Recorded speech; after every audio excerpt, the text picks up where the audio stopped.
Buenos días, bienvenidos a la segunda jornada del tercer foro ambiental 2025. Les agradecemos.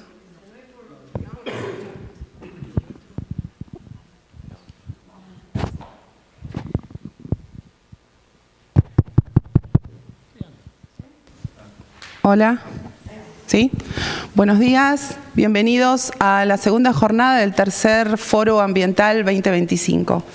En esta oportunidad vamos a dar comienzo a la mesa 2, que se trata de reconstrucción inicial post-catástrofe, impactos intermedios.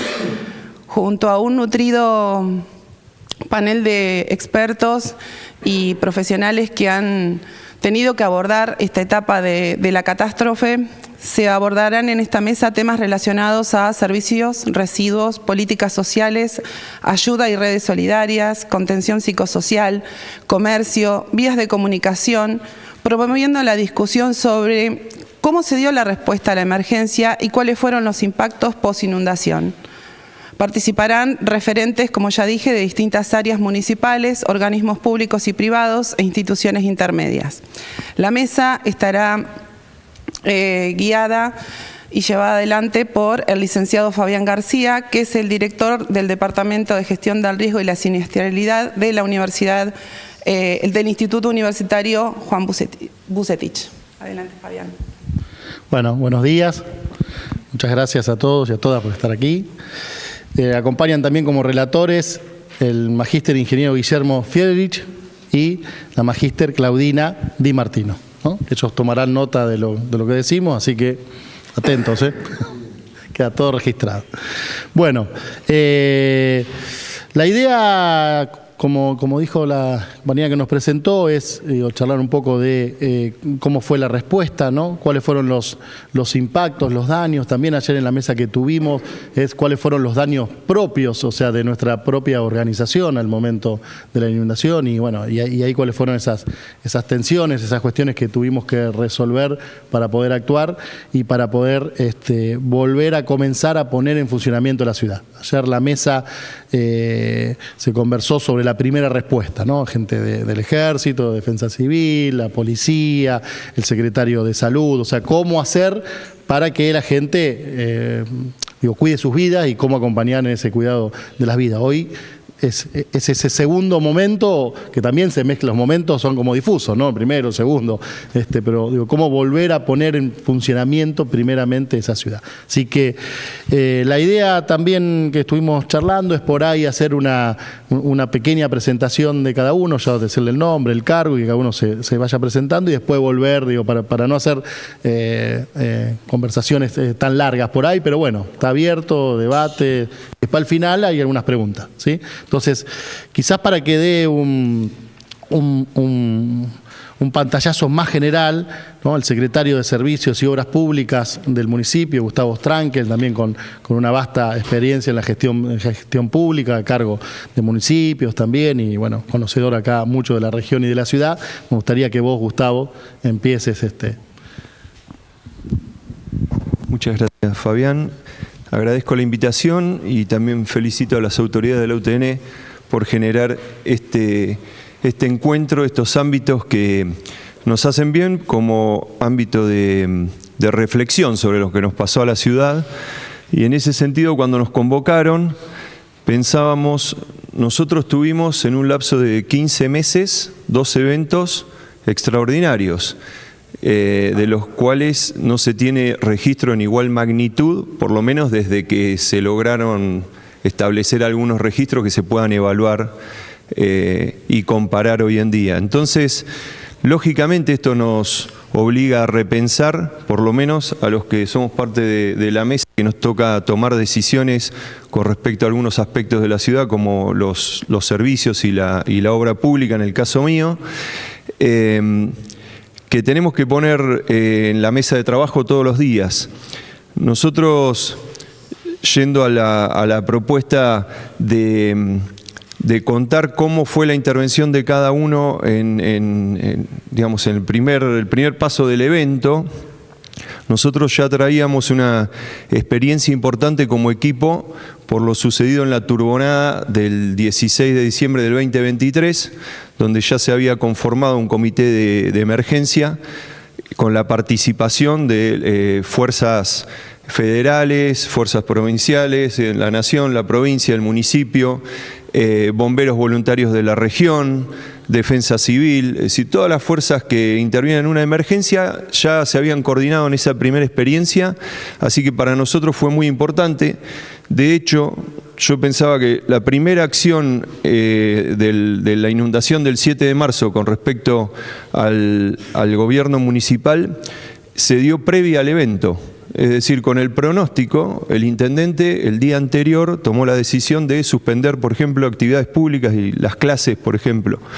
Y me parece que eso habla, digamos, de una experiencia que fue valiosa y que evitó la pérdida de muchas vidas en la ciudad, ¿no? Porque imagínense si cuando empezamos con principalmente el evento que fue muy marcado, que fue el desborde del canal, en horas de la mañana, pero donde habitualmente la vida de la ciudad ya está en funcionamiento, el comercio, los chicos en las clases. Si eso hubiese sucedido con un funcionamiento normal de la ciudad, lógicamente que los padres iban a ir a buscar a los chicos a la escuela, iban a tratar de salir al auxilio, como salimos todos en ese momento de la gente que estaba en la calle. Entonces hubiese sido terrible para la ciudad si no hubiese habido una alerta previa y si no se hubiesen tomado decisiones con antelación. Entonces creo que esa fue la primera acción. Después, lógicamente, durante el evento, rápidamente se conformó el comité donde varios de la mesa ya participábamos y esa primera intervención fue con los equipos que teníamos en el caso de la Secretaría de Obras y Servicios Públicos que podían trabajar en la calle por el porte de las máquinas. Ustedes habrán visto fotos, videos de máquinas viales, palas cargadoras, que por la altura que tienen y el peso podían transitar aún con varios centímetros de agua en las calles y que posibilitaron de manera espontánea poder evacuar a gente de las casas, ¿no? Así que todos hicimos un esfuerzo grande en salir a dar una mano con los recursos que había. Inmediatamente después del evento climático, cuando ya esa emergencia estaba de alguna manera abordada, donde ya habíamos, lógicamente en una primera instancia, nos pusimos a disposición de Defensa Civil como el organismo municipal que es específicamente el que tiene el conocimiento, el know-how de cómo actuar, y nosotros, todo el resto de las secretarías, lo que hacíamos es acudir digamos, a las órdenes de ellos y en lo que podíamos colaborar cada uno de nuestro lugar. Pero en una segunda fase, que fue inmediata, una vez que empezó a bajar el agua en algunos sectores, fue ponernos a disposición de uno de los servicios que para nosotros era básico, que era la energía eléctrica.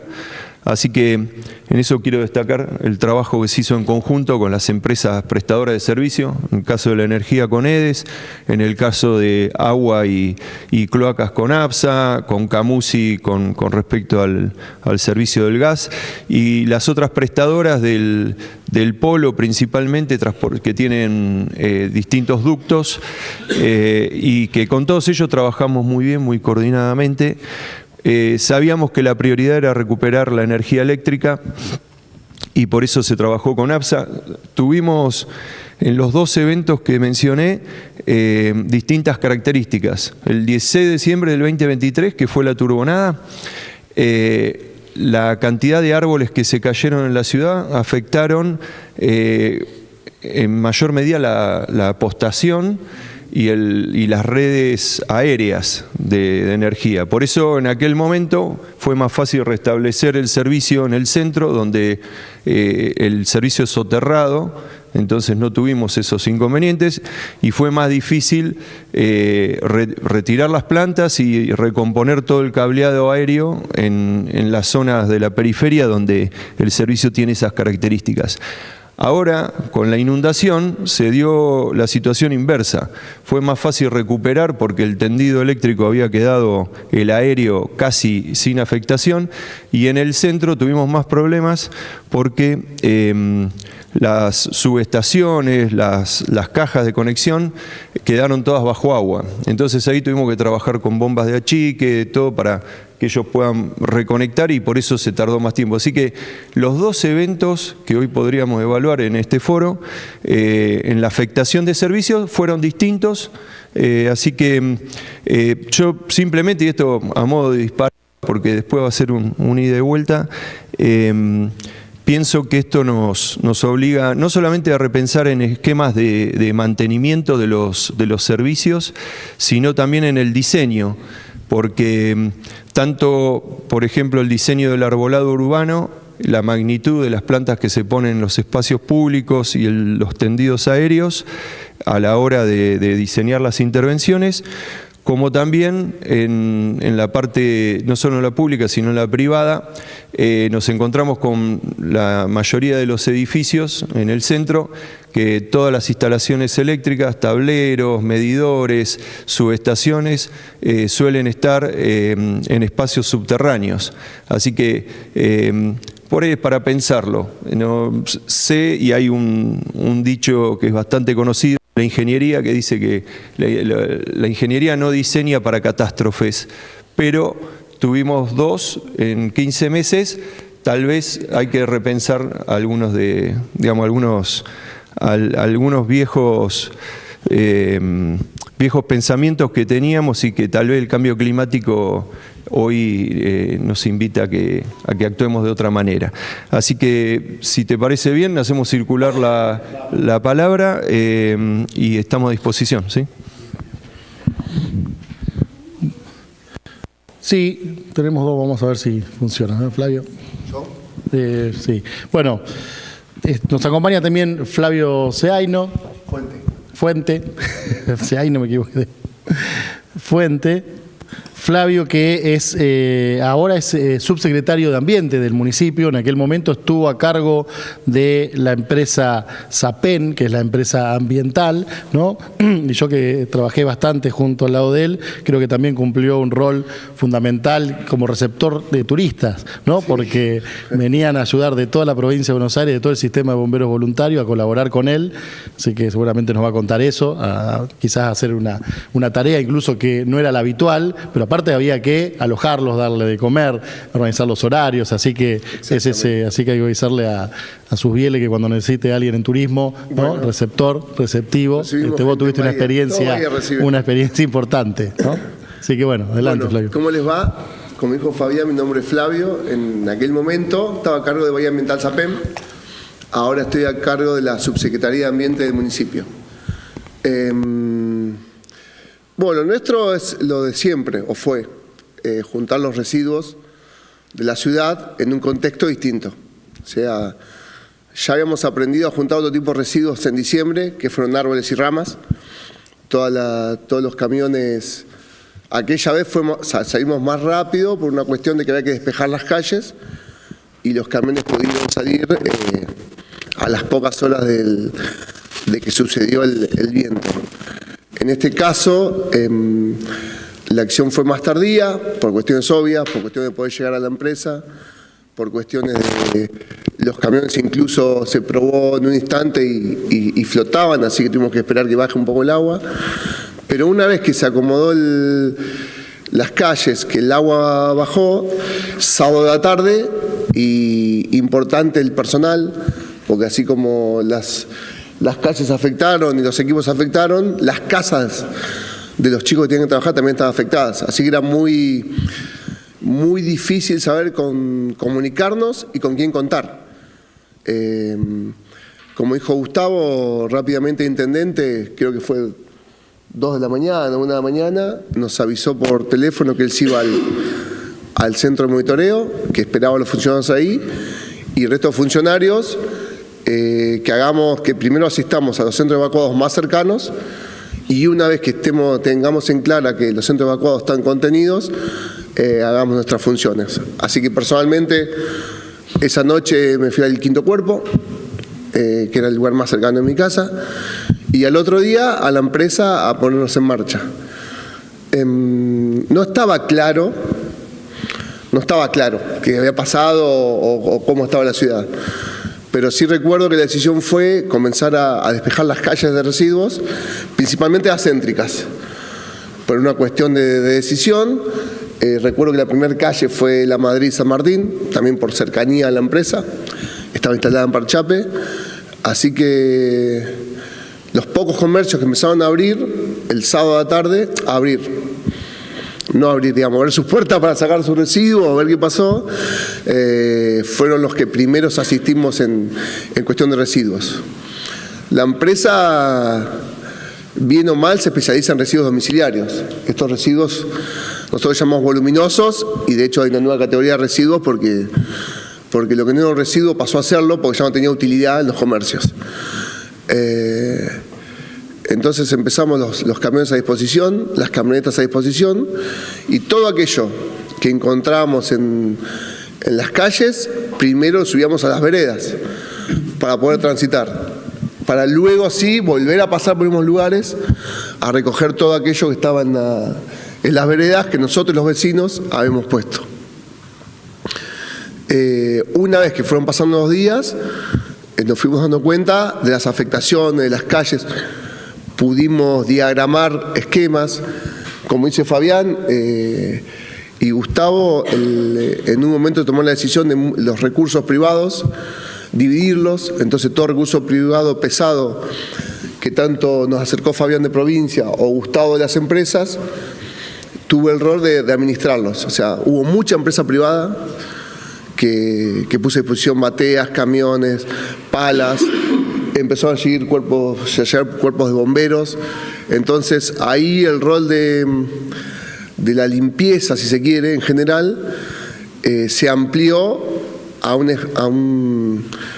una cuestión de no solo residuos de bahía ambiental, sino todo aquel que no tenga otra ocupación nos venía a ayudar a limpiar la ciudad. Gente de defensa civil de otros municipios, así que un poquito también cambió ese rol. La empresa de limpieza de la ciudad fue la que administró los recursos externos que nos venían a ayudar, de privados y de otros municipios. Bueno, y si quieren, ¿sigo contando todo ahora o...?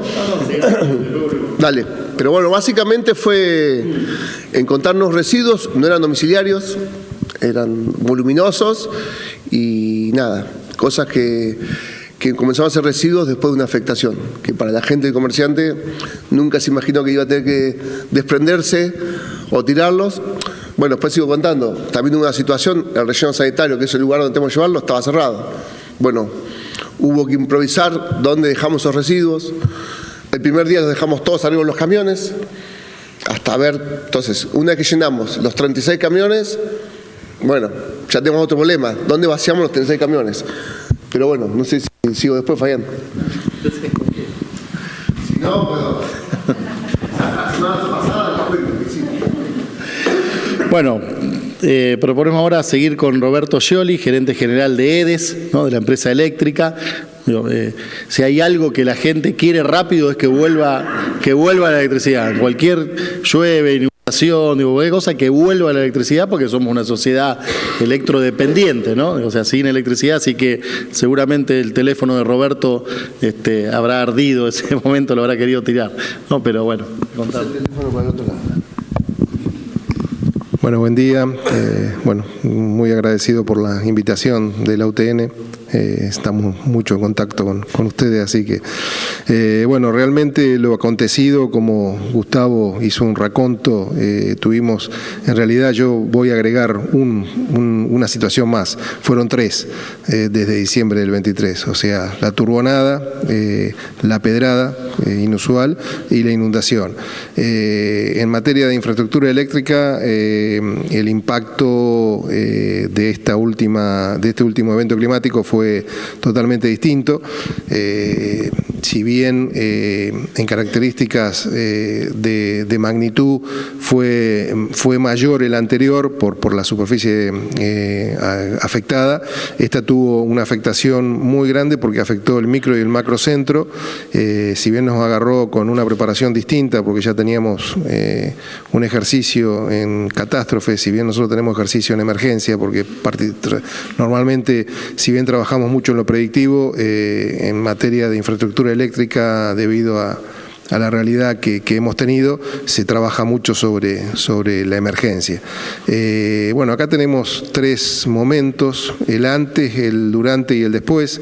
El antes, el 6 de marzo, en la noche se declara alerta naranja, se suspenden las actividades públicas. Nosotros activamos nuestro plan operativo de emergencia en grado de alerta. Obviamente se convoca a todo el personal a disposición. Esto nos ayudó en parte y nos permitió tener gente disponible para lo que pudimos hacer el post-inundación, que en realidad el post-inundación lo podemos marcar en el orden de 6 a 36 horas para poder empezar a trabajar. Es más, muchas intervenciones las tuvimos que hacer con el ejército para poder acceder a lugares con vehículos que nosotros no llegamos, caso Cerri, cuando se habilitó tuvimos que ir con la gente porque nuestra instalación estaba con creo que 70, 80 centímetros de agua todavía. En esta materia nosotros también contábamos con una experiencia de una empresa del grupo que es EDELAP con la inundación de La Plata, así que bueno, después de poder hacer un primer diagnóstico, convocamos mucho personal de La Plata.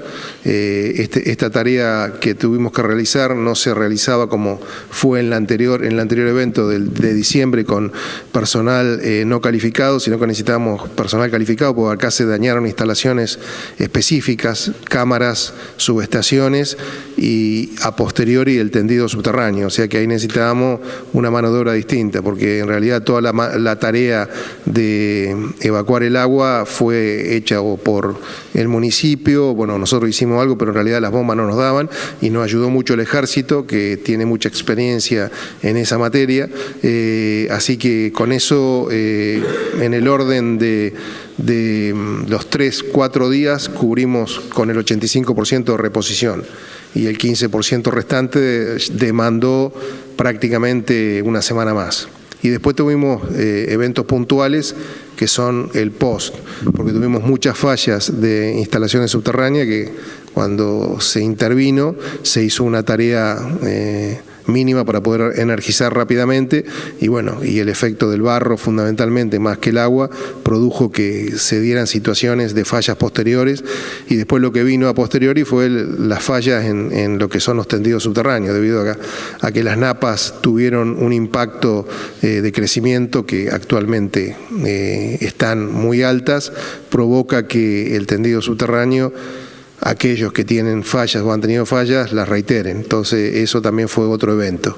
Y bueno, en materia de recursos, nosotros llegamos a poner 600 personas en la calle con equipamientos que no alcanzaba lo nuestro, o sea, vinieron de todas partes de la provincia y obviamente recurrimos también a contratistas para poder abastecer todo esto.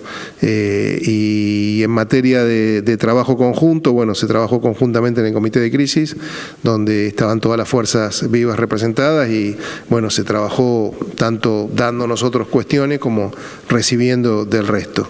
Este sería un resumen inicial como para disparar la conversación, pero bueno, hay mucha interacción con el resto, como con APSA, con Camusi y obviamente con la Municipalidad de la Permanente.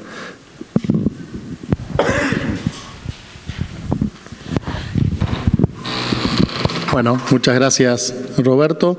Y seguimos con Nicolás Jiménez, el ingeniero Nicolás Jiménez, que es de Aguas Bonaerenses, jefe de operaciones regional. Bueno, buenos días. Bueno, mi nombre es Nicolás Jiménez, soy jefe de operaciones regional de Aguas Bonaerenses, de la región 7 de la concesión. Como comentaba un poco Gustavo, las dos situaciones, tanto la turbonada como las inundaciones, si bien fueron dos catástrofes, fueron totalmente distintas, desde los lugares donde tuvimos los mayores inconvenientes hasta la metodología para poder trabajarla. La primera, el problema más grande que tuvimos nosotros fue el tema de los árboles.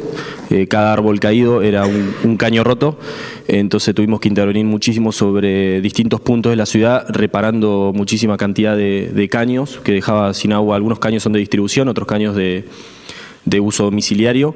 Entonces estábamos trabajando muchísimo en eso, trabajamos un montón con la municipalidad, el ejército nos dio una mano gigante en esa situación porque había que bajar árboles de 20, 30 metros con casas lindantes que eran bastante riesgosos, y el ejército la verdad que trabajó de manera excelente bajando los árboles para nosotros poder trabajar ahí. Y muchas veces nos pasaba que íbamos a una cuadra, reparábamos ese caño y al otro día teníamos que volver por el árbol de al lado.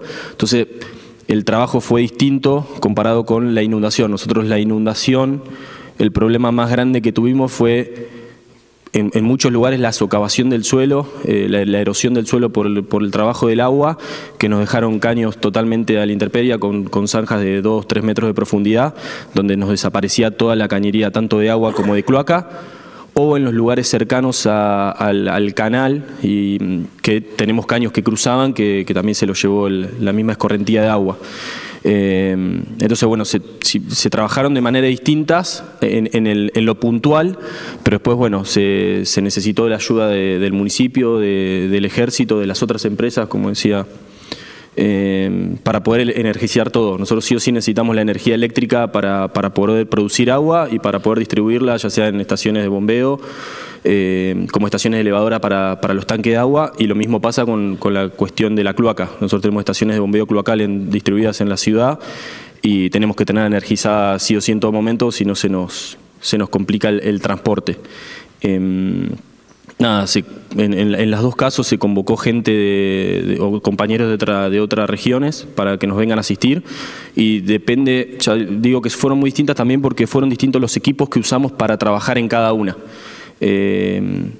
Entonces tuvimos que, por ejemplo, en la segunda inundación llegamos a tener 15 camiones Vactor en la ciudad, entre 15 y 16 camiones Vactor en la ciudad dando vuelta para poder limpiar toda la cloaca, que todo el barro, ese limo que se había generado en toda la ciudad, terminaba yendo a la cloaca, para poder limpiarla y poder empezar a generar la escorrentía de vuelta por gravedad misma del colector cloacal. Y después también ayudando al municipio y al privado en limpiar pluviales y en dar una mano. Nosotros contamos con muchísimas bombas de achique por el tipo de trabajo que hacemos, entonces estuvimos asistiendo muchísimo a edificios y eso, teníamos 5 o 6 cuadrillas, si no más, asistiendo constantemente a los edificios para poder sacar el agua, para poder energizar de vuelta toda la zona céntrica, porque también lo necesitábamos nosotros para poder trabajar.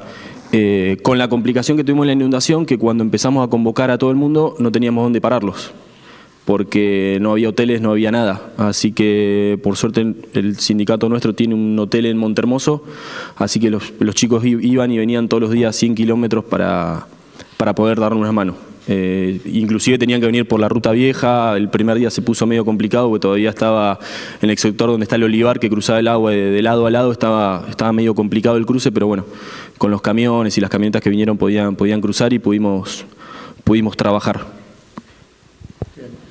Seguimos. Bueno, muchas gracias, Nicolás. Y por último lo tenemos a Miguel Lauría, ¿sí?, de la Cámara de Permisionarios y Concesionarios del Puerto, gerente de operaciones, ¿no?, con 35 años de experiencia en la industria y 10 años en el puesto en la gerencia. ¿Así es, Miguel? Bueno, muchas gracias. Antes que nada, gracias por la invitación. Primero les cuento un poquito qué es la Cámara, porque si no, acá en realidad tendría que haber habido 3, 4 representantes de distintos sectores que están en la Cámara. Básicamente son 16 empresas, de las cuales hay 7 que son petroquímicas y de energía. Hay 6 que son, podríamos llamar agroindustrial, básicamente cerealeras y una maltería. Y también tenemos 3 empresas que son de servicios portuarios. La cuestión básica es que, bueno, ante la diversidad que hay dentro de la Cámara, lo que personalmente hice fue tratar de captar información. Obviamente tenía información previa de lo que había pasado, por lo que los socios nos habían comentado, pero traté de averiguar un poco más en función de darles alguna idea de la diversidad que hubo de respuestas, aunque básicamente todos tienen un equipo de respuesta a emergencia. Después hubo que, en función de la situación particular, tomar acciones diferentes. No es lo mismo una planta que procesa en forma continua, que trabaja las 24 horas, que una planta que trabaja quizás de 8 a 12. Entonces, hubo empresas en particular que de pronto lo primero que tuvieron que atacar fue que no tenían gente para los turnos, porque tenían grandes problemas en sus casas. Entonces primero hubo que solucionarles problemas a los propios empleados, sobre todo a los que están en turno, y después recién comenzar a pensar, o en paralelo, digamos, con las operaciones de remediación dentro de la empresa. En general, y después podemos dar más detalles, pero en general podemos decir, lo más grave que pasó ocurrió básicamente en el sector petroquímico, porque están integrados. Ustedes saben que acá en Bahía Blanca tenemos un polo petroquímico, es decir, lo que produce de pronto una empresa entra como insumo, como materia prima en otra empresa, es decir, que están integrados, están conectados. Si falla, y como ocurrió en este caso, por ejemplo, el principal problema lo tuvo TGS, que es Transportadora Gas del Sur, que es la que envía, digamos, fundamentalmente etano para producir en una planta de etilineos, para producir en otras policloruro de vinilo, y también para alimentar a la planta de Profértil de Uria. Entonces, esa planta tuvo muchos problemas, llegaron a tener entre 1,50 m y 1,80 m de agua. Es decir, les paró la planta absolutamente. Ellos tienen dos áreas importantes, una es el área de compresión, otra es el área de procesamiento de gas natural. Empezaron a la semana con la planta de compresor a arrancar en una rampa. A los 15 días pudieron arrancar otra área de la planta y después recién comenzar con el área de procesamiento de gas natural, que la terminaron el 6 de mayo. Es decir, realmente eso después vemos un poquitito cómo impactó aguas abajo. Y las cerealeras, lo básicamente más grave que tuvieron es que se inundaron las vías férreas. Entonces no podían llegar los vagones. Una empresa tenía 140 vagones por día. Estoy hablando de que llegan vagones con cereales, ese cereal se eleva, se sube a un determinado lugar desde el cual a su vez se envía a los buques. Imagínense que eso quedó cancelado ante la falta de posibilidad de llegar de esos buques, hubo que pasar a camiones, así que es toda una historia allí adicional que después hacemos una segunda pasada. Bien, bueno, muchas gracias. Yo le propongo ahora, por ahí en esta segunda pasada, tratar de cuantificar un poco el evento, ¿no? Porque uno lo cuenta así, pero esto que decía usted, ¿no? De las plantas con casi 1,5 metros de agua, si podemos cuantificar este evento y si hay alguna experiencia que las empresas o que los organismos, que los funcionarios hayan tenido en otro lugar similar, más allá de la que sirvió, como dijimos ayer también, como experiencia previa, la tormenta de viento, ¿no? Pero poner números así, bueno, no sé quién quiere esto. ¿Empezamos con un orden o otro, como quieran? Bueno, como les comentaba, nosotros tuvimos cerca de 600 personas, 80 cuadrillas trabajando en el evento. Tuvimos afectación de cámaras subterráneas, de estaciones, y bueno, todo esto implicó un gasto cercano en materiales y en recursos humanos, cerca de 4.000 millones de pesos. Fue mucho menor al evento que tuvimos en diciembre del 23, porque tuvo otro alcance, pero bueno, y en tiempo también fue mucho menor, porque en realidad este evento se resolvió en prácticamente 10 días, el 98% estaba repuesto. En el caso de diciembre del 23 nos llevó para el 85% de la reposición cerca de una semana, y después el resto prácticamente estuvimos 30 días porque hubo afectación mucho mayor.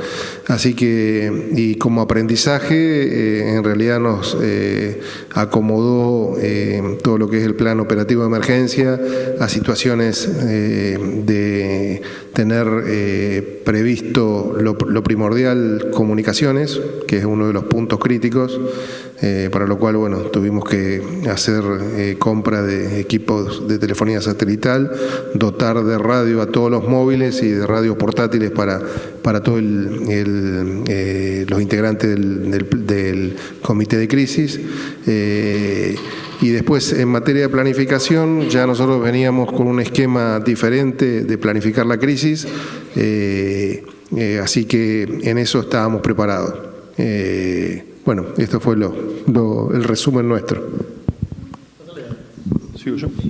Bueno, sí, con respecto a la cuantificación, para nosotros desde obras y servicios todavía es difícil de mensurar. Sí podemos hablar de lo que concretamente ya fue evaluado y se ha podido intervenir. Hubo interacción de distintas áreas porque cada delegación municipal con sus equipos salió a abordar principalmente, primero en auxilio de las empresas prestadoras de servicio, en esto de entender que lo primordial era recuperar el servicio eléctrico por todo lo que implica para la calidad de vida y el funcionamiento normal de cada uno de los hogares y de las industrias de la ciudad, y además por una cuestión sanitaria. Nosotros teníamos edificios donde al no recuperar la energía tampoco podíamos recuperar la provisión de agua, las bombas para poder elevar el agua a las cisternas. Entonces, eso fue nuestro primer objetivo. Y después trabajar con APSA en la recuperación de calles que tenían socavones y donde esos socavones, el agua al llevarse el material también se llevó infraestructura de colectores cloacales, de red de distribución de agua y algunos caños de impulsión también. Así que fue reparar eso con movimiento de suelo, preparar las camas para poder posicionar y darle nivel a los caños nuevamente, en un trabajo donde interactuamos porque cada uno tiene responsabilidades, ellos en la provisión del servicio, nosotros, digamos, en colaborar a restituir la transitabilidad de las calles, pero dejando esos servicios posicionados, digamos, antes de terminar los trabajos. Y en algunas ocasiones todavía, digamos, continuamos trabajando por la magnitud de lo que había que hacer. Incluso con Camusi, que hoy no, digamos, no participa de la mesa, pero con quien interactuamos porque hubo gran cantidad de red de gas que fue afectada. En algunos casos tuvieron que proceder al corte del suministro y en otros casos todavía están trabajando en reparar la aislación de los caños, en la reposición de algunos de ellos para poder volver a dar el servicio de manera normal. Así que lo que hicimos nosotros fue el erario municipal, por supuesto que no estaba preparado el presupuesto municipal para abordar una situación de estas, donde en muchos casos hay que reparar servicios en una ciudad que dentro de poco va a cumplir los 200 años y en algunos casos eran servicios de varias décadas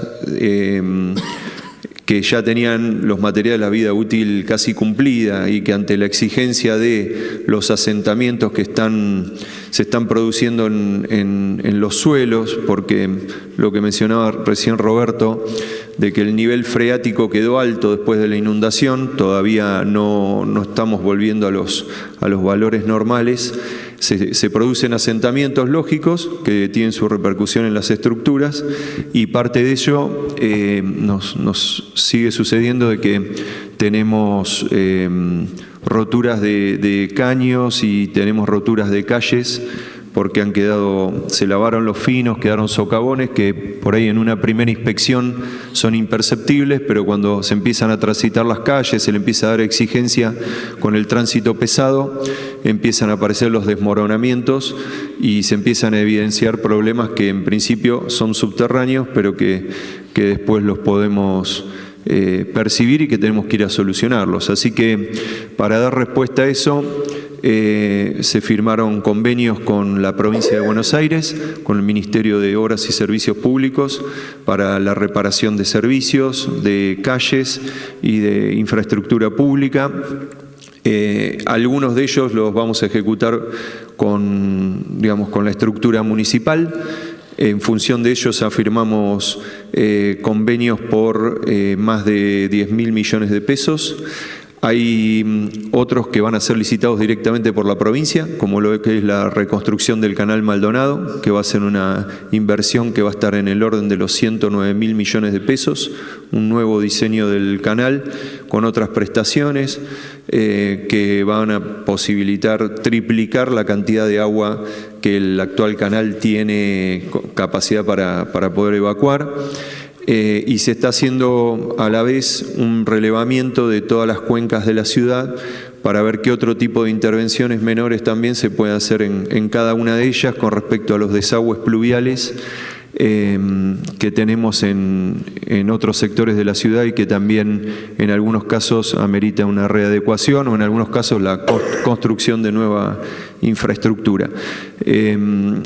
A los que nos toca administrar recursos que no son propios, que son o del Estado o en las empresas, tienen que rendir cuenta en los directorios. Nosotros tenemos ley de obra pública y ordenanzas municipales que implican que uno, cuando tiene un evento de esto, tiene que ir, diseñar la intervención, hacer un cálculo, ¿no?, una memoria descriptiva de los materiales, un cálculo de presupuestos y después hacer todo un recorrido administrativo y legal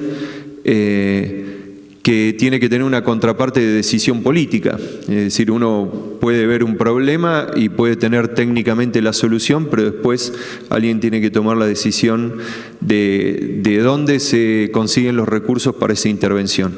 Así que eso nos hace interactuar muchísimo, tanto con las empresas de servicio como con distintos actores de la ciudad, y acá quiero destacar la resiliencia de Bahía Blanca y la solidaridad de las instituciones, de los particulares y de toda la región que acude siempre a darnos una mano, no solo en el evento climático específico de la emergencia, sino ahora que, si bien ya pasó la cuestión climática, el agua bajó, para nosotros en lo que es obra pública, seguimos con los efectos de ese evento, en lo que venía explicando, y el desafío va a ser durante varios años, ¿no? Porque la reconstrucción de las infraestructuras de mayor porte va a llevar varios años en ejecución y en inversión de recursos que van a requerir seguir manteniendo la decisión política de hacerlos, y por otro lado tener la constancia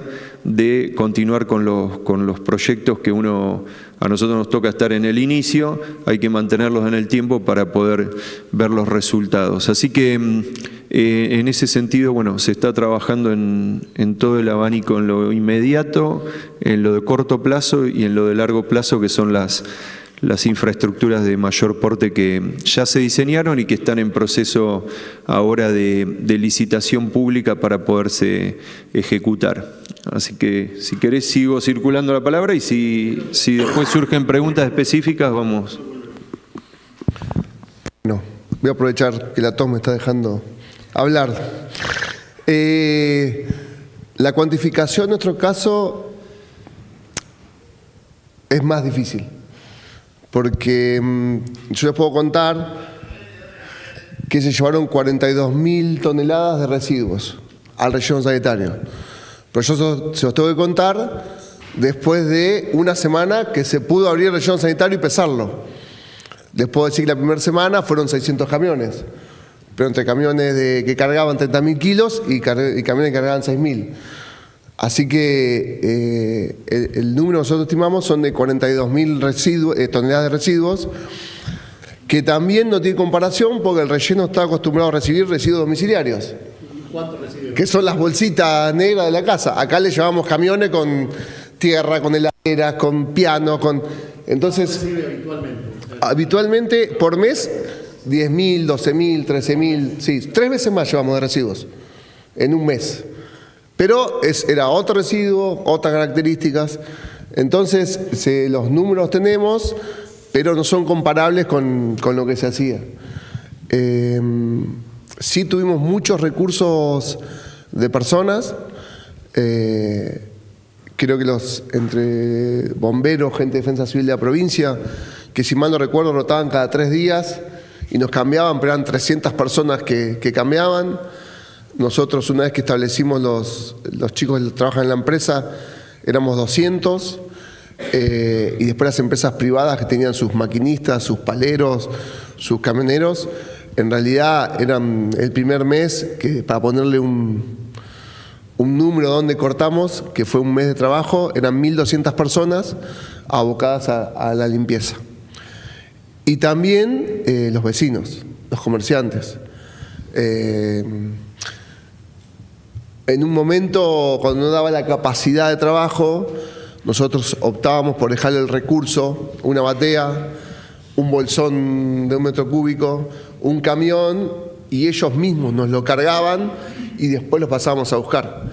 Entonces el recurso también del vecino Está Gisela, que seguramente trabajó un montón, pero yo la vi con voluntarios en unos barrios más afectados, con 20 personas, y eso no podemos contar. Yo puedo contar los que me crucé o trabajaron conmigo, pero si yo le digo que hubo 1.200 personas trabajando en la limpieza, seguramente me estén faltando muchísimos más. Sí.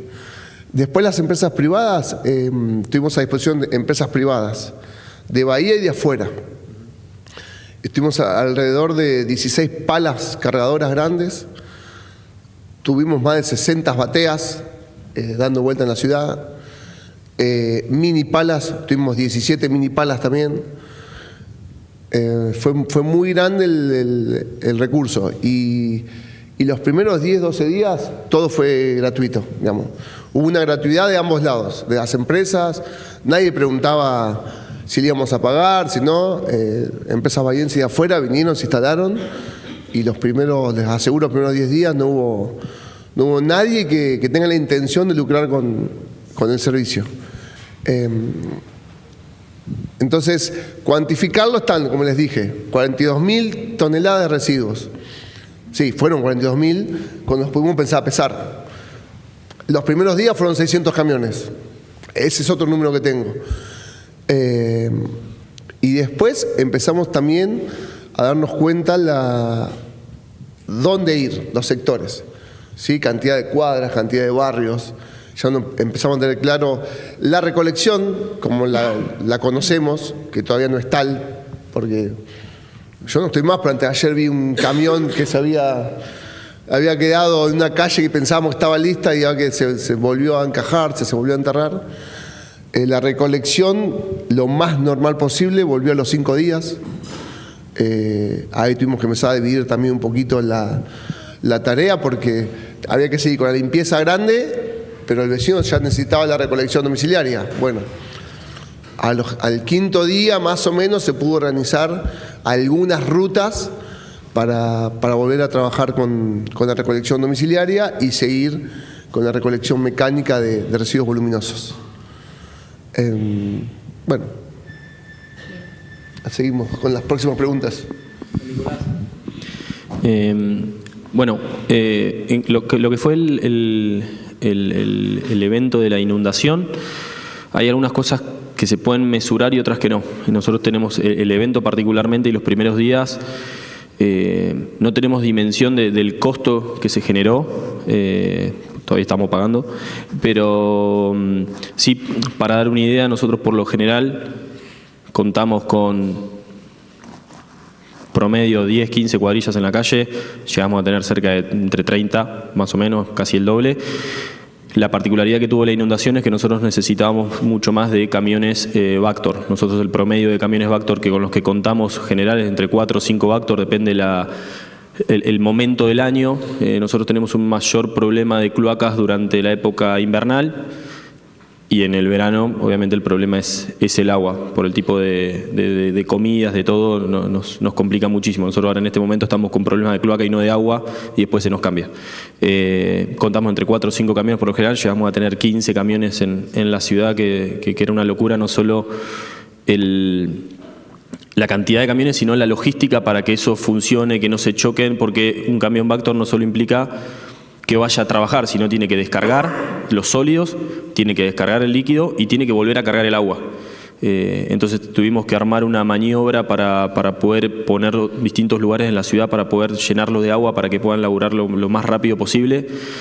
Contábamos nosotros en la época estival, que es la más complicada, contamos con 12 camiones, 15 camiones, depende el momento del verano, de camiones cisternas de agua para poder asistir. En marzo, que ya estábamos bastante bien con las cuestiones de camiones, estábamos más tranquilos, igual lo seguíamos contando, llegaron entre 10 y 12 camiones más, o sea, contamos con 22 camiones cisternas recorriendo la ciudad, dándole agua a lo que comentaba hoy Gustavo, que los edificios no podían subir agua, y vamos con los camiones nosotros y les llevábamos agua para que tengan. Cerri tuvo muy complicado la primera semana, así que abocamos 6, 7 camiones exclusivos a Cerri, tanto al reparto de agua como para poder trasladarla para allá. Y después, por el otro lado, a asistir a los camiones Vactor, que no es tan sencillo el traslado dentro de la ciudad, entonces asistíamos a los camiones para poder darle agua para que puedan seguir trabajando. todo eso, el costo es muy difícil tener un número, la realidad. Por otro lado, después se trabajó muchísimo en la recuperación de cañerías que se nos habían ido de manera precaria como para que recuperar el servicio, y ahora todas esas cuestiones que se pusieron en funcionamiento de vuelta de manera precaria, estamos sacando a la licitación todas las obras para hacerlas de nuevo. Y ahí sí hay un colector solo que es Cloacal, que se lleva 2.000 millones de pesos.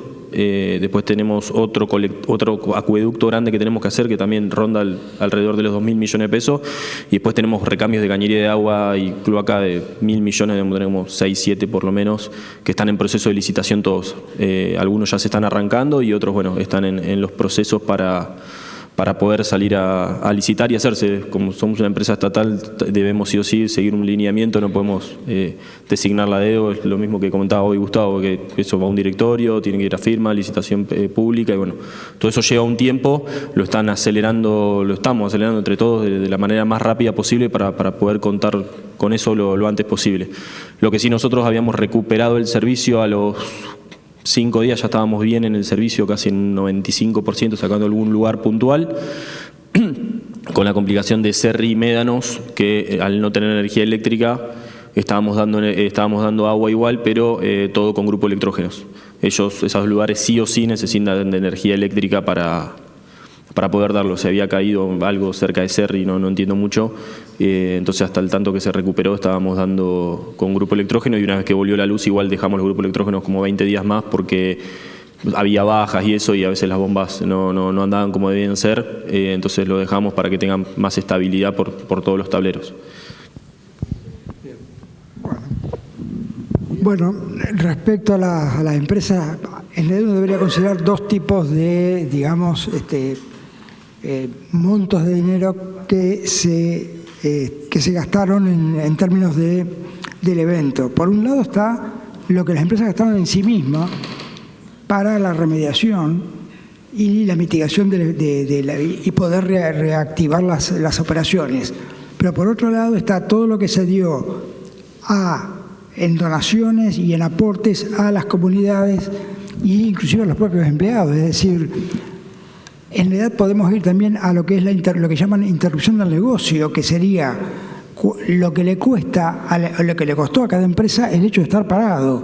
Hay plantas que estuvieron paradas un mes completo.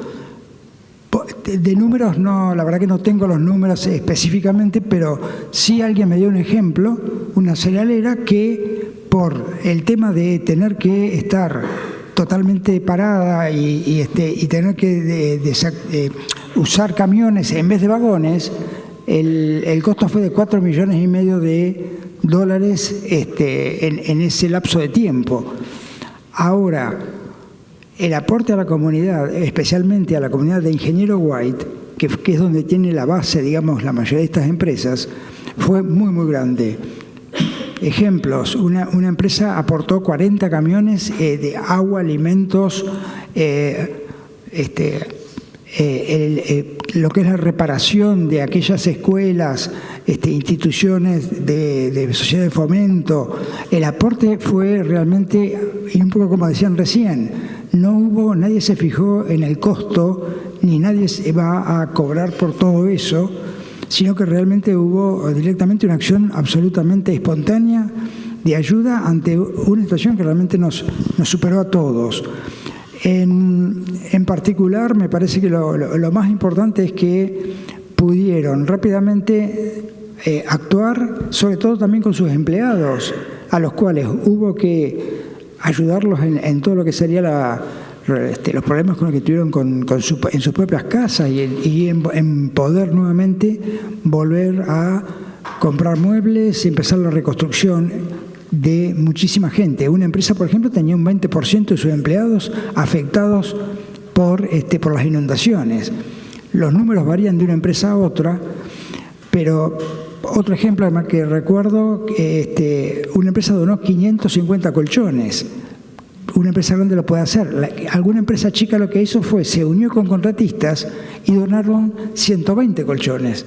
Pero lo que digo es que todos estuvieron con una actitud absolutamente proactiva y realmente generosa de pensar más que nada en cómo poder ayudar en un momento de tanta gravedad, ¿no? Bueno, muchas gracias. Bueno, haríamos una última vuelta. Después, si hay preguntas, ¿no? ¿Estamos bien con el tiempo? Sí. En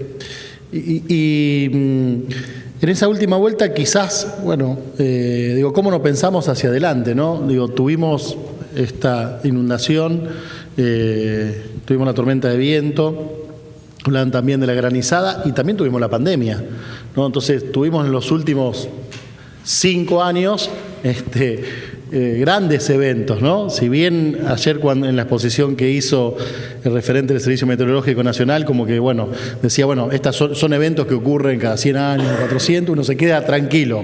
Ese evento ocurre cada 400 años, ¿no? Si hay una característica que tiene el riesgo de que sabemos que algo va a pasar, no sabemos cuándo ni qué va a ser. Así que, no es para asustarlos, pero a ver, ¿cómo nos pensamos? ¿Cómo se piensan ustedes? ¿Algún aprendizaje?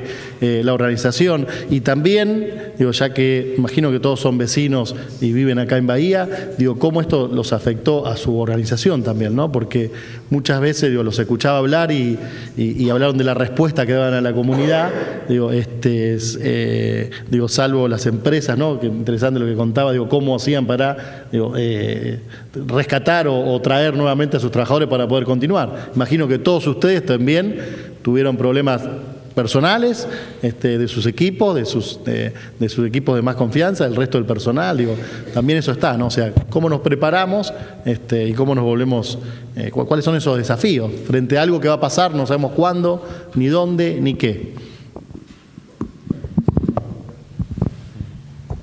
Bueno, en materia de lo que comentabas, sí, nosotros tuvimos parte de nuestro personal afectado por la inundación también y tuvimos muchos inconvenientes para traer el resto de personal a la base de operaciones que está en Loma Paraguaya, o sea, poder cruzar de un lado para el otro hasta que no bajó el agua, se nos complicó. Y después, bueno, en materia de aprendizajes, uno de los aprendizajes más importantes es lo que comentaba hoy Gustavo al inicio de la charla, que va a haber que rearmar o rediseñar el esquema edilicio, o sea, normalmente todos los edificios por aprovechamiento de espacios hacen todo lo que son paneles de servicio, o sea, medidores, tableros propios, y en algunos casos instalaciones de la prestataria subterráneo, y bueno, esto quizás haya que evaluarlo como para que tenga otra ubicación. Obviamente esto tiene un impacto económico porque va a haber que afectar parte de superficie comercializable a una prestación de un servicio básico, pero bueno, eso va a haber que considerarlo. Y después en materia de infraestructura, obviamente las cámaras, las subestaciones y demás, hoy por hoy tienen un diseño que soporta cierto nivel de agua, llámese, pero no esta magnitud que lo inunde. Si bien la tecnología existe, esto termina siendo una cuestión de economía. Por el momento lo que se hace es tener en consideración aquellos puntos críticos y no hay por el momento un cambio de diseño.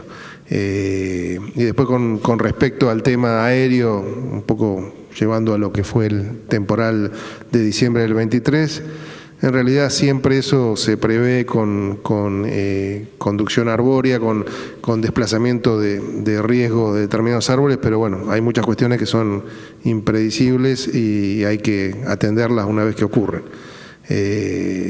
Así que bueno, es un poco eso el resumen. Bien, con respecto a lo que viene ahora, que es la reconstrucción de la ciudad, lógicamente la magnitud de lo que ha dejado este último evento climático no puede ser abordado solamente con el presupuesto municipal. Por eso nosotros tenemos a la cabeza de toda esa gestión al intendente Federico Susbieles, que viene articulando recursos de los privados, de la provincia y de la nación. Con respecto a la nación, todavía no tenemos convenios firmados para la ejecución de obras, pero sí entendemos que Nación va a intervenir en en jurisdicciones que le son propias, como la Ruta Nacional 3, a la altura del cruce sobre el Canal Maldonado.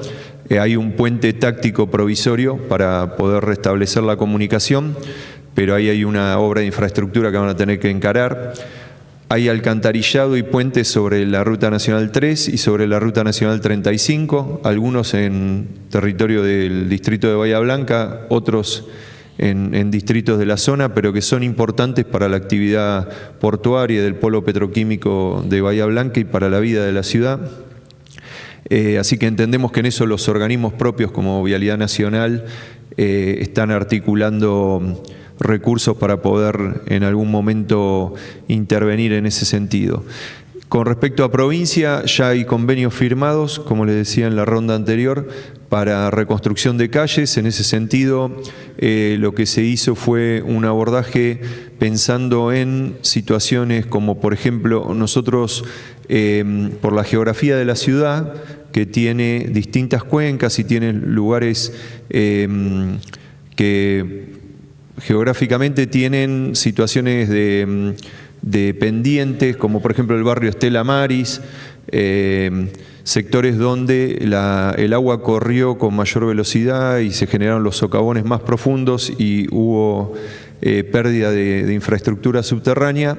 La idea es poder trabajar con lo que es, después de la reconstrucción de los servicios, cordón cuneta, pluviales y pavimento, no como un artículo de lujo el pavimento, sino como un resguardo de la infraestructura subterránea. Es decir, si bien es una inversión, estamos cuidando la infraestructura que tenemos soterrada en ese lugar.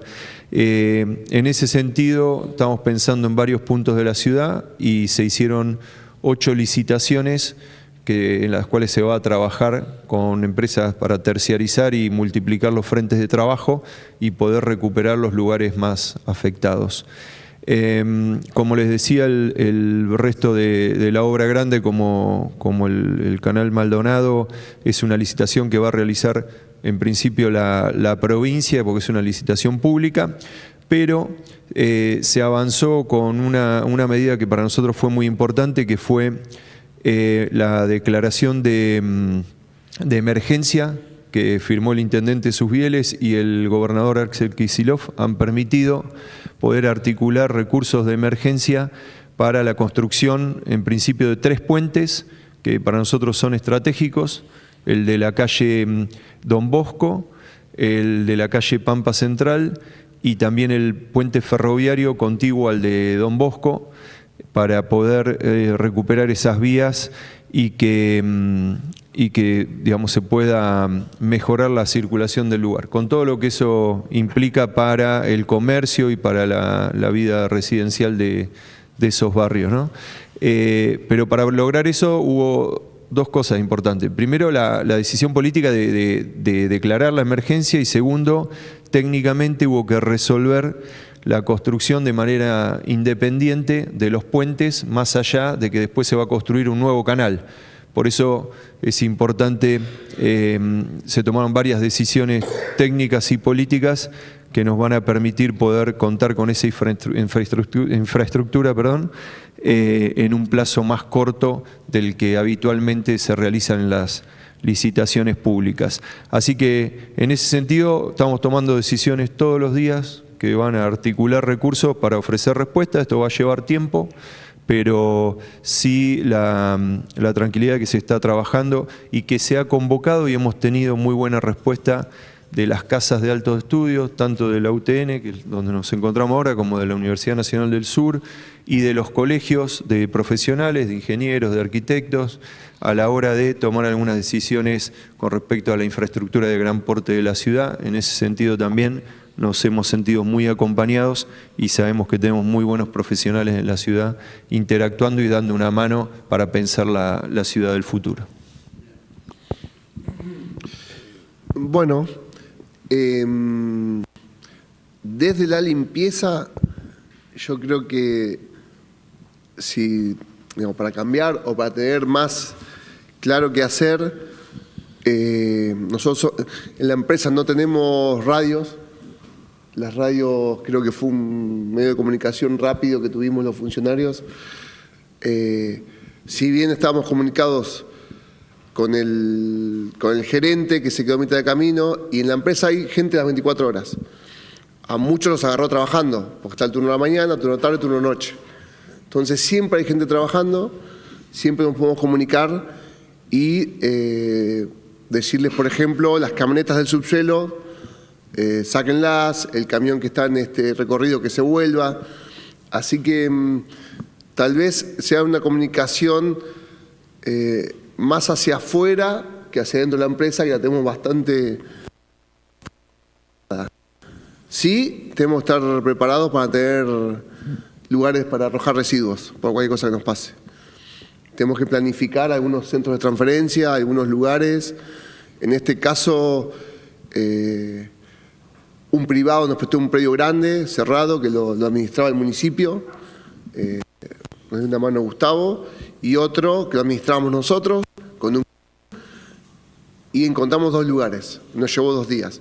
Sí, tal vez tener pensado para cualquier situación y no poder acceder al lugar natural donde tienen los residuos, ¿qué hacemos con esos residuos en ese volumen? Eso sería algo que habría que pensarlo desde nuestro lugar y desde mis 2 lugares ahora. Desde ambiente y desde la empresa que recolecta los residuos. Y después, lo otro, nada, el municipio ya está trabajando, Defensa Civil está trabajando fuertemente. Es tener claro primero el rol y lo que le toca a cada uno. Primero. Y después, bueno, puede llegar esto de Flavio Ambiental, ocúpense de todo lo que llega. Pero eso no es lo nuestro. Lo nuestro es la limpieza, cuidar el recurso. Algunos chicos querían usar los camiones para bajarlas. Suena feo. La gente da un techo y yo digo, no, el camión es el recurso de limpieza, esperemos que baje el agua. Hay otras dependencias para ir a buscar a la gente, no somos nosotros, porque nos van a necesitar mañana. Entonces, si cada uno que tiene un rol y tiene la tarea, nada, debe confiar que todos los organismos del Estado y privados van a funcionar y tener claro cuál es el rol ante una emergencia.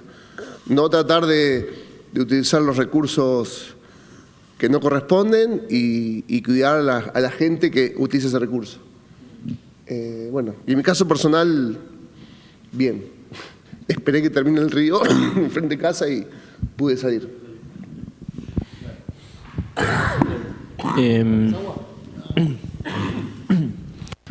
Bueno, en cuestión de los recursos humanos de la empresa, es lo que nos debe haber pasado en todos lados, que hubo un montón de compañeros afectados que los primeros días no podíamos contar con ellos porque estaban abocados a autoasistirse o asistir a familiares y eso, así que nada, seguimos los que podíamos, y lo que termina pasando ante cualquier evento de esto es que todos nos ponemos a hacer lo que se pueda desde el lugar que estamos. Obviamente hay un montón de tareas que se dejan de hacer para priorizar otras.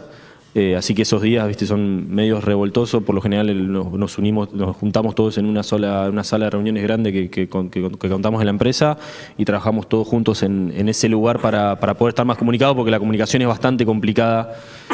Nos pasó en los 2 eventos que comunicarse era muy difícil, entonces hacíamos base en un solo lugar y de ahí salíamos y veníamos para todos lados, porque un llamado telefónico era casi imposible, era llamar 6-7 veces a una misma persona para poder intentar comunicarte, así que mucho mensaje texto que andaba mejor que cualquier otra cosa. Entonces fue eso, así que nada, pensando un poco en el futuro, es evaluar esa cuestión de contar con algo, con algún otro sistema de comunicación para poder resolverlo.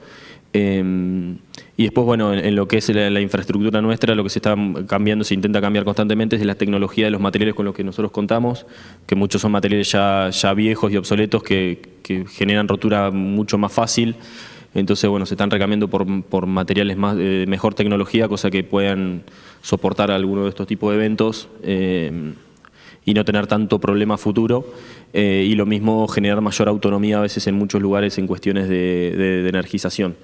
Se está colocando grupos de electrógenos, se están consiguiendo grupos de electrógenos para poder solventar ese momento de complicación. Más automatización de un montón de lugares y recuperación de datos vía online, que eso lo perderíamos, pero bueno, lo sabríamos en el momento lo que pasó y podríamos ir derecho. Y no que nos pasa muchas veces que se cortó la luz, entonces bueno, vamos a ver qué anda y qué no anda. No, poder saberlo en el minuto y saber a dónde atacar para poder mejorar los recursos. Esa es la idea proyectada más hacia el futuro, ¿no? Bueno, en particular, bueno, la sede de la Cámara está en Ingeniero White, tuvimos 60 centímetros de agua, eso generó obviamente destrucción de muebles, equipos electrónicos, pero bueno, no más ni menos que quizás que en muchas casas con ese mismo nivel de agua.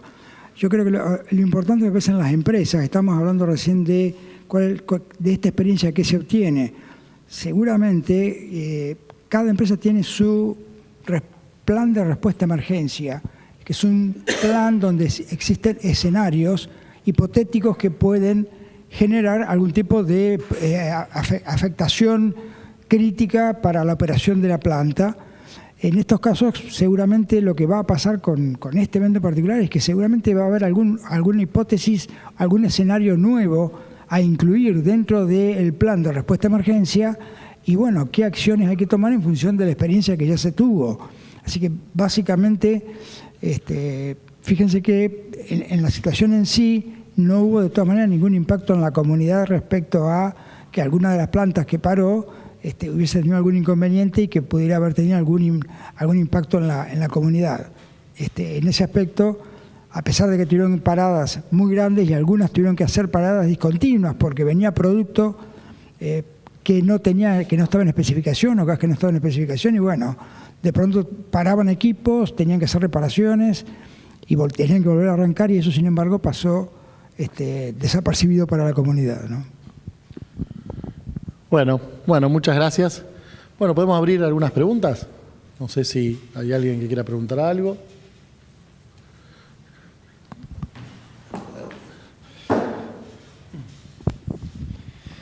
Bueno, agradecerle y felicitarla por la presentación muy clara. Quería preguntar sobre la infraestructura rural del partido, digamos, cómo fue afectada, qué necesitó como recurso para ponerla nuevamente en servicio. A ver, sí, funciona, perfecto. Sí, Bahía Blanca tiene 340 kilómetros de caminos rurales, algunos de ellos particularmente en la zona de la cuenca del Saladillo García tuvieron una afectación muy grande. Ustedes conocen que los caminos de tierra de larga data generalmente están bajo nivel porque con el paso del tiempo se vuelan los caminos y terminan quedando por debajo del nivel del alambre, que es la fisonomía rural. Uno ve el camino más abajo, eso es el paso del tiempo y el uso. Así que ante este evento muchos de esos caminos terminaron oficiando de canales de desagüe, o sea, fue donde el agua buscó y socavó. Así que eso implica algunas decisiones que son importantes. La mayoría de esos caminos no se pudieron retrotraer a la situación anterior porque eso implicaría un movimiento de suelo que lo vuelve totalmente oneroso y casi impracticable. Así que en algunos lugares los propios productores cambiaron las trazas, pero funcionan por trazas, digamos, que son campos privados. En ese sentido, es difícil el cambio de traza porque uno tiene que cambiar la mensura de las propiedades, hacer cesión de tierras, reconstruir alambres, que en ese sentido los alambres sería la inversión digamos, que menos influye, sino todo el resto, y además la decisión de cada frentista de ceder un pedazo de su campo para que se transforme en camino. No hay otra forma por cuestiones de responsabilidad civil, porque si no después todo lo que pasa en el camino le pasa dentro de un predio privado y ningún dueño de campo quiere tener esos problemas a futuro. Así que en lo inmediato lo que se hizo fue poner equipos de movimiento de suelo de gran porte, retroexcavadoras, en algún caso se contrató alguna topadora, vinieron equipos de vialidad de la provincia, los propios productores alquilaron algunas máquinas y pusimos equipos municipales, así que en esa unión de fuerzas se recuperó la transitabilidad, pero estamos teniendo el problema de que como esos caminos ahora están transitables pero quedaron bajos, y el nivel freático es muy alto, la estabilidad de esos caminos está complicada. Es decir, cuando pasan camiones de gran porte con mucho peso por eje, hay problemas porque se quedan encajados. Así que está complicado el tema. Se lo está trabajando, no es de fácil solución, pero sí ahí se interactúa con las distintas entidades que agrupan a los ganaderos principalmente y a los sectores de la producción. Y lo que se tiene, eso digamos en lo inmediato para recuperar la red de caminos. Lo que se está trabajando en un corto plazo es con el INTA y también con los productores para ver sistemas de labranza y de manejo del suelo aguas arriba, para entender digamos todo esto como un sistema desde las cuencas más altas hasta abajo, con técnicas de producción que implican curvas de nivel en los campos, trincheras de absorción y diques en los lugares donde las pendientes lo ameritan, para ir reteniendo el agua y principalmente haciendo menguar la velocidad para que no destruya toda la infraestructura aguas abajo. Eso es un resguardo de la infraestructura, y a nivel productivo también es permitir retener el agua. No nos olvidemos que ahora hablamos de eventos puntuales, pero estamos en una zona semiárida donde el promedio de lluvia anual en la mayoría de la zona es de los 700 milímetros, así que lo que generalmente falta es el agua. Entonces esa metodología de trabajo con curvas de nivel y trincheras de absorción permitiría retener cada vez que llueve el agua, que se infiltre y mejorar la productividad de los campos. Así que es un trabajo que implica un cambio cultural en la producción. Va a llevar tiempo, pero ya tuvimos varias reuniones con el INTA para ir implementándolo en algunas zonas piloto para después reproducirlo a escala y tener la zona rural en ese sentido más resguardada en lo que es la infraestructura. Muchas gracias.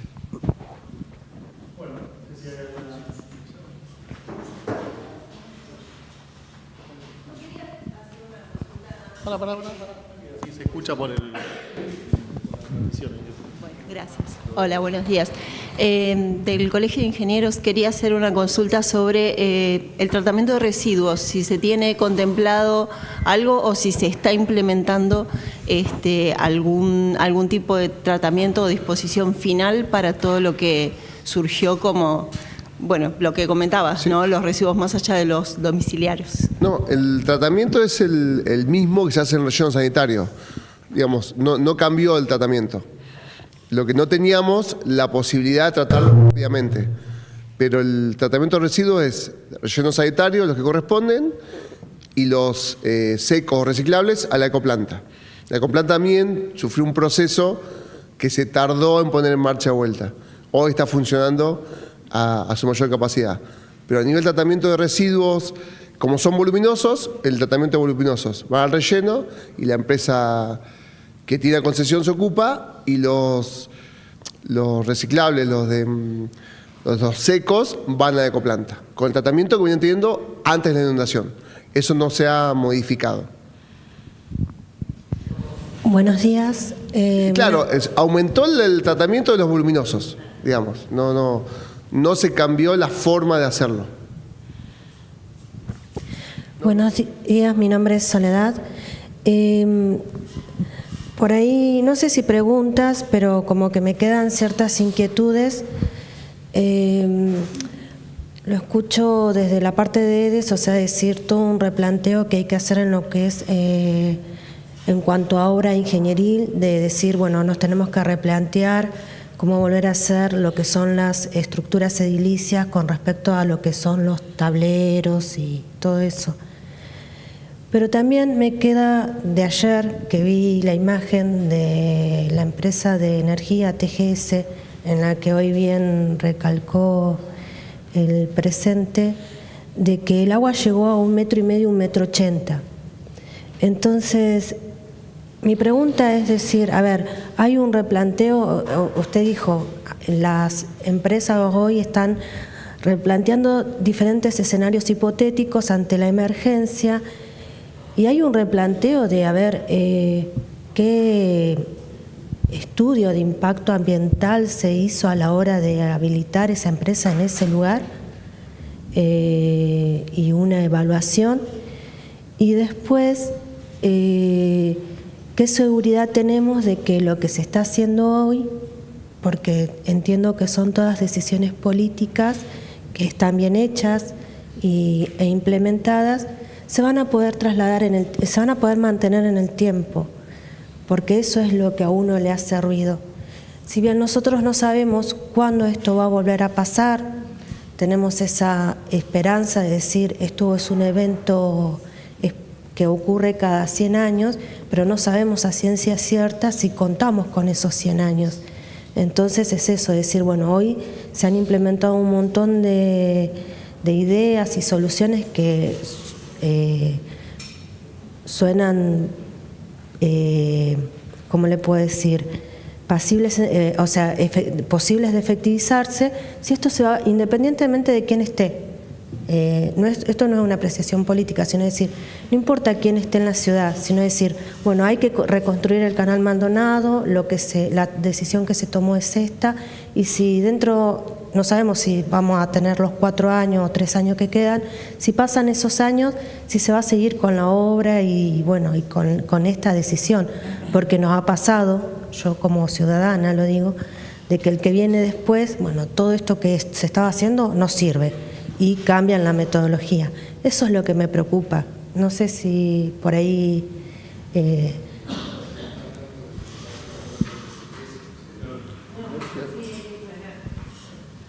Está bien. Sí, con respecto a lo de TGS, no sé, pero bueno, sí te puedo decir con respecto a decisiones que nosotros estamos tomando desde el municipio.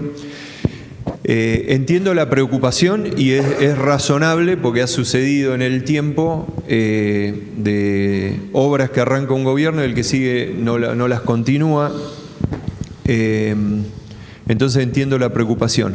Creo que en eso...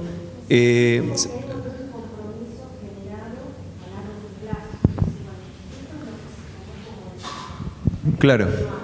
Mira, ahí hay dos planos. Por un lado, el compromiso de los que les toca tomar las decisiones ahora está, porque ya las tomaron, es decir, pero ¿qué pasa? Susbiele tiene 2 años y medio más de mandato, después el resto dependerá de la gente si lo vuelve a votar o no lo vuelve a votar. Lo mismo con el gobernador, hoy tomó la decisión de que el canal se haga, pero eso va a trascender la gestión de Kicillof. No sé si después volverá a ser gobernador o no, si se presentará y si la gente lo va a acompañar con el voto. Entonces depende un poco de decisiones que exceden al mandato de un funcionario y un poco depende qué es lo que quiere la comunidad a la hora de votar un proyecto político, ¿no? Pero sí, a nivel institucional, creo que es importante lo que se ha disparado. Por ahí uno, en aras de la brevedad de los tiempos que tenemos para responder, a veces no te podés explayar en algunas cosas, pero sí quiero agregar, me parece que es importante, que por ejemplo en esta interacción que estamos teniendo con la provincia, el ADA, que es otro organismo que es la Autoridad del Agua, ha dispuesto el diseño de la mano de universidades locales de un sistema de alerta temprana también que va a ser localizado en las cuencas que afectan a Bahía Blanca, con estaciones meteorológicas y limnígrafos que van a aportar información a un centro de monitoreo regional que va a estar instalado en Bahía Blanca y que le va a permitir a Defensa Civil, a las autoridades que tienen que tomar decisiones en la parte urbana, tener datos con antelación que puedan hacer que se disparen alertas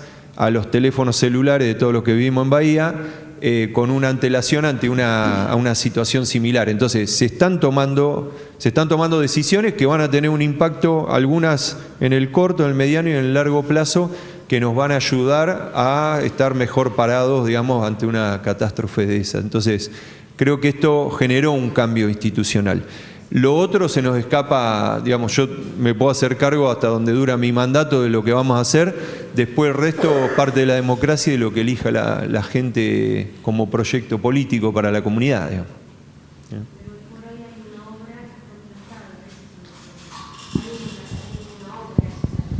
Sí, las obras se presupuestan y deberían mantenerse en el tiempo, pero bueno, todos somos testigos de que hay obras que están presupuestadas y de hecho hay impuestos que se cobran para el mantenimiento, por ejemplo, obras viales, que se siguen cobrando los impuestos cada vez que cargas combustible y las obras no se reactivan. Ya entramos en otro plano, digamos, de discusión, pero que es real y todo lo tenemos a la vista, digamos. Pero bueno, esperemos, uno tiene la confianza también de que este proceso se está llevando a cabo con una alta participación de la comunidad, de las universidades, los colegios, y me parece que eso también va a ser el resguardo a futuro de que los gobiernos sucesivos cumplan con estas cosas que sabemos que son importantes para la comunidad más allá del color político. Buen día. No una pregunta, sino soy Emiliano Menéndez, jefe de bomberos voluntarios de Coronel Dorrego, un distrito vecino. Tengo una visión capaz que distinta a lo que pueden tener las personas residentes de acá. La verdad, felicitarlos por el rol de la emergencia. La palabra emergencia, ¿dónde la están ubicando hoy en día? Vengo de un distrito que la palabra emergencia está última en el listado de todo. Venimos también a buscar una diplomatura en gestión de riesgo y que hicimos en conjunto con compañeros de acá, Defensa Civil. La importancia que le está dando la emergencia desde el centro de monitoreo hasta los mismos chicos que siguen capacitándose. Son cosas que capaz que no lo ve el común de la gente y es importantísimo. Por eso que, felicitarlos nada más. Es muy arduo el trabajo que hay que hacer, no termina nunca, no tiene fin nunca, es mi perspectiva. Problemáticas siempre van a suceder y se van a incrementar y van a cambiar. Lamentablemente han pasado desde vientos, granizos, agua, no sé qué falta, pero muy complejo.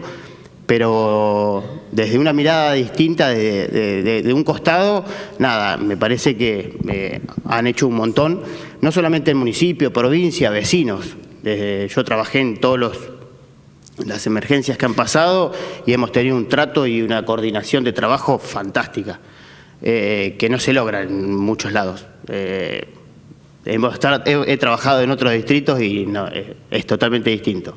Así que solamente agradecer a todos por todo lo que se coordina, el trabajo coordinado entre instituciones, municipio, provincia, nación, todo. La verdad, felicitarlos.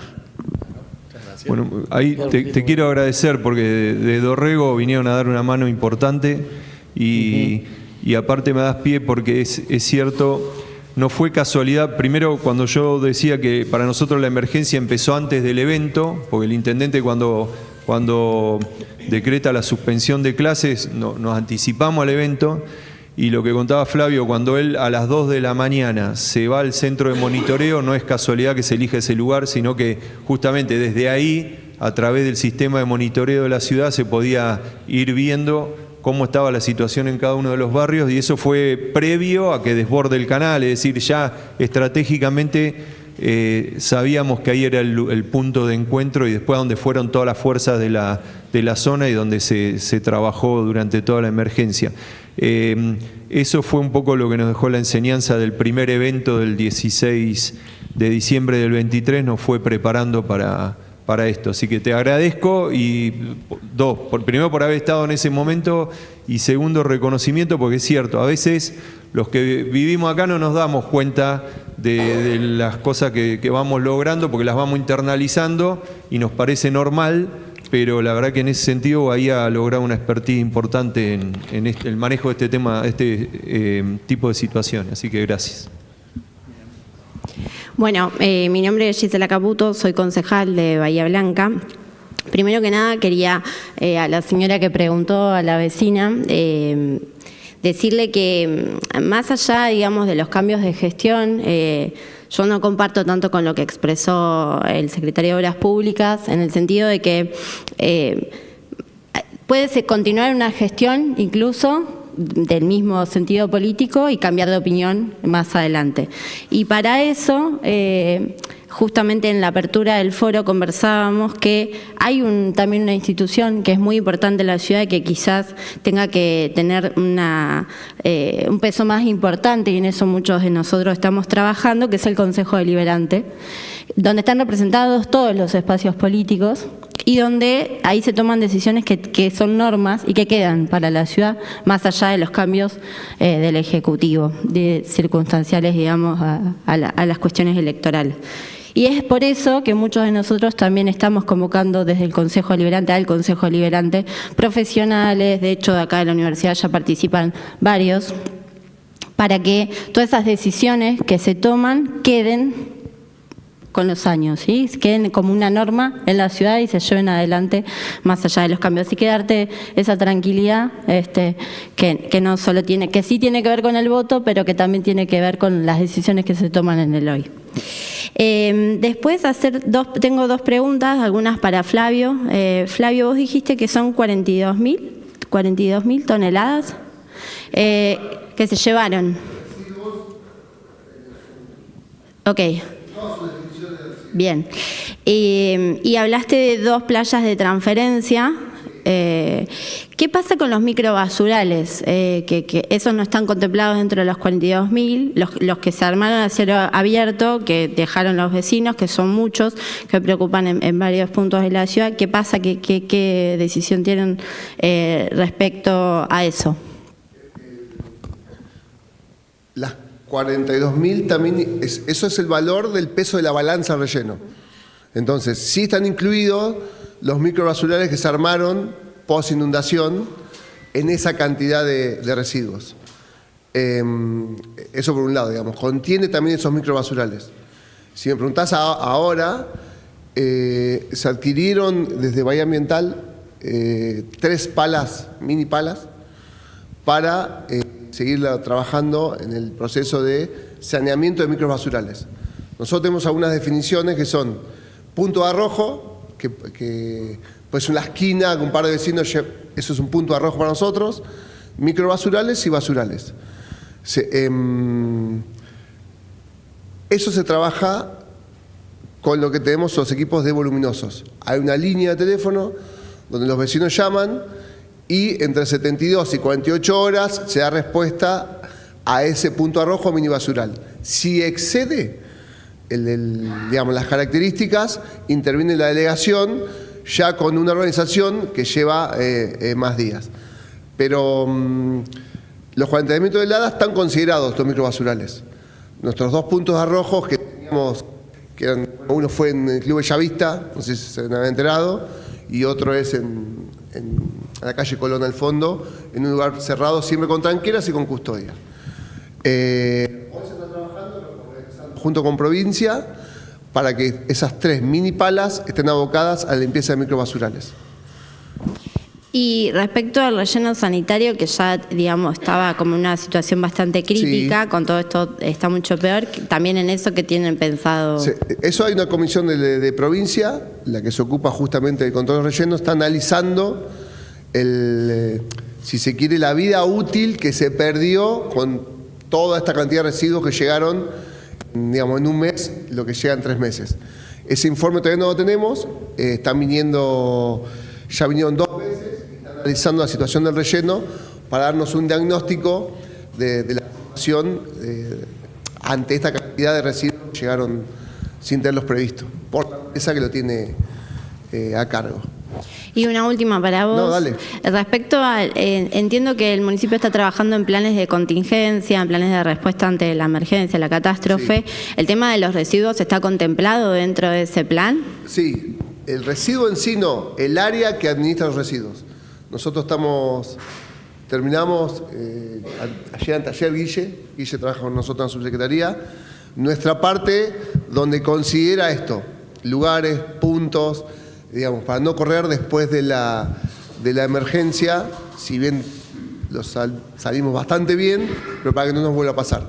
Yo creo que, Gisela, esos puntos, lo dije antes, son puntos que no se tuvo en cuenta y son necesarios tener lugares de transferencia o lugares al menos por X cantidad de tiempo tiempo donde los residuos permanezcan o hasta que el vecino, a medida que pueda llevarlos, porque muchos, bueno, vos lo has vivido, muchos vecinos también se ofrece a darnos una mano. Así que sí, dentro del plan de emergencia que está llevando Defensa Civil, contiene el área de medio ambiente y de residuos. Bien. Ahí, si te robo 2 minutos para contestar a la vecina también, es como, creo que es como dicen los dos, es cierto que no importa quién venga, pero hay pequeñas acciones, y les cuento una anécdota personal. Primero, la limpieza del entubado que se hizo, que la vimos todos, ya se hizo y no se había hecho. Entonces ya hay algo que se hizo y los próximos gobiernos, entiendo que lo que pasamos, porque entiendo que va a ser un bahiense, va a tener esa responsabilidad o esa preocupación que tal vez otros intendentes no tuvieron porque no lo vivieron. Y nosotros dentro de Bahía Ambiental, cuando llegamos tenemos un listado de bocas de tormenta, que es unas funciones. En Bahía Blanca hay 1.300 bocas de tormenta, 1.200. Cuando llegamos nosotros se limpiaban 300. Cuando preguntamos con Gustavo, no sabíamos por qué, pero había un listado de 200 o 300, nunca las 1.300. Hoy estamos limpiando 800. Entiendo que ya se están limpiando 800 en vez de 300. Entonces ya hubo cambios. Tal vez no se ven porque es el día a día, digamos. Pero ya hubo cambios que antes no estaban y que hoy este gobierno decidió hacerlos, y no me cabe en duda que el próximo intendente lo va a hacer porque vivió esto. Entonces no, digamos, no es una tranquilidad que yo también la tengo cuando me vaya, cuando sea vecino de Bahía. Sí, tengo otra pregunta para el secretario de Obras.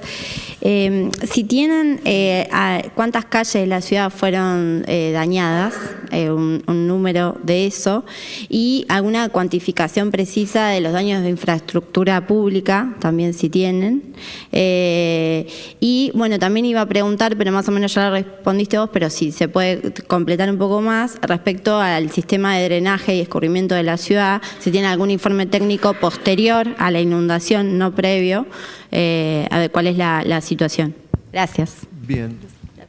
Sí, en la afectación hay más de 6.000 cuadras de tierra y depende del criterio con que la veas, el 90% de esas cuadras fueron afectadas, porque en algunos casos cuando vos relevás un socavón como el de Kramer y Cristo Redentor, que eran 4 metros de socavamiento, y después pasás por una calle y tiene 40 centímetros de socavamiento, podés decir, bueno, esta calle no fue afectada. Sí, pero para un vehículo pequeño es una afectación insoslayable, es decir, esa calle también estaría intransitable. Así que en ese sentido, toda la red que no es pavimentada tuvo un grado de afectación cercano al 90%. Esto lo fueron relevando las delegaciones, interviniendo inmediatamente. No nos quedamos en el relevamiento porque teníamos vecinos que no podían salir de la casa directamente. Entonces, se la fueron reparando con los recursos que había. En muchos casos ameritaba el transporte de material a la zona, entonces mucho de eso todavía está en proceso y va a llevar varios meses más. Así que eso con respecto a las calles. Y después con respecto al alumbrado público, el grado de afectación también tiene que ver con cuestiones técnicas que algunas ya fueron observables, es decir, columnas que fueron deterioradas, socavadas las bases y que ya se están reponiendo, y en otros casos problemas que van surgiendo después con cámaras que estuvieron sumergidas, que ya se vaciaron y se pusieron operativas, pero después aparece el óxido en las borneras y salen de servicio. Entonces es difícil decir con exactitud cuánto fue o cuánto es, porque todo el tiempo estamos teniendo novedades que son efectos del evento, como lo que decía hace un rato en una de las rondas, con los socavamientos que son subterráneos y que no quedaron expuestos a la vista, en veredas que están socavadas pero no te das cuenta porque tenés una losa arriba o o una carpeta que hizo que no se desmorone, pero que con el tiempo vas a tener algún inconveniente. En calles, no, en Sixto Las Piedras nos pasó lo mismo, por ejemplo, que cuando vos le pones peso encima empezás a evidenciar el problema que tenés abajo. Entonces es muy difícil decirte con precisión cuántas, porque todos los días vamos a tener asentamientos, además por esto que decía de la carga del nivel freático, que ejerció una presión en las estructuras y que en la medida que eso baje va a tener una respuesta de las estructuras. Así que esto va a seguir en el tiempo y nosotros lo estamos atendiendo todos los días. Bueno, muy bien. No sé si hay alguna consulta más. Por allá. Hay dos consultas más.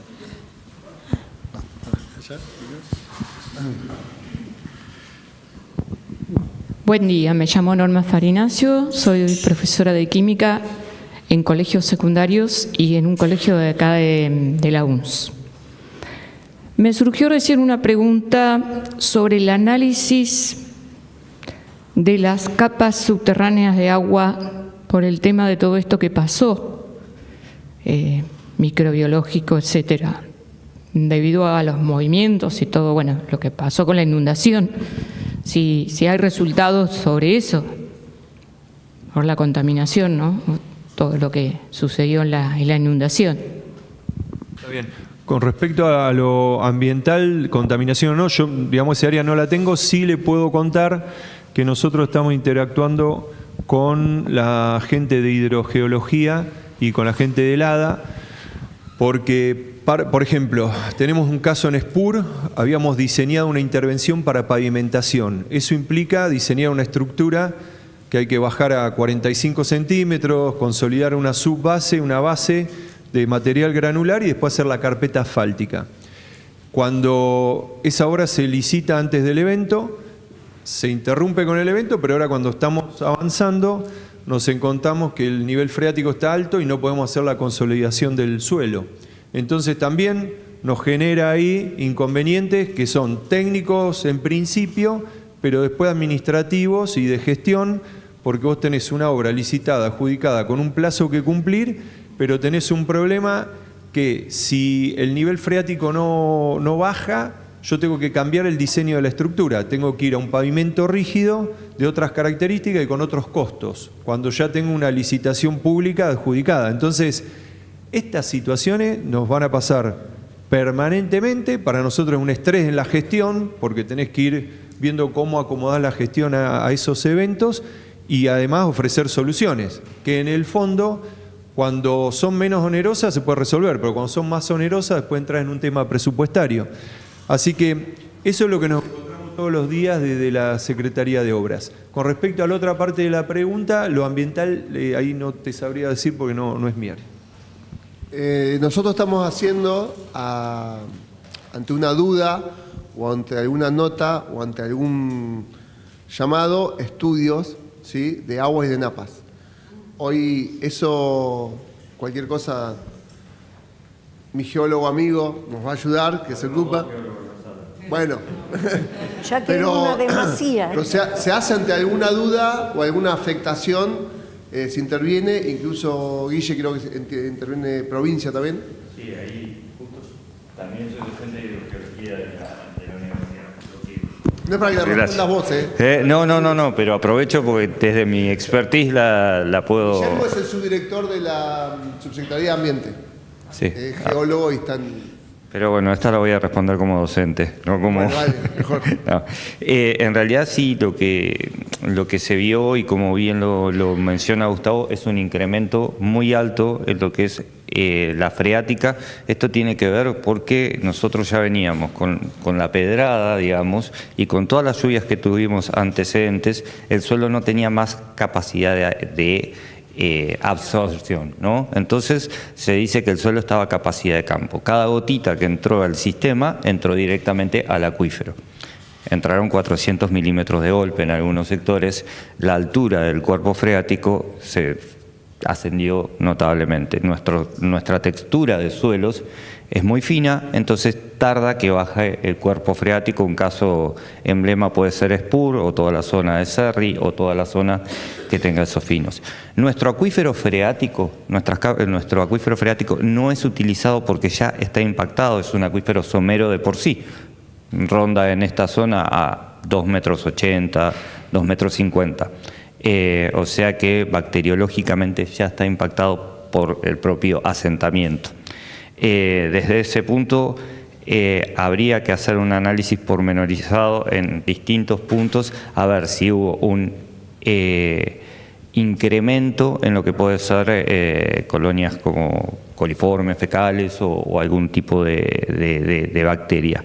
Lo venimos analizando, como dice Flavio, venimos trabajando mancomunadamente con el ADA, que tiene una geóloga a cargo también, y en todo lo que es la parte del polo petroquímico, como siempre con el CTE. No hemos visto grandes plumas de contaminación que hayan llevado a una denuncia.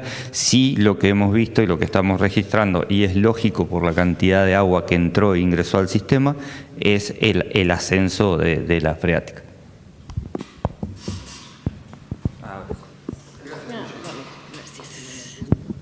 ¿Yo?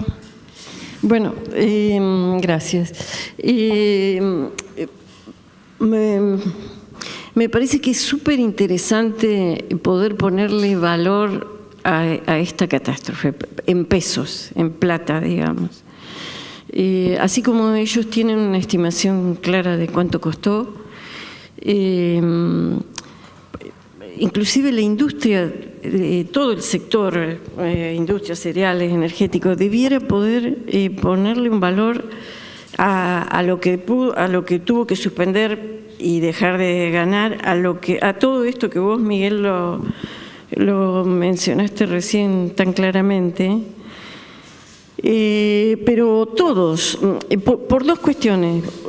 Me parece que si tenemos un valor de lo que costó, o de lo que estimativo, aproximado, de lo que costó hasta ahora la catástrofe, que acuerdo con lo que planteaba Gustavo, hay cosas que van a seguir, cuestiones que nos van a seguir en el tiempo ocurriendo y va a haber que seguir arreglando, cambiando, etcétera. También es un argumento para justificar la inversión en la prevención, porque si no es como que la pasamos y no importa si el dinero vino, por ejemplo, del municipio, ¿no? Que vos decís, bueno, durante los primeros 10, 15 días hubo aporte privado, que los privados no pasaron después ninguna factura, que se hizo voluntariamente, pero eso también es un recurso destinado, que vino del bolsillo de los privados, no importa de dónde vino. Me parece que es importante tener, por eso fue muy importante lo que el Ejército mostró ayer, que mostró una cantidad de recursos destinados, movidos, movilizados, porque me parece que nos ayuda a fundamentar y a entender que todo esto tiene costos humanos, costos ambientales, impactos ambientales de lo que no hemos profundizado, porque yo creo que es tanto lo social, lo económico, ha sido tan fuerte que, bueno, vamos por ahí. Entonces, y por otro lado también poder mostrarlo, compartirlo con la comunidad, me da la impresión que lo pones en el orden de la realidad. Entonces ya no es mágico, de algún lado va a salir la plata. Como decía Gustavo, hay tiempo, hay licitaciones, pero si la gente lo puede dimensionar, también a lo mejor puede entender que, bueno, vamos a tener que esperar algún tiempo más porque no tenemos este recurso para resolver la tal obra todavía. Pero si no lo dimensionamos exactamente y no lo comunicamos, bueno, lo que tenemos, seguramente lo que tendremos más es un aumento de los reclamos, me parece, digamos, es algo. Y hay otro aspecto que obviamente también tiene que ver con la transparencia de los recursos, digo, que la gente, es como una construcción de confianza con la comunidad, ¿no? Bueno, eso por un lado. Y bueno, nada, creo que que se requiere activar espacios, muchos que pasado el tiempo, cuando las aguas van calmando y los ánimos van calmándose, activar espacios intersectoriales. A la mesa de ayer, bueno, quedó claro que es muy bueno seguir ajustando las relaciones de los actores en los sistemas de prevención, de primeras respuestas, etcétera. Todos tuvieron claro eso, pero bueno, más allá de eso, también los espacios intersectoriales, no es solo el intendente, que cosa que la verdad este intendente va, explica, escucha, tiene como un perfil muy pronunciadamente, con un estilo, pero no alcanza con eso, digamos. Me parece que los espacios intersectoriales a la hora de la crisis o post-crisis son importantes para calmar ánimos y para eso, para construir confianza. Aloma, es simplemente el comentario que yo tengo algunos números, pero les puedo asegurar que claramente cada empresa sabe exactamente cuántos recursos tuvo que invertir o gastar para la remediación, para todo lo que fue el aporte de la comunidad. Son números que existen porque la empresa tiene obligaciones y inclusive cada sector tiene que responder ante probablemente un área superior, así que esos números están. Bueno, si hay en algún momento necesidad, seguramente se puede consultar. Solo un comentario, que creamos, que nos conversamos, que poner esos números, mostrarlos, nos va a ayudar para el futuro. Eso. Bien. Sí, no hay gestión de riesgo sin cuantificar, ¿no? Daños, números o en pérdidas, ¿no? Eso es fundamental. Bueno, yo no sé si hay alguna otra consulta. Si alguno del panel quiere dar un cierre, alguna última cuestión, ¿no? ¿Estamos bien? Si no, cerramos con un aplauso, agradecimiento.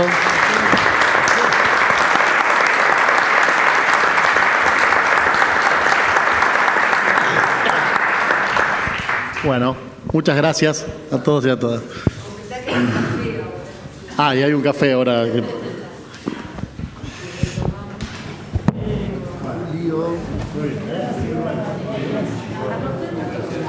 Muchas gracias por la invitación. Gracias, Fabián.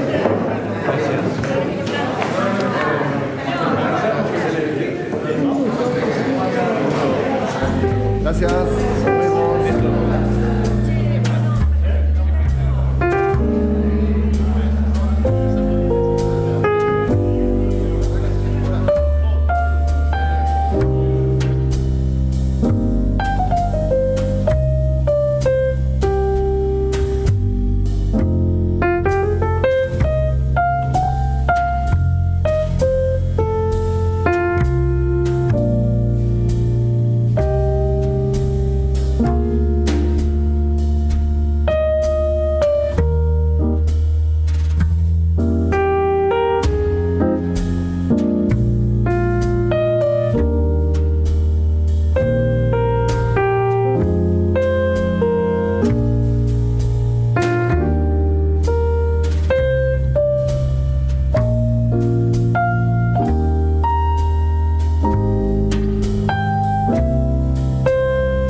Hola, los invitamos a tomar asiento, a los expositores.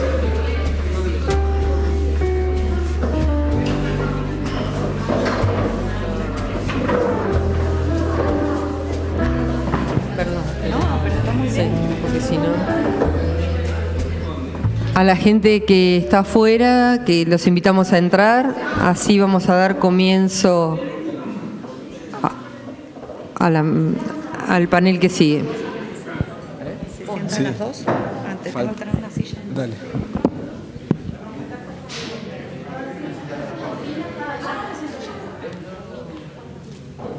¿La llamo por acá? No.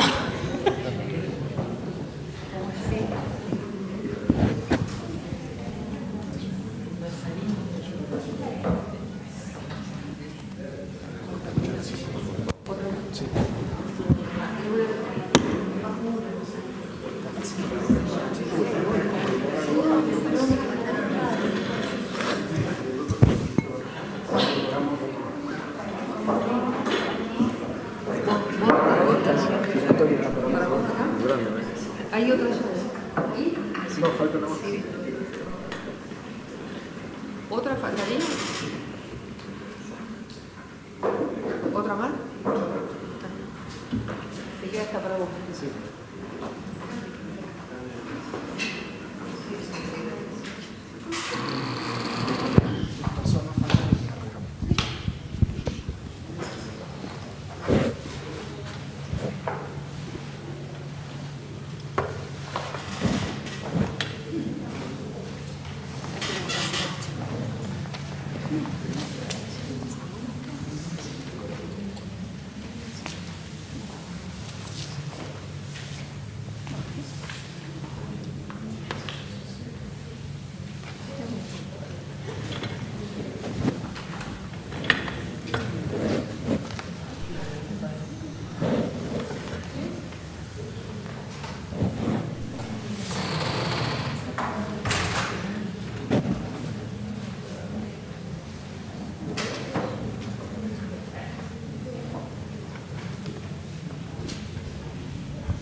Bueno, para todos aquellos que están conectados, ya vamos a comenzar en un ratito.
Bueno, buenos días.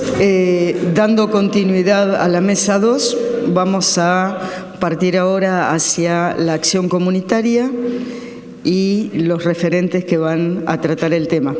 Va a estar coordinando esta sección Diego Fonseca, licenciado en Trabajo Social y docente, director general de la Casa Salesiana de la Piedad y presidente de la Asociación Civil Ser Comunidad. Bueno, muchas gracias. Bueno, bienvenido a esta mesa de trabajo, de discusión. en el marco del tercer foro ambiental, ¿no? La verdad que celebramos este espacio. Ayer fue el Día Mundial del Ambiente y ponernos a poder reflexionar en este tema tan importante como el cuidado de la casa común, que así lo llamó Francisco, es tan clave, y más teniendo en cuenta esto que nos ha atravesado como ciudad, la inundación del 7 de marzo, que también nos ayuda a poner en dimensión este drama que vivimos como ciudad. Así que hoy, bueno, hemos convocado una mesa bastante representativa del Estado municipal, de las organizaciones de la sociedad civil, para poder reflexionar cómo fue este tema de la reconstrucción inicial post-catástrofe, ¿no? Así que, para no perder mucho tiempo, vamos a dar la palabra a cada uno de los panelistas. Cada institución tiene 10 minutos para exponer. Nos vamos a ayudar por un PowerPoint y, bueno, después habrá una rueda de preguntas si surgen, digamos, en torno a las exposiciones. Vamos a empezar proyectando el PowerPoint. Ahí tienen.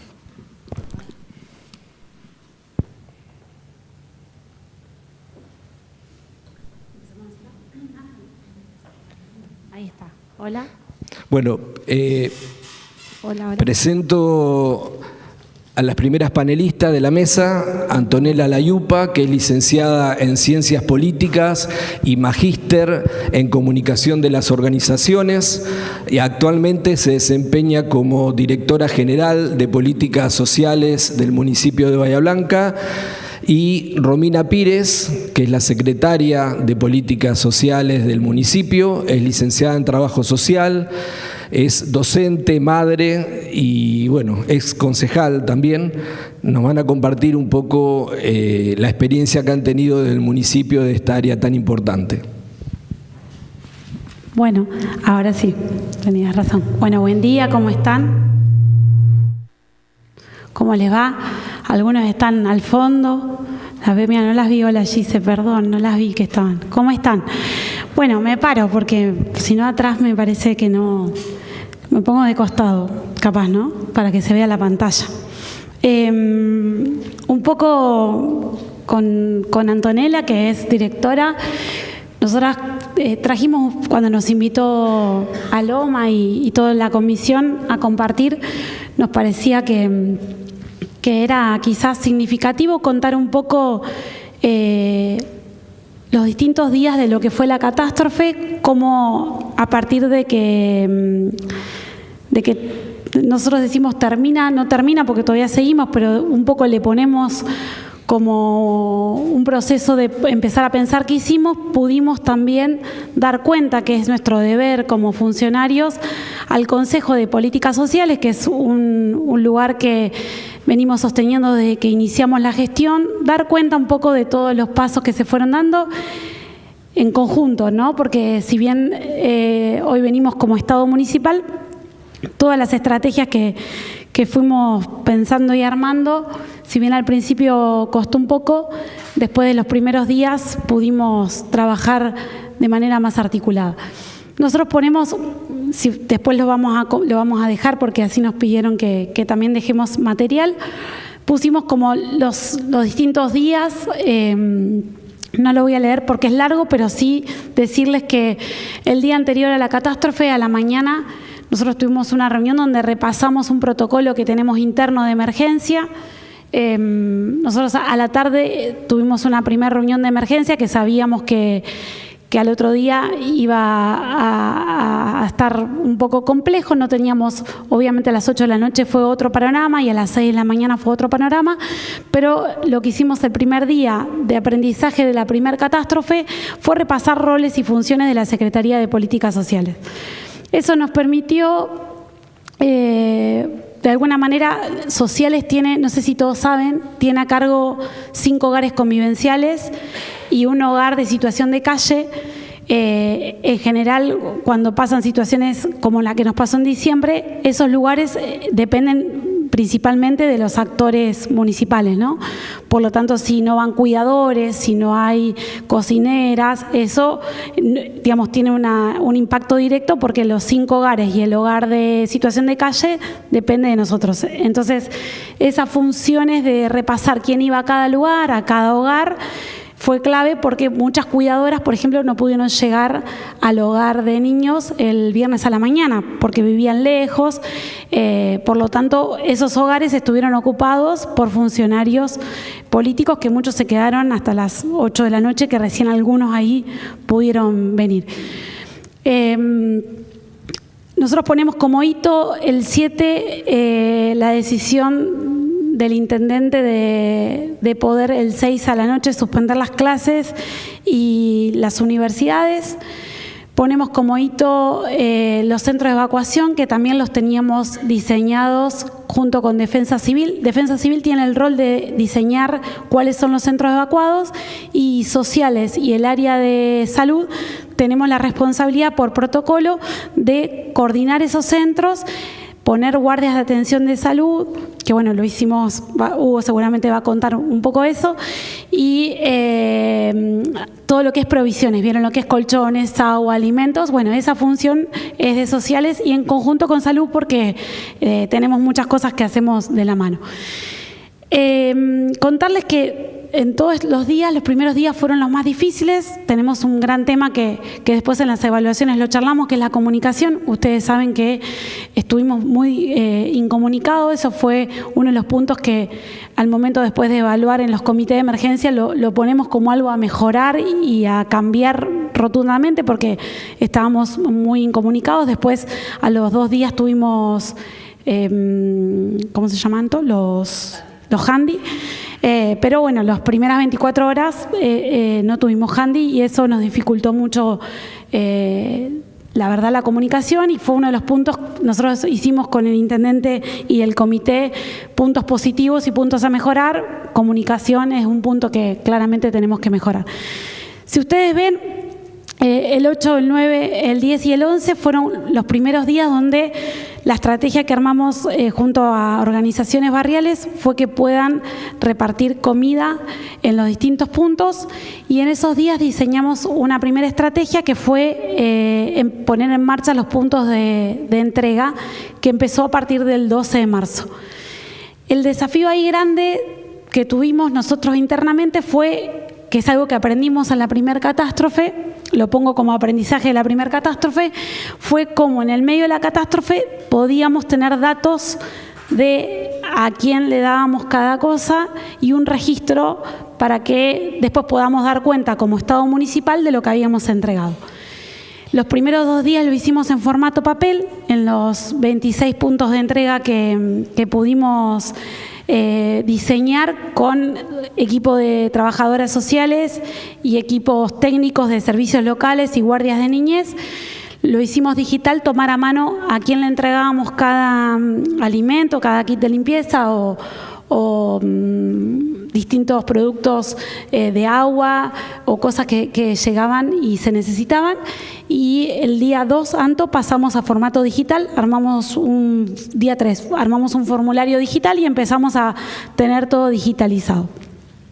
Lo digo como un punto porque para nosotras, una vez que tuvimos que rendir y dar cuentas de todo lo que se entregó, cuánta gente se le entregó y la trazabilidad de los datos, fue un insumo que en los primeros 2 días nos trajo un poco de dolor de cabeza porque la gente, cuando los mismos trabajadores tomar datos es un tiempo. Vieron que preguntarle al otro nombre, apellido, dónde vive y teléfono implica un dato que hay que pedirlo.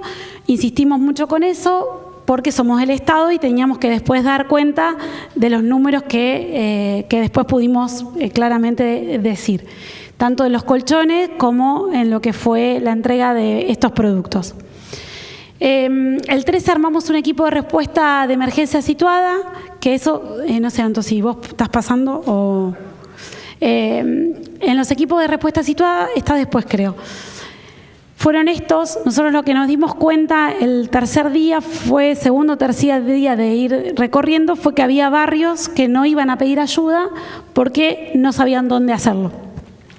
Entonces armamos un equipo de respuesta situada que recorrió distintos barrios. Acá pueden ver, estos son los barrios que recorrimos: 17 de agosto, Viajante del Sur, Taxista, Las Quintas, Caracol, Comahue, Costa Blanca, Canal y Pampa Central estuvimos varios días, Barrio Sensi, algunos que son quizás más conocidos porque la gente pide ayuda más fácilmente, y otros barrios, Derby, Napostá, Universitario y los de arriba, que quizás son barrios donde nosotros nos empezamos a dar cuenta que había que armar otro dispositivo porque la gente no sabía dónde tenía que ir a solicitar ayuda. Con esto, la verdad que lo dejamos escrito porque nos pareció que fue una estrategia que ayudó mucho a la logística de los barrios. Comahue nos pasó que cuando fuimos estaba como muy desconectado, entonces empezamos a tomar 2 o 3 puntos en Comahue para que la gente pudiera saber dónde pedir ayuda. Nos pasó lo mismo, que ahí fuimos con Anto específicamente, en Viajantes, 17 de agosto, Derby y Jardín Green, ¿no? ¿Estoy bien? Fuimos nosotras específicamente y armamos como algunos puntos con gente que estaba semi-organizada, pero faltaba como que podamos ponerle nombre y que lo podamos comunicar para afuera para que la gente sepa dónde encontrar esta ayuda. Volvemos para atrás, les cuento esto y después algunas cuestiones de nuestras intervenciones, ¿no? Eso te lo dejo a vos, sí, que lo explicás mejor. Eso también, para atrás en los días, cuento eso. 13 en la otra. De acá, nosotros los puntos fijos fueron importantes porque tanto los que armamos 26 como los de respuesta situada los íbamos comunicando a través de prensa y también mucho en los WhatsApp más barriales, ¿no? Donde la gente podía encontrar respuestas a lugares específicos.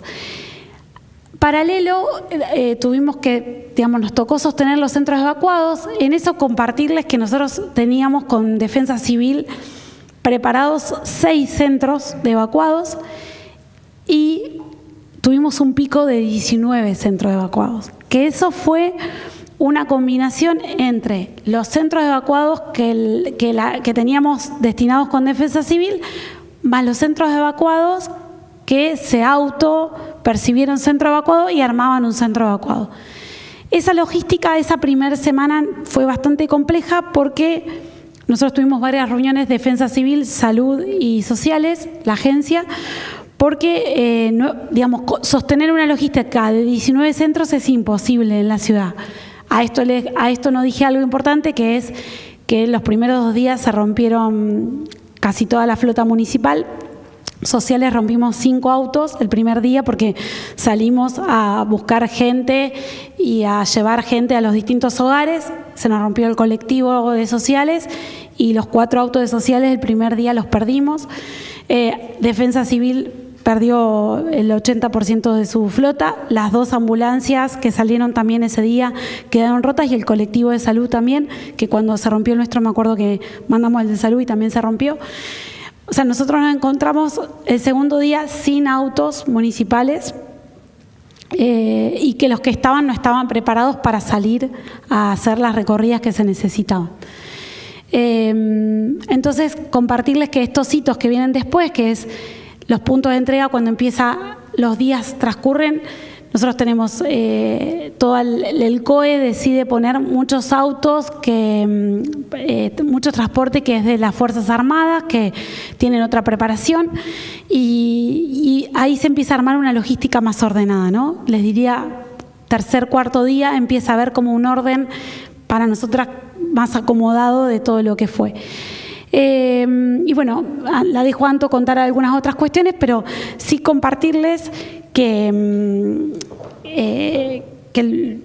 todas las intervenciones que quizás desde el municipio se hicieron fue muchísimo gracias a... Nosotros armamos una logística, que esa logística los primeros días, como toda logística, hasta que se incorpora y funciona, lleva un tiempo, pero mucho acompañamiento de distintas instituciones.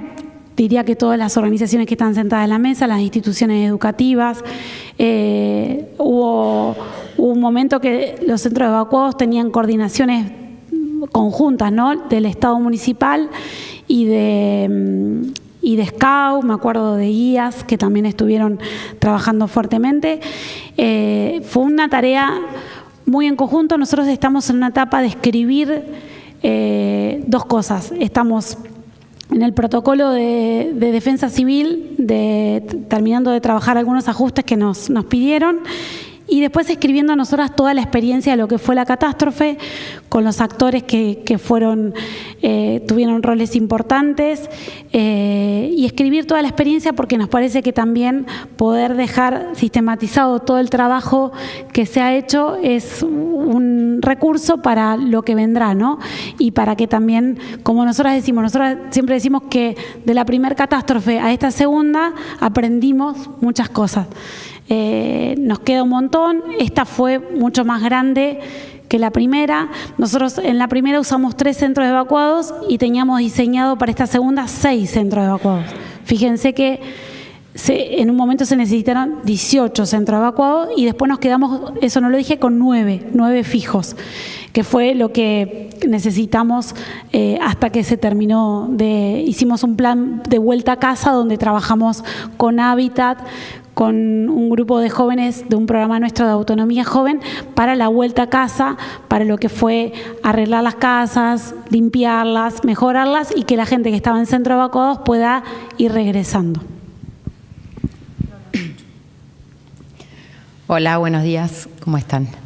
Bueno, voy a intentar ser lo más breve posible y digamos, retomando lo que Romy contó y tratando de reflejar los números de cada una de las estrategias y decir que bueno, que en este contexto que mencionó Romy y con la escala que significó esta catástrofe, nosotros cuidamos mucho y trabajamos la cuestión de la trazabilidad y la transparencia de los datos, y más allá de todas las cuestiones que quedan por mejorar, aprender y modificar, sí hicimos un gran esfuerzo, todo el equipo de sociales, de la agencia del municipio, por tener estos registros y esta trazabilidad de cada una de las intervenciones, y es un poco lo que les voy a compartir. Bueno, uno de los primeros trabajos que hicimos fue un cruce de datos, esto fue el día 10, digamos, después digamos, del momento inicial y de consolidar los centros evacuados y algunas de las estrategias, que fue cruzar el mapa del agua y de las zonas más afectadas con el mapa de la pobreza en Bahía Blanca, y poder hacer una estimación con las herramientas que tuvimos y en tiempo récord. O sea, metodológicamente seguramente tiene fallas, pero y ahí poder estimar que 2 de cada 3 hogares sufrieron daños de más de 10 milímetros de agua. Esto implica 94.000 hogares, y de ellos un 25-26% hogares vulnerables. Nosotros en estas distintas estrategias de intervención que mencionó Romy tienen que ver con que, bueno, en esta catástrofe fue, digamos, muchas de las personas y hogares que fueron afectados no son las hogares y personas que habitualmente son asistidas y ayudadas por el municipio. Por eso este esquema de respuesta situada se pensó de ese modo, para dar una respuesta particular y específica a familias y hogares que no recurren o no suelen recurrir a la ayuda del Estado y que se encontraron ante la emergencia, ante la necesidad de ser asistidos. Volviendo, digamos, a los números, nosotros tuvimos, bueno, Romy habló de los centros de evacuados, y acá un poco la evolución de los datos hasta que el día 19 de marzo finalmente digamos, las personas pudieron regresar a sus hogares. Hubo una estrategia de acompañamiento, una vuelta a casa se llamó esa intervención, donde equipos de salud, de políticas sociales, y también esto quiero mencionar, que lo dijo Romy, pero lo destaco, que todas las estrategias de intervención del área de políticas sociales fueron en articulación con la comunidad y organizaciones de la comunidad. Se hacían cuadrillas donde se ayudaba a limpiar los hogares, asistencia y acompañamiento psicológico para que esa familia pueda volver al hogar, y así con ese programa de vuelta a casa el 19 se logró. Luego, otra estrategia de las que se hicieron de manera comunitaria, que en realidad fueron comunitarias y el Estado municipal acompañó, fueron los roperos comunitarios que inicialmente estuvieron, y bueno, y acá están los números, hubo una cantidad máxima de 53 roperos comunitarios abiertos en los distintos días, y también en cuanto a los colchones, si bien no lo manejó el área de sociales directamente, se entregaron entre el 7 de marzo y el 8 de abril, que fue el corte que hicimos para estos datos, 40.794 colchones, de los cuales existe la trazabilidad hasta el individuo. O sea, hoy el municipio puede dar cuenta de nombre, apellido, DNI, después se siguieron entregando colchones, hoy el número es mucho más alto, digo en este corte que tomamos como referencia. Bueno, de cada uno de estos colchones nosotros podemos saber a quién se le fue entregado. Puntos calientes, que fue una estrategia que también, con una iniciativa comunitaria que el municipio fue acompañando con la asistencia de mercadería y que funcionó prácticamente desde el mismo 7. Y acá está, ustedes pueden ver la evolución tanto de la cantidad de puntos, cómo se fueron incrementando los primeros días y después cómo iban disminuyendo, y después acá la cantidad de viandas estimada. Nosotros teníamos una coordinadora que todos los días iba llamando y direccionando las ayudas, consiguiendo frescos, carnes y demás, además de los alimentos secos para asistir. Nosotros estimamos un total de 79.245 viandas en este periodo, y acá también se ve la evolución de cantidad de viandas por día y acá la cantidad de puntos calientes por día. Y llegamos a tener un máximo, está mal expresado, pero llegó a haber un máximo de 58 puntos calientes que funcionaron desde el mismo 7. Después, como comentó Romy, nosotros hicimos el trabajo, es el mapeo, y también en conjunto con distintos espacios comunitarios empezamos a organizar los puntos de entrega que comenzaron el 12, que ahí sí, digamos, requirió esos días y que se sintió, digamos, esos días pero que primero hubo que asistir los centros de evacuación, los hogares convivenciales, resolver el tema de la movilidad y de la infraestructura que el mismo municipio había perdido, inclusive el personal. Muchos de los equipos y profesionales del municipio eran también personas que estaban afectados. Y ahí comenzaron los puntos de entrega en distintos lugares de la ciudad donde se proveían de kit de alimentarios y kit de limpieza. Acá también tenemos en el primer gráfico, del 12 de marzo al 8 de abril, la cantidad de puntos de entrega. Tuvimos un máximo de 26. La cantidad máxima de entrega de kits en un día fue de 3.113, que fue el 31 de marzo. Y se entregaron una cantidad de 52.219 kits. Y acá también, esto que contaba Romy de las planillas, que fue un esfuerzo grande porque no había en muchos lugares clima frente a la emergencia y la necesidad de la gente para pedirle el DNI o un dato cuando la gente estaba desesperada, pero esto hoy también nos permite, de estos 52.219 kits, nosotros sabemos la persona que fue una vez, 2 veces, 3 veces, una vez, y sabemos quién es cada uno por ese trabajo que hicieron todos los equipos municipales, trabajadores sociales, voluntarios y las mismas organizaciones donde funcionaba cada uno de estos puntos de entrega. Nosotros estimamos que en mercadería se entregaron más de 580 toneladas de alimentos, que eso, para que ustedes puedan dimensionar, es más del 70% o más del 75% de toda la mercadería que se entregó en el 2024, que también incluye una catástrofe.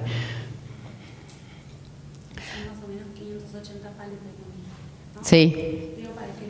Sí, nosotros hicimos buscando equivalencia, son 54.000 changos llenos de supermercado, digamos, cosas así como para poder ilustrar o ejemplificar qué representa, que uno dice 580 toneladas y decir, bueno, ¿y qué significa esto?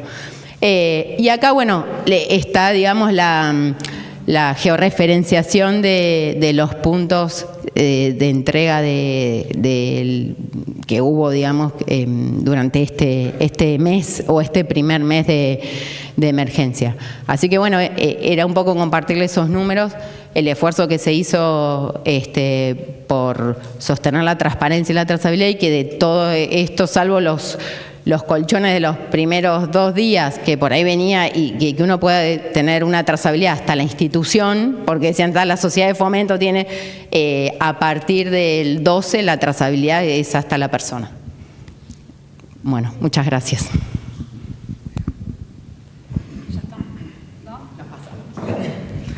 Bueno,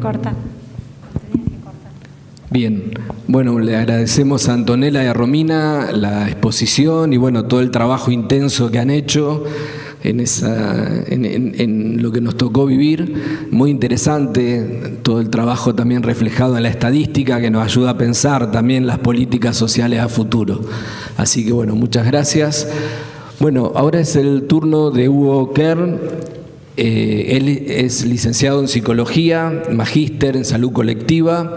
Actualmente se desempeña como jefe del Departamento de Salud Mental y Adicciones de la Secretaría de Salud de la Municipalidad de Bahía Blanca. Así que le vamos a pedir a Hugo que también comparta su experiencia desde una área tan sensible. Bueno, ¿se pone solo? Ah, dale.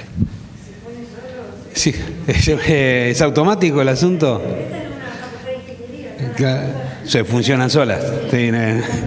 Y hablar de las emociones no entra. Porque más allá de los datos y demás, que muy completa la presentación de Romina, como la venimos escuchando, sistematizando, mantener el concepto de la importancia de trabajar con un modelo agencial. Esto es nuevo en la ciudad y es muy importante, y es todo un tema como para poder explayarse un poco más de qué significa que haya autonomía operativa en la respuesta a los problemas que la comunidad plantea. Y con un modelo nuevo de trabajo, por supuesto un modelo nuevo en transición, pero que sería bueno en algún momento hablar de qué significa la agencialidad. En este sentido, para poder hacer, cuando uno va a un lugar, también trata de que ir a un lugar sea productivo, ¿no? Que haya valido la pena quedarse un rato acá y pensar sobre algunas cuestiones. Entonces, la primera consigna que teníamos era, me puse la alarma, la tengo acá para no excederme en el tiempo. ¿Qué hicimos?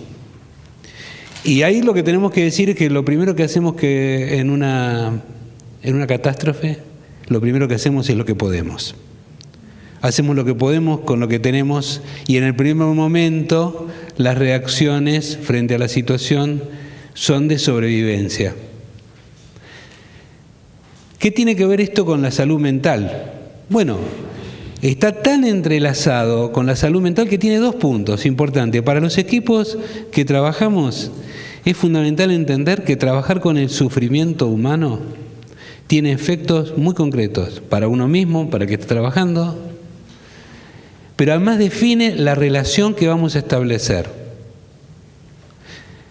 Ustedes dirán, nosotros, bueno, las primeras funciones, les comento, el Departamento de Salud Mental trabajan 67 personas, psicólogos, psicólogas, trabajadores sociales, operadores terapéuticos, acompañantes terapéuticos, es decir, un sinnúmero de profesiones, ¿no? Que básicamente lo que han hecho a lo largo de este tiempo es formarse para poder trabajar con el sufrimiento humano. Entonces, lo primero que sucede ahí es que, como algunas otras profesiones, naturalmente el ser humano, o lo que define una de las esencias del ser humano, es evitar el sufrimiento. Sin embargo, algunas personas, frente al sufrimiento, como hacen los bomberos, todos huimos frente al fuego y los vemos que los bomberos van para allá. Y el trabajo en salud tiene algo de esto, de ir hacia donde el cuerpo te dice tenés que ir para otro lado. En este sentido, la primera función del equipo de salud fue determinar inmediatamente posterior a la catástrofe quiénes estaban operativos. Y ahí nos encontramos quienes podían presentarse a cumplir tareas operativas, quienes podían parcialmente cumplir algunas tareas operativas y quienes estaban dispuestos a comprometerse a estar más tiempo Digo que esto también es importante verlo porque todo el sistema funciona si hay personas, ya sean trabajadores del Estado, como es en el ámbito municipal, o personas de la comunidad que sin tener ese rol del Estado en el trabajo, cumplen una función que es representar la idea del cuidado comunitario frente a una catástrofe. Obviamente trabajar en estas condiciones, nosotros decimos, no es que estás en la boletería del teatro o en la boletería del cine donde la gente viene a comprar una entrada para estar en un evento que está eligiendo estar, que quiere estar ahí. Ustedes saben que cuando tenemos un problema, básicamente lo que hacemos todos es intentar solucionar ese problema con los recursos que tenemos a mano. Algo que es una experiencia cotidiana. Más o menos tratamos de arreglarnos con lo que podemos. Entonces, cuando aparece este problema, cuando nos excede, cuando ya no podemos, cuando hay algo que se nos va de las manos, empezamos a buscar ayuda por el lado de afuera. Y esa búsqueda de ayuda del lado de afuera empieza primero con la gente que tenés más cerca, con tu familia, con tus amigos, con las redes sociales que tenés. Por supuesto que el problema que te toca enfrentar, primero nunca es un problema solo, sino que es una sucesión de problemas. Pero además, no solamente es una sucesión de problemas, sino que esa vivencia de desamparo que tenés frente a una catástrofe activa internamente todas las otras situaciones de catástrofe que te han tocado vivir a lo largo de la vida. Por supuesto que la última catástrofe es la que ocupa toda tu energía y todo tu intento de resolver ese problema. Y en este sentido tenemos que decir que lo que pasó con la catástrofe, la del 7 de marzo, no solamente generó consecuencias inmediatas, sino que nosotros ahora estamos viendo con mucha fuerza todavía las repercusiones de un fenómeno que está en este momento en transición. La incertidumbre psicológica que provoca la vivencia concreta de desamparo, esto quiere decir, vos vas a sufrir por distintas razones en la vida. Vas a sufrir porque el paso del tiempo, porque el cuerpo te pasa facturas, por el cansancio y demás. Vas a sufrir también por el tipo de relaciones que vas a tener con las personas, cosas que pasan en los vínculos con las personas, historias de vínculos, de amores y desamores que se van dando. Y vas a sufrir también por una dimensión que tiene que ver con aquello que la naturaleza te devuelve. Nosotros decimos, el registro concreto de sentir la inundación, de sentir el desborde, la vivencia de sentir que tu vida corre peligro, el concepto de no saber si las personas que vos querés están bien, si han sobrevivido, eso lo vivís en un corto periodo de tiempo muy intensamente. Y te decía que lo que pasa en ese momento, en ese primer momento, que desde el punto de vista de la salud mental se llama fase de impacto, momento en el que se produce una serie de acciones que muchas veces vienen del orden de lo impensado, de lo no reflexionado, son reacciones. ¿Cuál es el problema cuando uno reacciona? Cuando uno reacciona, el problema es que se puede exponer a situaciones que aumentan la vulnerabilidad. Por ejemplo, lo que sucede en general frente a una situación de estrés es que lo primero que tratamos de hacer es evitarla. Tratamos de distraernos, ya sea enfocándonos en otra cosa o pensando que va a pasar. Por ejemplo, no, va a bajar, y no baja, va a bajar, no va. Lo segundo que pasa es tratamos de huir de ese lugar. Y esta ha sido una vivencia de no poder salir de la casa, de quedarse encerrado, o sea, lo cual incrementa la sensación de desamparo. El segundo efecto que se produce es empezar a pelearte con los que tenés cerca. Potenciado a la enésima potencia en el caso de Bahía Blanca con la presencia de algunos medios de comunicación nacionales que generaron más incertidumbre, generando noticias falsas y generando comentarios y cosas que tienen que ver con un efecto concreto que a nosotros, con el equipo de emergencias psicosociales, nos tocó verlo en vivo y en directo, ¿no? Digamos, de personas que venían y le decían algo a alguien con toda la intencionalidad de generar desconfianza y con la velocidad, ustedes saben, con la velocidad que se propagan este tipo de cosas, ¿no? Bueno, un punto muy, muy fuerte fue la presencia del corredor de autos que vino a Bahía Blanca, que hace una serie de declaraciones en un contexto de extrema vulnerabilidad. Yo desconozco cuáles son las intenciones, pero no importa cuáles son las intenciones, porque hay que basarse en una lógica de las consecuencias de lo que decimos. No sé, ¿me entendés? Uno puede decir una cosa sin darse cuenta de lo que está diciendo, pero tiene que hacerse cargo de los efectos de lo que dice. Porque en este sentido hay cosas que suman al cuidado y hay cosas que suman a la desprotección. Porque en definitiva, en un momento de vulnerabilidad, lo que necesitamos es que nos banquen. Pasala a la otra, que después porque si no te ve. Ahí ese cuadrito. Bueno, la técnica nos traicionó. No, les voy a decir algo con respecto, no tanto de los datos que están bien presentados, como lo presentó Romina. Dos cosas con respecto a esto. Digo, cuando te toca enfrentar una situación que te provoca una incertidumbre muy grande, lo que necesitas son condiciones de soporte. Nosotros lo comparamos con lo que sucede, ustedes han visto con un nene chiquito que usan una mantita o un muñequito o eso se llama objeto transicional. ¿Qué hace? ¿Para qué sirven esas cosas? Viste que si hay algo que todas las madres saben, todas las familias saben, no se lo saques, no se lo tires, no se lo laves, porque tiene un apego con ese objeto que le va a dar una sensación de protección que le permite andar por el mundo. De alguna manera, los equipos que intervenimos en este contexto de emergencia venimos a cumplir esa función de dar una protección básica, no solamente concreta y real, sino a través de la disponibilidad y de la presencia para que la persona pueda soportar ese estado y esa vivencia de desamparo. Entonces, más allá de la cuestión básica de los equipos de notificar las víctimas, contactarse con los familiares, identificar a los muertos y hacer todas las cuestiones que tienen que ver en la práctica de la organización, de la tarea, después se fue dando la organización por niveles de la forma de dar una respuesta para el acompañamiento de la salud mental a las personas que estaban en condición de vulnerabilidad. Atención de la crisis, garantizar que los tratamientos que venían en curso no se interrumpieran.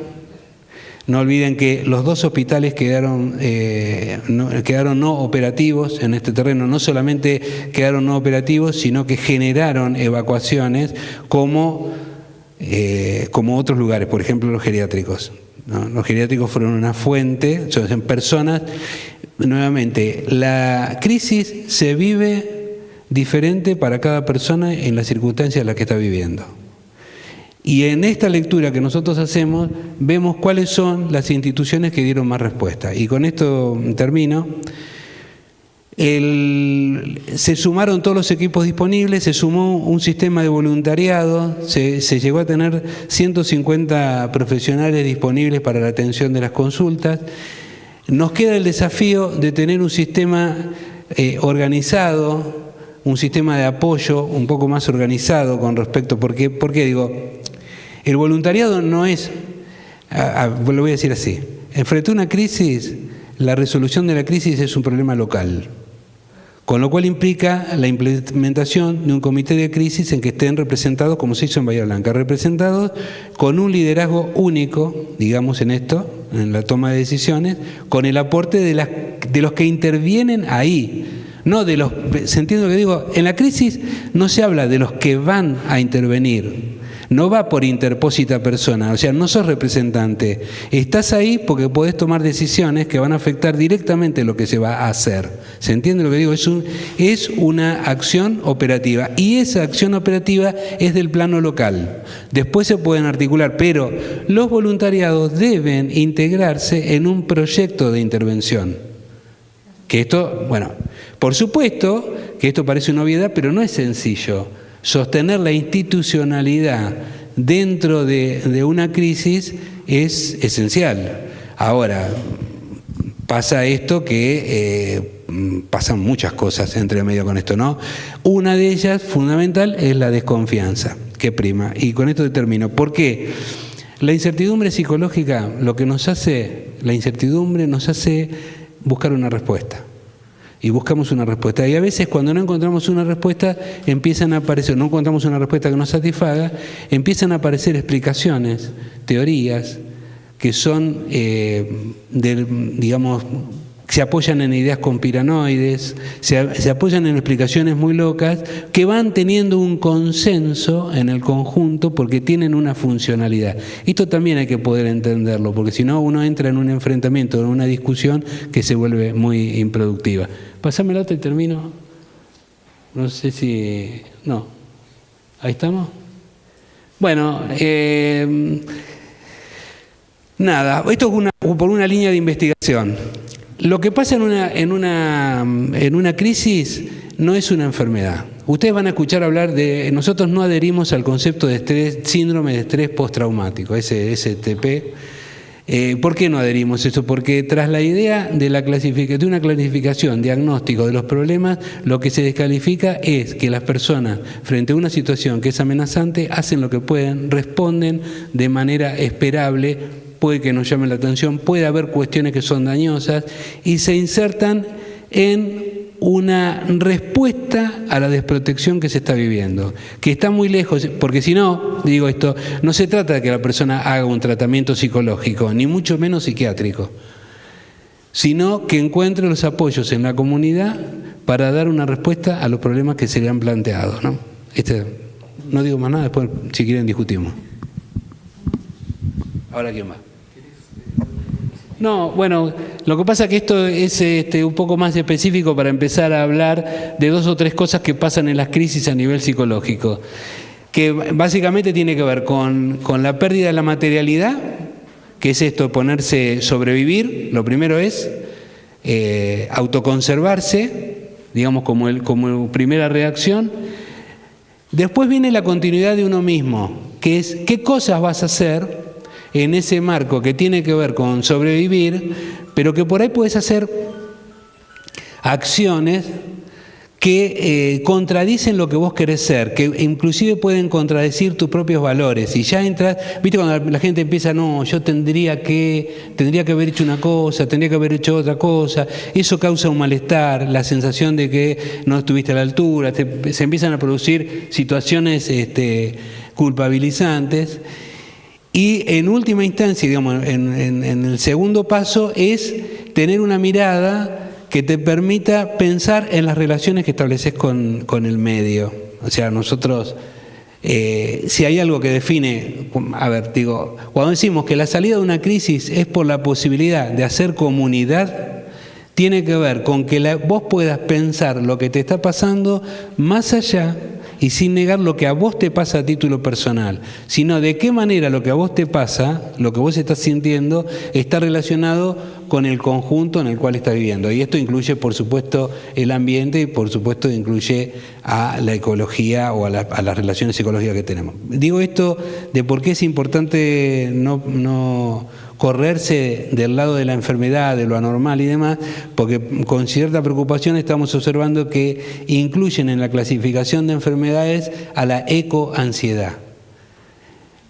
Cada vez que viene una clasificación de una enfermedad, ecoansiedad, que tiene que ver con esto que estamos hablando, ¿no? Cada vez que viene una clasificación de enfermedad, después viene un tratamiento. O sea, primero te enfermo y después te vendo el tratamiento. Son 2 cosas que deberíamos estar advertidos para que esto no vaya para ese lado. Hay un autor que dice, si no podés entender lo que me pasa, Si no, y esto lo decimos para nosotros como trabajadores de la salud, ¿no? Si no podés entender lo que me pasa, si no podés cambiar mis condiciones de vida, por lo menos tener la dignidad de no enfermarme, de no empezar a tratarme como un enfermo.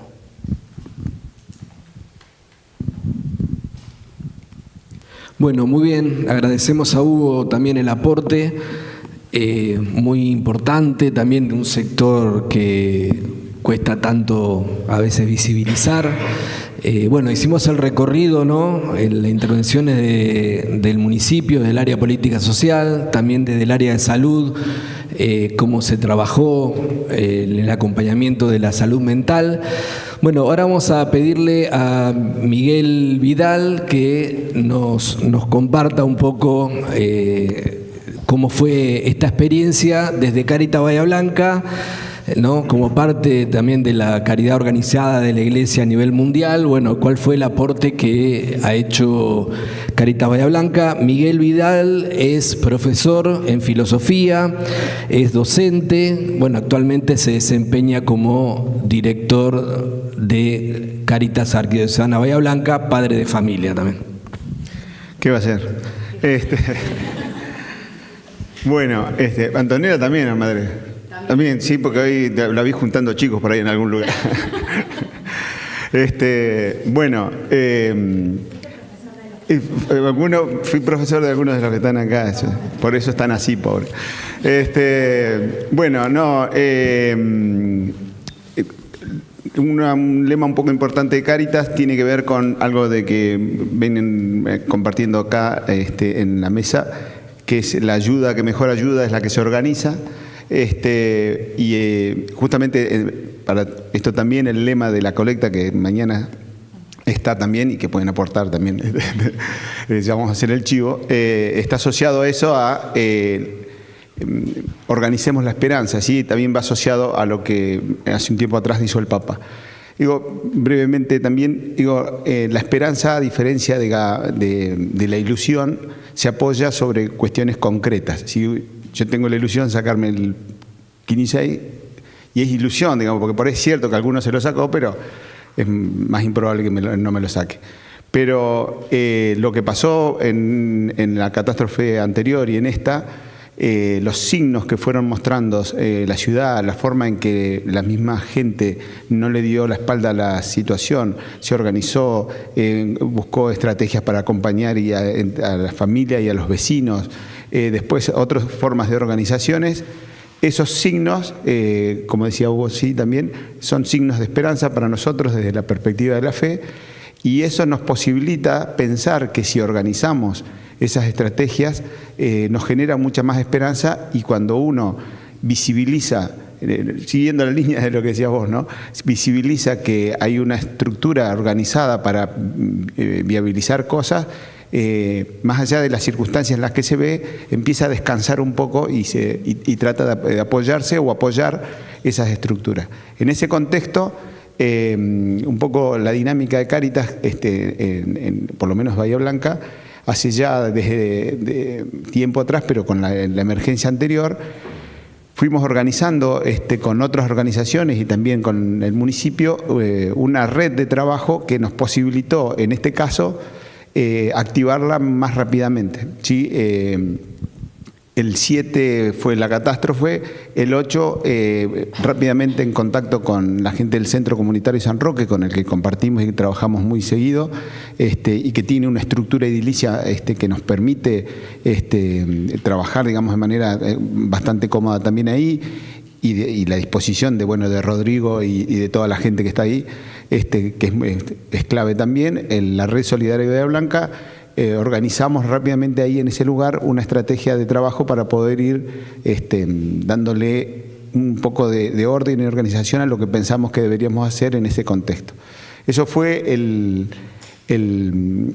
mismo sábado. Una cosa que traigo solamente como un detalle en esto que recién decían Hugo ahí.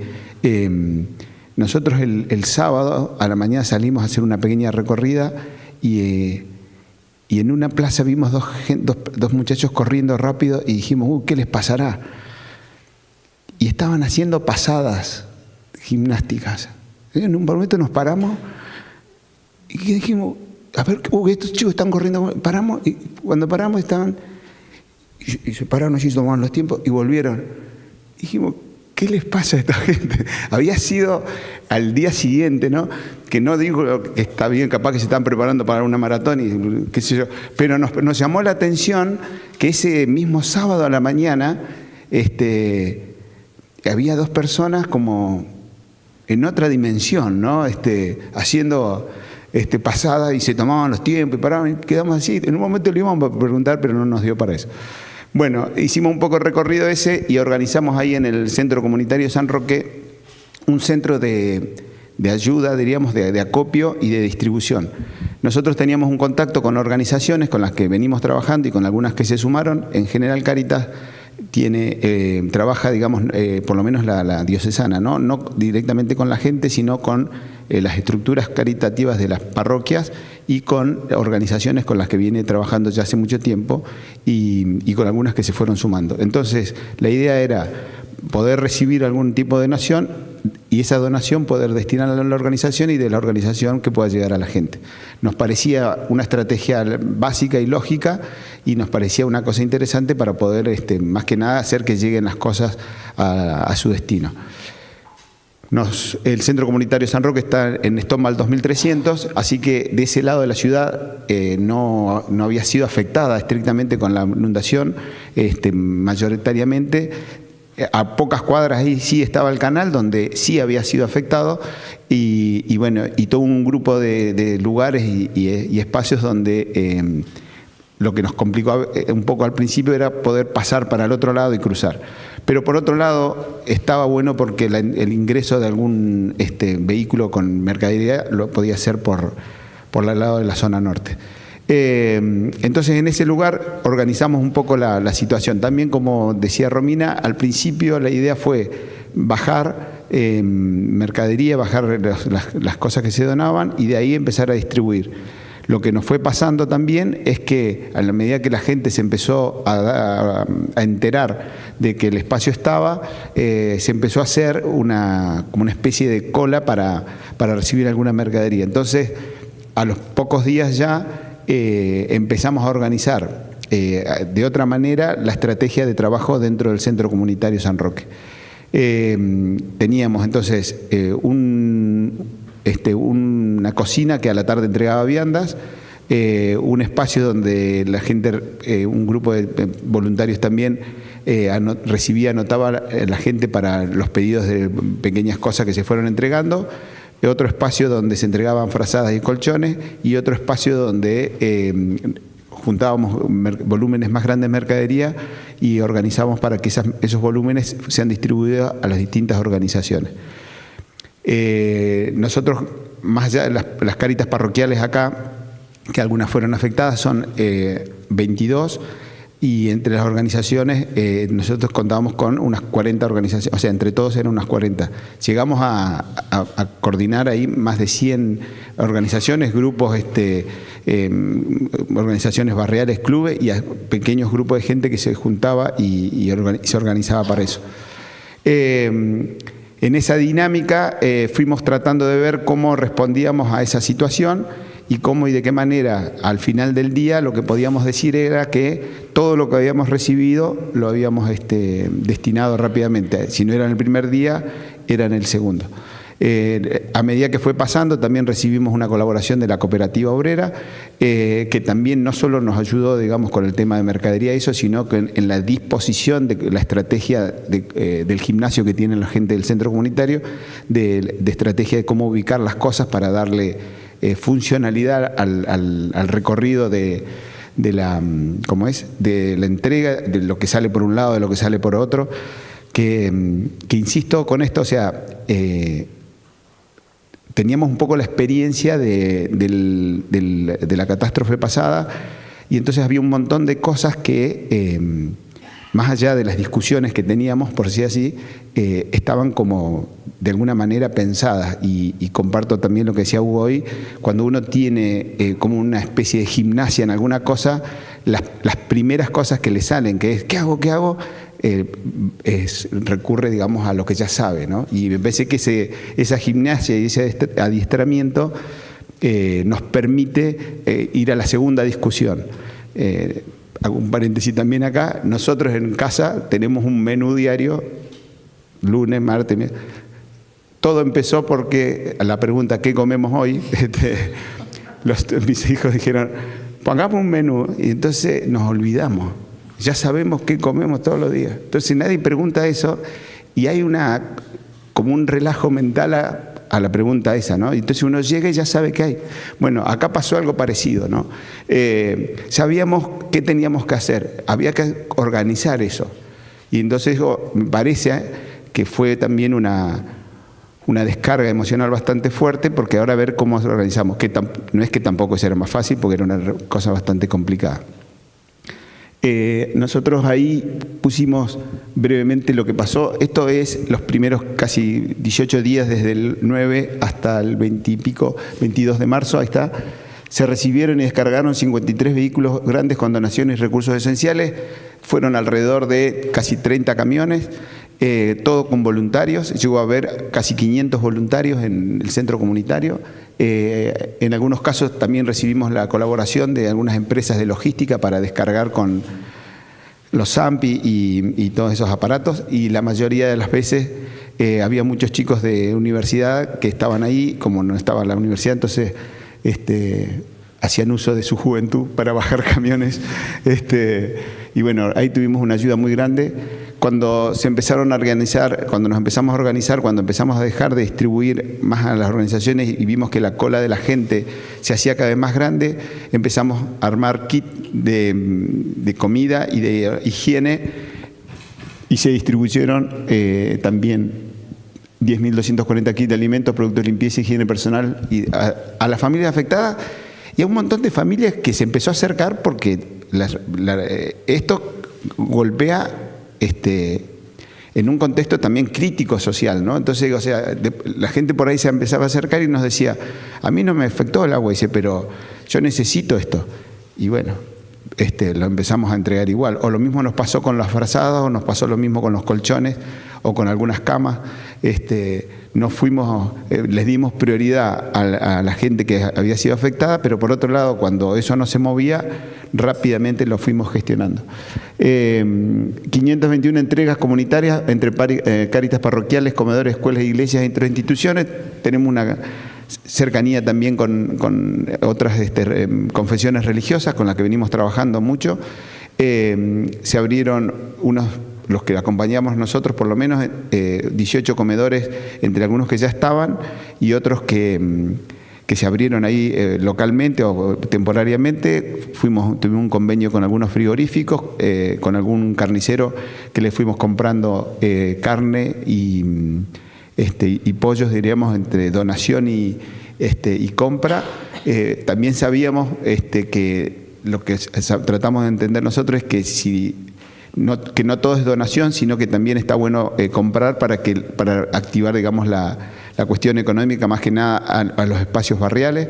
Entonces, eso nos ayudó bastante y fuimos acompañando, intercalando también con el Banco de Alimentos y con alguna gente que nos trajo verdura fresca para llegar a esos comedores que sabíamos nosotros que estaban entregando viandas. Así que bueno, eso fueron en esas entregas. Los vecinos organizados también distribuían los barrios, es decir, tratar de conectar y tratar de insistir en los espacios barriales en distintos lugares, que no entregábamos a gente solitaria, sino que tratar de que se organicen para que las ayudas lleguen y poder lograr un espacio, digamos, de encuentro y de red. Nos parecía y nos sigue pareciendo importante. Al principio cuesta un poco, pero después se visibiliza que es mejor. Y además porque, digamos, también de alguna manera genera un poco de transparencia. Muchas veces nos consultaban si nosotros teníamos certeza de que lo que entregamos lo entregaban. Y no, suponíamos que sí. Cuando en algún caso había una situación que nos hacía mucho ruido, los convocábamos, charlábamos. No somos, digamos, la policía de nada, digamos, pero los convocábamos, les hacíamos los planteos que nos parecía que era lo ideal, y bueno, y si llegábamos a un acuerdo, se seguía organizando, y si no llegábamos a un acuerdo, le decíamos que no lo hacíamos más. Nos pasó lo mismo dentro del centro comunitario, cuando alguien dijo, che, hay gente que se lleva cosas de acá. Nos sentamos con esa gente, le dijimos, mirá, esto es de todos nosotros, la gente viene y colabora, vos necesitas algo, avisanos, nos organizamos. Mayoritariamente la gente lo entendió así, y alguno que no lo entendió le pedimos que no venga más, digamos, porque no era nuestra intención señalar ni cosificar nada, sino justamente que lo que pasaba ahí genere, digamos, una devolución más que nada a las situaciones que se estaban viviendo. Y bueno, todas esas cosas las fuimos trabajando. Los primeros colchones esos son de todas las donaciones, 415 y 191 de 2 plazas. Después, más adelante compramos más y entregamos más de 1.500 colchones ahí. Se acompañó a los roperos. Bueno, la ropa fue un tema interesante. Estuvimos en comunicación con varias empresas que hacen reciclado de ropa en distintos lugares del país, porque ya de entrada nosotros supimos que iba a ser un problema ese, y dijimos, bueno, esto se va a llenar de ropa y vamos a necesitar empezar a entrar en contacto con eso. Así que empezamos a entrar en contacto con eso. Una de las cosas que se nos sugirió, quise ser por ahí, si las tiro a usted, no, es poder pensar quizás como un microemprendimiento eso acá en Bahía Blanca, ¿no? De que haya espacios de... muy bien. La mente.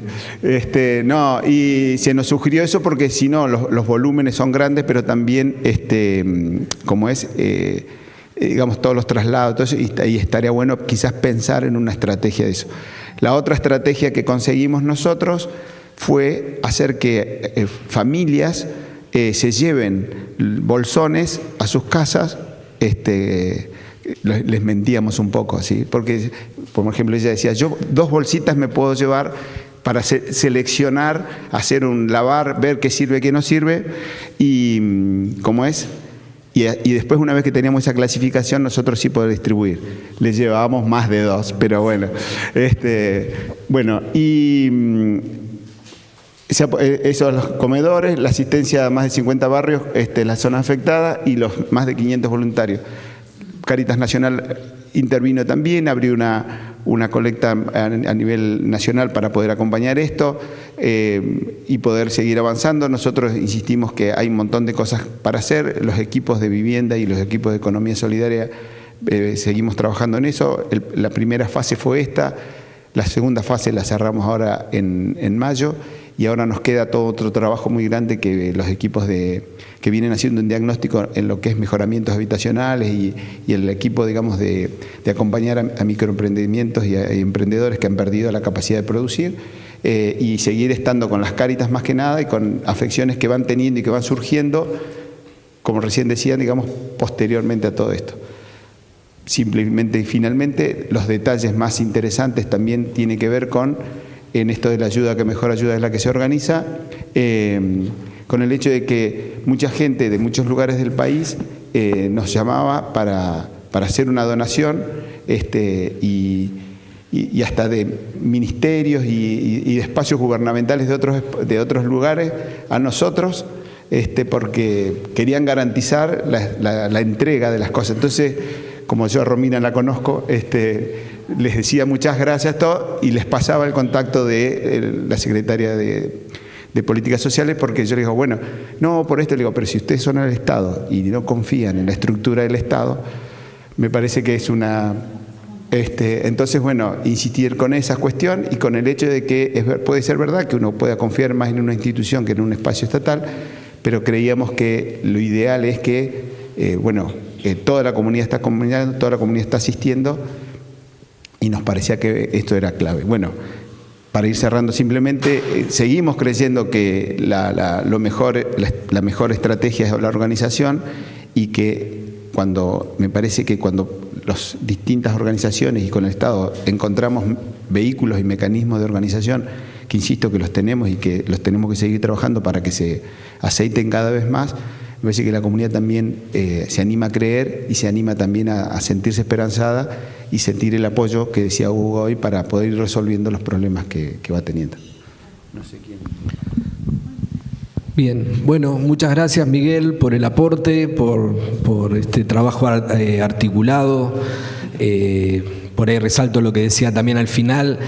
Creo que bueno, en estos tiempos ha llevado a esta cuestión, ¿no? Algunos dudar de, no sé, de la presencia del Estado, de la transparencia y demás, y es evidente que sin el trabajo articulado no hubiésemos podido superar esa cuestión tan traumática, ¿no?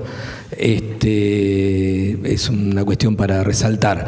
Bueno, respecto de la ciudad, hay lugares que fueron mucho más críticos que otros. Por ejemplo, White, Cerri, y en Cerri es un sector donde es un sector también en las afueras de Cerri, un sector hortícola, donde hay una población que produce y provee verduras a la ciudad y que ha sido ha sufrido mucho, digamos, este embate que hemos padecido. Por eso le invitamos a Pablo García, que también desde su rol nos cuente un poco cómo es el trabajo y la asistencia con este sector. Me olvidé de presentarlo a Pablo. Pablo es ingeniero agrónomo, es primo mío también, ya que estamos. Por eso no, yo lo conozco mucho. ¿Sí? Es ingeniero agrónomo, trabajó muchos años en el programa de cambio social del INTA y actualmente, trabajó también en Caritas Arquidiocesana, fue vicedirector y actualmente trabaja en el municipio, es técnico de la Agencia de Innovación, Desarrollo Productivo y Urbanismo de la Municipalidad de Bahía Blanca. Bueno, buenos días a todos, buenas tardes, ya casi. Bien, como decía Diego, un poco voy a tratar de sumar alguna mirada del sector rural en general, del partido de Bahía Blanca y en particular sobre la situación de la cuenca hortícola. El sector rural, fue severamente dañado claramente en todo el partido, principalmente con pérdidas invaluables en principio en términos de infraestructura productiva y luego también en pérdidas de animales y de capital productivo, tractores, herramientas en general. Y haciendo un poco de foco en el sector hortícola, en lo que tiene que ver con la cuenca media y baja del arroyo Sauce Chico, toda la zona oeste y sur del partido. Ahí, como primera caracterización, encontramos toda una alta densidad en términos poblacionales rurales. Para lo que es la zona rural es una alta densidad, para lo que es una zona urbana es muy baja. Estamos hablando de alrededor de 100 familias, principalmente dedicadas a la horticultura, pero muchas otras dedicadas a otras actividades productivas. Y en términos de asistencia y de abordaje de la inundación, la particularidad que tenemos que rescatar tiene que ver con la dispersión de esas familias en el territorio. Abordar la catástrofe en una zona donde hay gran concentración de familias tiene algunas dinámicas, donde hay gran dispersión tiene otras dinámicas, tiene otras particularidades, principalmente donde llegar hasta el último rincón de esos parajes es muy complejo, casi naturalmente, luego de una catástrofe mucho más. Así que quienes venimos trabajando con la comunidad desde hace algunos años, enfrentamos esa situación, cómo tomar contacto con esas familias, siendo que todos habíamos perdido esa primera comunicación y que los últimos mensajes habían sido los de las 6, 7 de la mañana, en los grupos de productores, estamos arriba del techo, toda esa situación, pero que después no había manera de llegar a ver cómo esa familia que estaba a 10, 12 kilómetros campo adentro, qué había pasado. Así que fue muy difícil abordar esa primera reacción, ¿sí? En comunicación con el delegado de Cerri, teníamos esa misma preocupación, qué estaba pasando allá adentro, hasta que empezamos a identificar algunas familias que habían podido llegar hasta Cerri y que empezaron a transmitir esa información. Entonces empezamos a juntar un poco el rompecabezas de qué estaba pasando tierra adentro, por llamarlo de alguna manera. Y ya más adelante, con el cuartel de bomberos pudiendo ingresar, pudimos empezar a tener un panorama un poco más claro de cómo era la situación y con algunas familias que lograban salir principalmente con lanchas, con botes y demás, ¿no? Esa como primera cuestión, la dispersión y la profundización de las familias dentro de cada uno de los campos. O sea, en cada unidad productiva a veces viven 4 o 5 familias, algunas muy adentro, donde los caminos internos también son complejos, ¿no?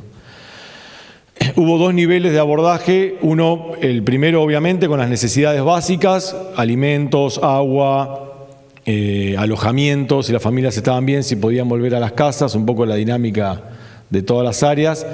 Y luego en un segundo nivel el tema de lo productivo, ¿sí? Que no es menor en esta población porque la productividad o lo productivo es central en la dinámica familiar. Entonces los primeros contactos con las familias, los reclamos no tenían que ver, o los pedidos no tenían que ver con perdí todo lo de la casa, algo usual en la zona urbana, sino perdí el tractor o perdí tal cosa, ¿no? Entonces, eso nos enfrentaba a tratar de escarbar un poquito más, identificar cuáles eran las primeras necesidades básicas y que ellos pudieran identificar, che, bueno, pero tenés dónde pasar la noche, tenés dónde comer o tenés dónde alojarte, antes que pensar en qué había pasado con el cultivo. Los primeros días fueron de eso, ¿sí? De articular mucho con la delegación, con los bomberos, con el área de políticas sociales, con otras organizaciones que acercaban donaciones, pero que bueno, no podían llegar hasta lo profundo de los parajes, ¿no? Llegaban los primeros kilómetros y después más adentro sabíamos que había familias que todavía no habían recibido ayuda, no por una cuestión de mala gestión, sino por una cuestión de que era muy difícil llegar y que ellos no podían salir. Resuelto eso, teniendo claro que toda la comunidad tenía o había tenido de alguna manera acceso a alimentos, ropa seca o estaba alojada en un lugar seguro, comenzamos a abordar la cuestión de lo productivo, ¿sí? Bueno, ¿qué había pasado con la productividad? Si bien a simple vista sabíamos que las pérdidas habían sido totales o muy cercanas a la totalidad, y por el desánimo también que había, empezamos a aclarar un poco el panorama pasado los primeros 6, 7 días, donde pudimos empezar a recorrer un poco más cada familia y empezar a identificar o a cuantificar al menos las pérdidas productivas en términos de cultivo y en términos de infraestructura. Eso presenta una situación, la inundación fue en un momento clave del quiebre de las temporadas de cultivo, ¿sí? Estaba terminando la temporada de verano y estaba ya sembrada hacía una semana, 10 días, toda la temporada de invierno, ¿sí? Todos los cultivos de invierno habían sido trasplantados y sembrados en esa semana. O sea que las pérdidas fueron catastróficas en términos económicos porque se perdió todo el final del verano y todo el principio del invierno, ¿no? Cayó en un momento clave. Eso los productores lo sabían y eso generó mucho desánimo y mucha desesperación. Una vez que podemos identificar cuáles habían sido las pérdidas, eso nos permite como agencia empezar a gestionar recursos, no solamente a nivel local, sino a nivel provincial también, de las primeras ayudas para poder retomar cuanto antes la campaña invernal de cultivo, sabiendo que eso no es algo que se arranca y inmediatamente da frutos, sino que tenemos 4 o 5 meses de periodo de espera hasta que el cultivo desarrolla, ¿no? La primera reacción fue volver a equipar a las familias con semillas para que a medida que pudieran ingresar a los lotes y los pudieran hacer productivos nuevamente, pudieran volver a sembrar y poder reactivar eso económicamente, que la urgencia tiene que ver con ganarle días al invierno, ¿sí? Cuanto antes podíamos arrancar con los cultivos, más días de crecimiento íbamos a poder tener antes de que llegaran las primeras heladas. Eso se logró en gran medida, en la medida que los lotes nos permitían o les permitían a los productores empezar a ingresar, porque a veces, recuerden que después de la inundación, los primeros viernes, hubo 2 viernes seguidos que llovió, eso impidió que los productores pudieran ingresar a trabajar la tierra. Así que bueno, el recurso estuvo para poder empezar, en la medida que agronómicamente se pudo, técnicamente se pudo ingresar, se ingresó y se volvió a cultivar gran parte de los lotes. Estimamos que las pérdidas productivas rondaron el 80% de la superficie cultivada. Con el paso de los días empezaron a aparecer algunos cultivos que reaccionaron positivamente a la bajada del nivel del agua.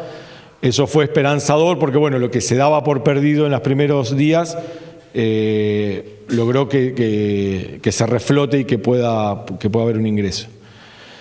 Para nosotros fue fundamental trabajar articuladamente con algunas organizaciones de base que hay en el territorio, cooperativas de productores, movimientos sociales, como por ejemplo la Unión de Trabajadores de la Tierra, la UTT, que tienen sede y que tienen una representatividad del sector. Eso nos permitió inicialmente definir 2 puntos, ¿sí? Aprendiendo un poco lo que pasó con el tornado y que no sea todo a discreción y que vaya sucediendo, nos permitió definir 2 puntos de entrega, uno en cada camino que tiene la comunidad, uno que es por el paraje Sauce Chico, otro que es por el paraje de Colonia La Merced. Definir 2 puntos, uno en la sede de la UTT al lado de la escuela y otro en una de las familias bastante representativas de la comunidad. Ahí dirigir toda la mercadería, todas las donaciones que iban llegando, que podíamos llevar nosotros desde el municipio, o que llegaban de muchas donaciones de gente que empezó a trascender, allá en el campo no llegó nadie, están abandonados. Se empezó a generar como una idea medio de allá en el fondo hay familias que nunca nadie atendió pasada la primera semana o pasados los primeros 10 días, ¿no? Nos cruzábamos en el camino con camionetas tipo safari que llegaban de otros lados del país, diciendo, no, queremos ir allá al fondo. Bueno, estábamos llegando ya en autos normales, urbanos, porque ya había habido una intervención de los caminos para poder llegar precisamente hasta esos lugares. Entonces, ese afán de colaborar estuvo muy bueno, pero necesitamos dónde dirigirlo, ¿sí? Para que no le llegue todo a las primeras familias del camino, ni le llegue todo a las últimas y en el medio quede una gran cantidad de familias sin atención. Ubicamos esos 2 puntos funcionaron bien, con buena gestión de las organizaciones, pero en un momento también empezamos a identificar que esa representatividad se empezaba a poner en juego y que había familias que, pasada la emergencia, decían, bueno, no, yo ahí no voy, o no te dan, o uno, pasada la primera urgencia, empiezan como a aparecer algunas cuestiones.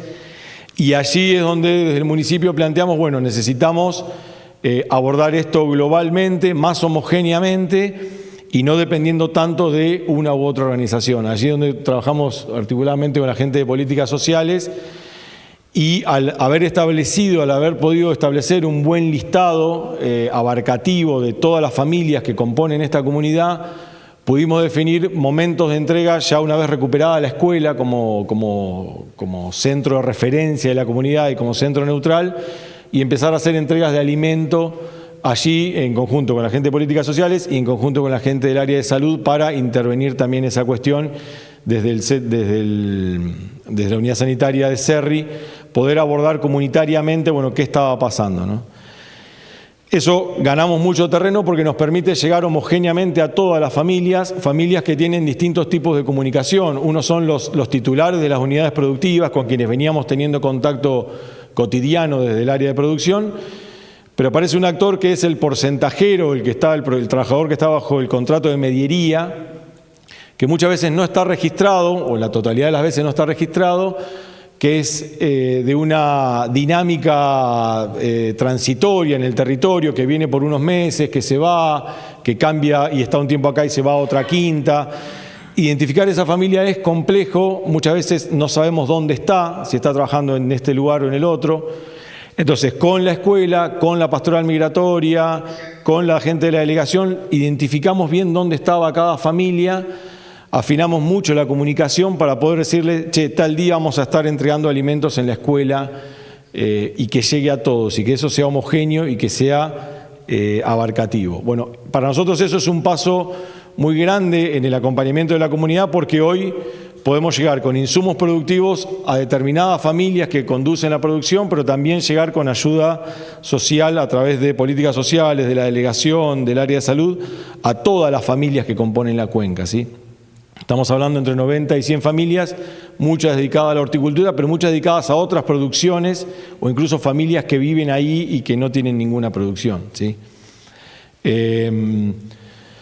Lo organizativo, los niveles de organización de la comunidad fueron una fortaleza. Definir este listado o este relevamiento, este registro de familias que es dinámico, que ya el que hicimos las primeras semanas ya cambió 3 veces porque las familias se van moviendo, vienen familias, se empezó a generar una comunicación con la comunidad en donde vinieron 2 familias nuevas que vienen de Bolivia directamente, que no estaban acá, ya las podemos registrar. Entonces, que la comunidad tome esa dinámica de avisarnos cuando llega una familia nueva, para nosotros es muy importante, porque nos permite llegar desde la escuela, desde salud, desde políticas sociales, desde producción.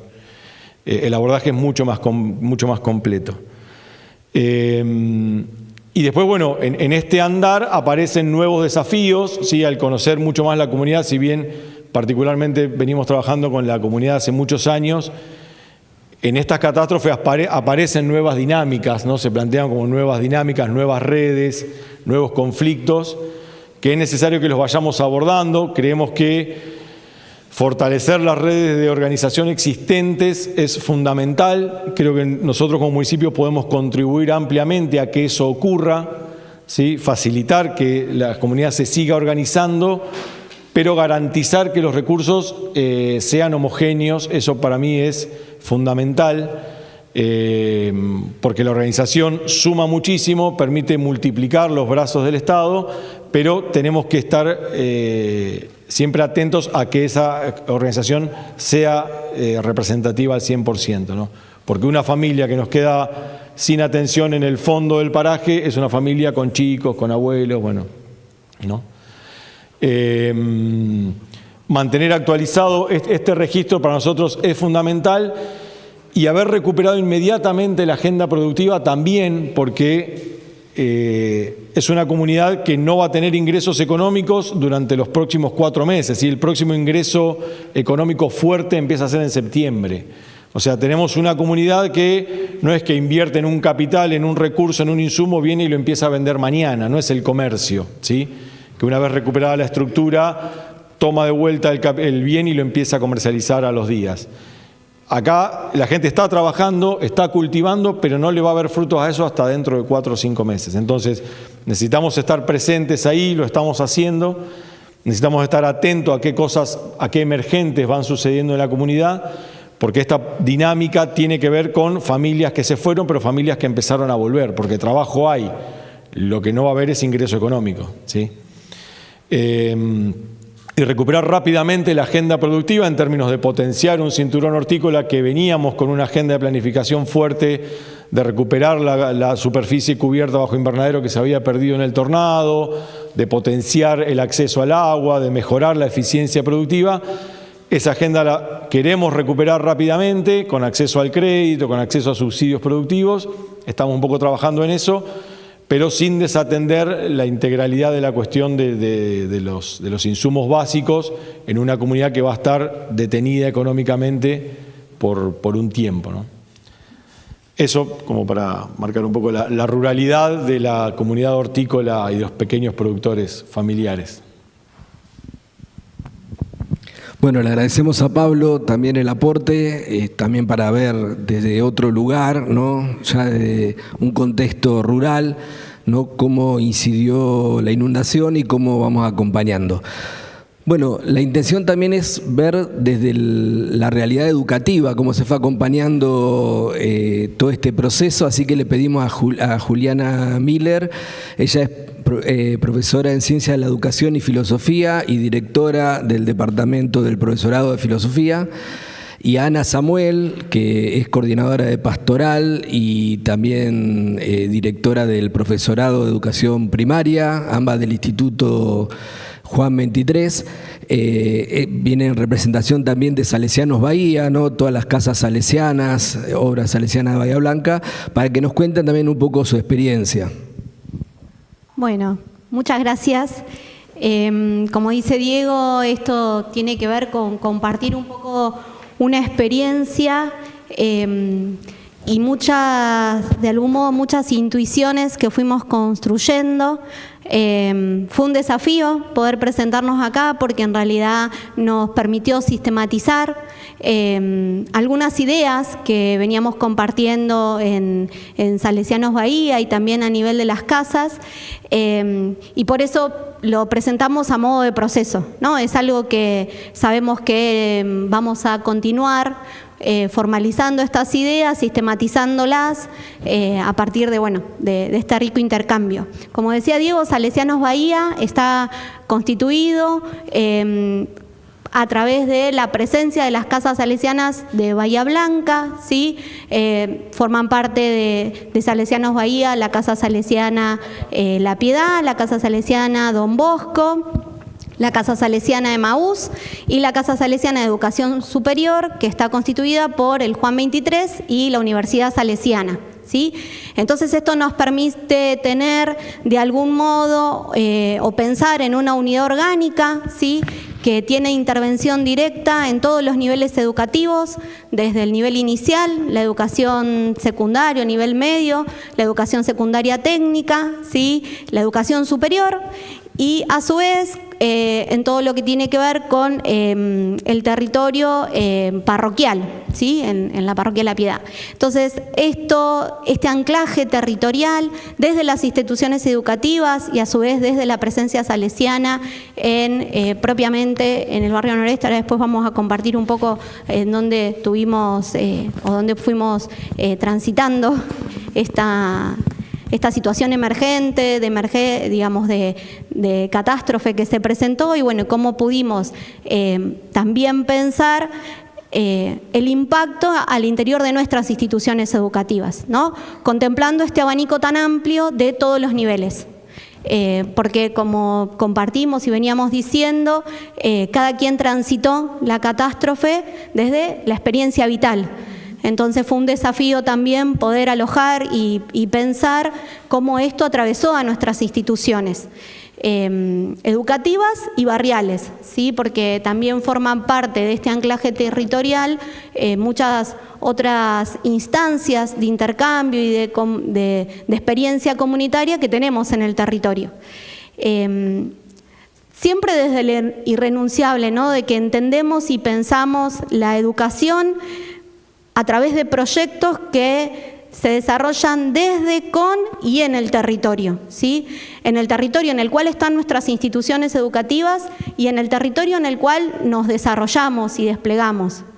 Y de algún modo también siempre esto lo pensamos que es propio de nuestro ADN, que es con y para las infancias y las juventudes, ¿sí? Es nuestra impronta. Así lo entendemos en todas nuestras casas, con toda esta diversidad, ¿sí?, que pensábamos de todas estas personas que transitan las casas y que de algún modo nos permite también, ir pensando en algunas acciones. Tal vez compartir que el evento del 7 de marzo implicó tener que llevar adelante una serie de respuestas concretas, inmediatas, y otras no tanto, a largo plazo, y que intentamos sostener y que va a ser necesario que sostengamos en el recorrido que estamos haciendo.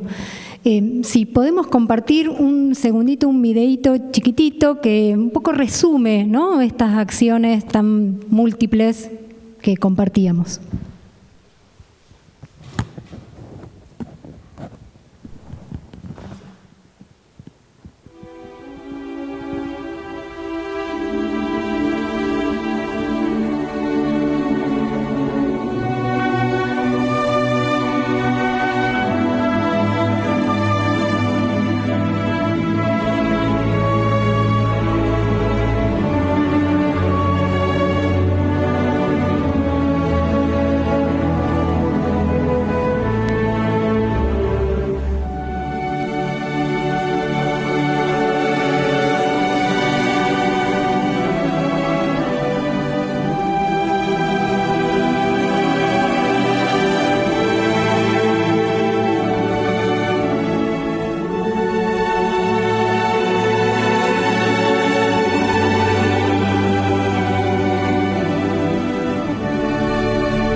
tal vez como para puntualizar en algunas cuestiones que por allí en el video se presentan, insistir tal vez en compartirles que la vinculación primera priorizó a quienes de algún modo formaban o forman parte de nuestras comunidades, ¿no? Digo, concretamente estudiantes, profesores, miembros de las parroquias o de los centros comunitarios, ¿sí? Y que si pensamos las acciones en un inicio, las iniciales, tuvieron que ver fundamentalmente con el mapeo de los afectados y de los daños, la posibilidad de acompañar en el saneamiento y en la posibilidad de acomodar o intervenir en las viviendas, y también la distribución de elementos de primera necesidad en esa situación, ¿no? Digo, agua, artículos de limpieza, de higiene, bueno, la comida, ropa, entre otras cosas. Pero al mismo tiempo lo que procuramos, y hoy Ana decía esto tiene que ver un poco con nuestra impronta, procuramos fue sostener instancias de escucha, de acompañamiento que pudiera dar cuenta de las vivencias, tanto las vivencias personales como colectivas. E intentamos que esto fuera posible estando en el territorio, ¿no? Entonces gestionamos participativamente en una lógica que para las instituciones parece interesante, ¿no? Una lógica horizontal, convergente y sustentable, que de algún modo le diera impulso a iniciativas que nos permitieran sostener una red que ya teníamos, que ya existía, pero que frente a la irrupción de la inundación implicaba ser profundizada, diversificada, ¿no? Entonces, irrumpe la inundación, pone en crisis, pero al mismo tiempo la respuesta es desde eso que ya existía, que ya de algún modo teníamos tejido, ¿no? Entonces, nosotros decimos, y aquí también salió esta idea de que ese abordaje en red se convirtió en la fortaleza, ¿no? Una fortaleza que permitió que desde allí, por ejemplo, se pudieran hacer articulaciones con otras organizaciones, tanto gubernamentales como no gubernamentales, con otros espacios incluso por fuera de la ciudad, en distintos niveles, digo, como Salesianos Bahía, cada casa con su propia lógica, entre casas, ¿no? Digo, que muestra también esta complejidad en el abordaje.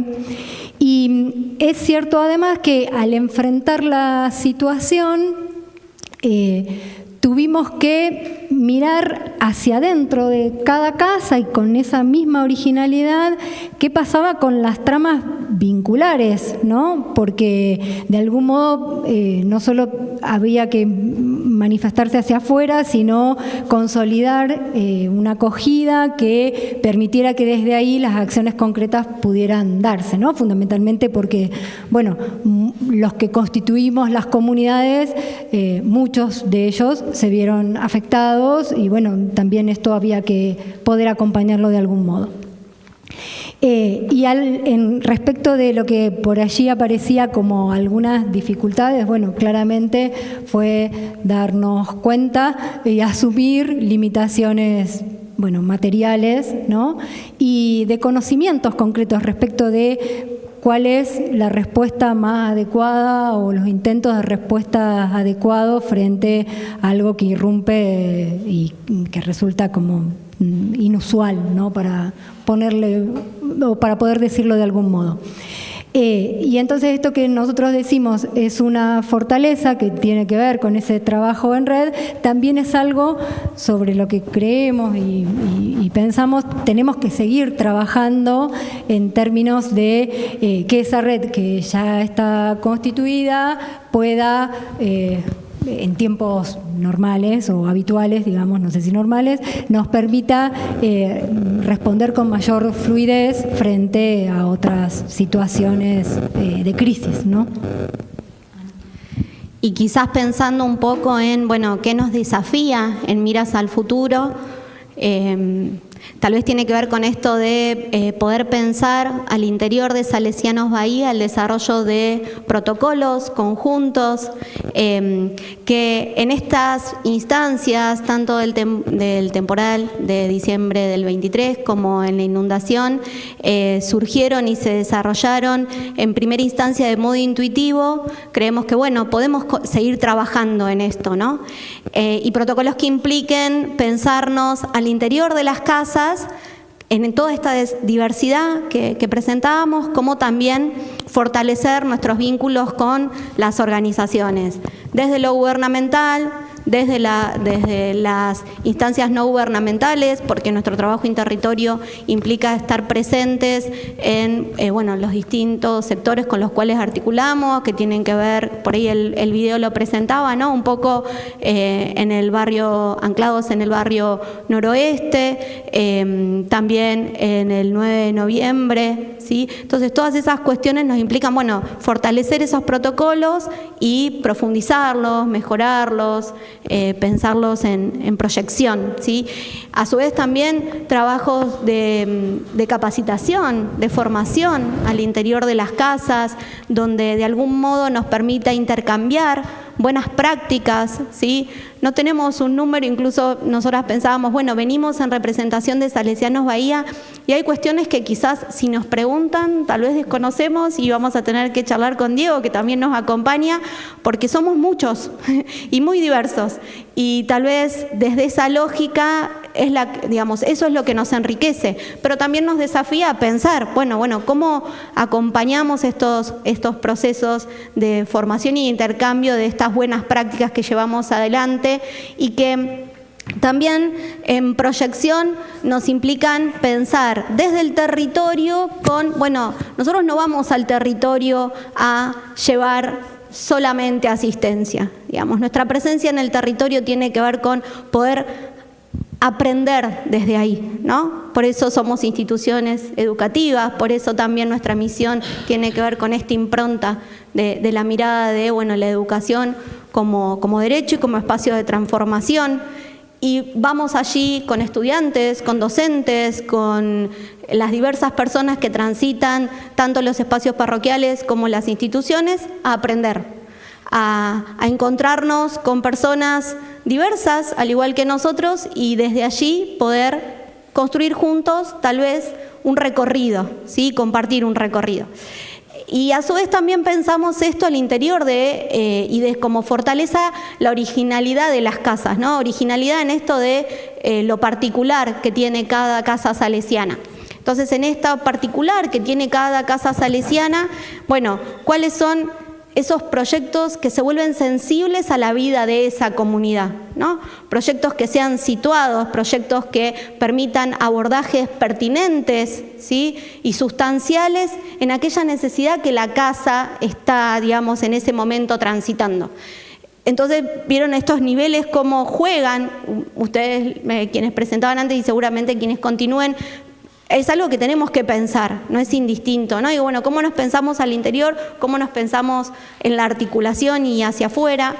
Y retomamos algo que trajo Miguel hace un ratito, que decían esto de, bueno, siempre sostenidos desde la esperanza. Tiene que ver con nuestro ADN, ¿no? Caminamos en la esperanza, caminamos de algún modo siguiendo el sueño de Don Bosco y nos pensamos y nos soñamos, ¿no? A través de ese sueño también, pero bueno, la esperanza nos ayuda a potenciar de algún modo tanta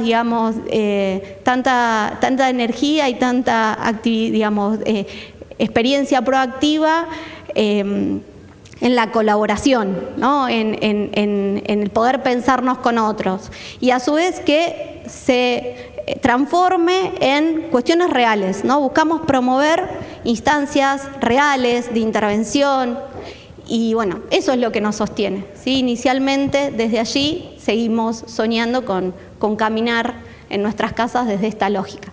Bueno, muchísimas gracias por el tiempo y la escucha. Muy bien, muchas gracias a Ana y a Juli. Interesante por ahí resaltar lo que decían, la importancia que el hecho educativo no termina en el aula, ¿no? Que justamente la educación también implica un compromiso con la comunidad, más cuando está en crisis como padecimos. Así que bueno, muchas gracias. Bueno, nos quedan las últimas 2 exposiciones. Ahora es el turno de Vanessa Troncoso. Vanessa es operadora socioterapéutica en adicciones, es vicepresidenta de la ONG Centro La Misión y cofundadora de Entramar. Así que bueno, le damos la bienvenida a Vanessa y escuchamos también su experiencia. Bueno, buenas tardes a todos y todas.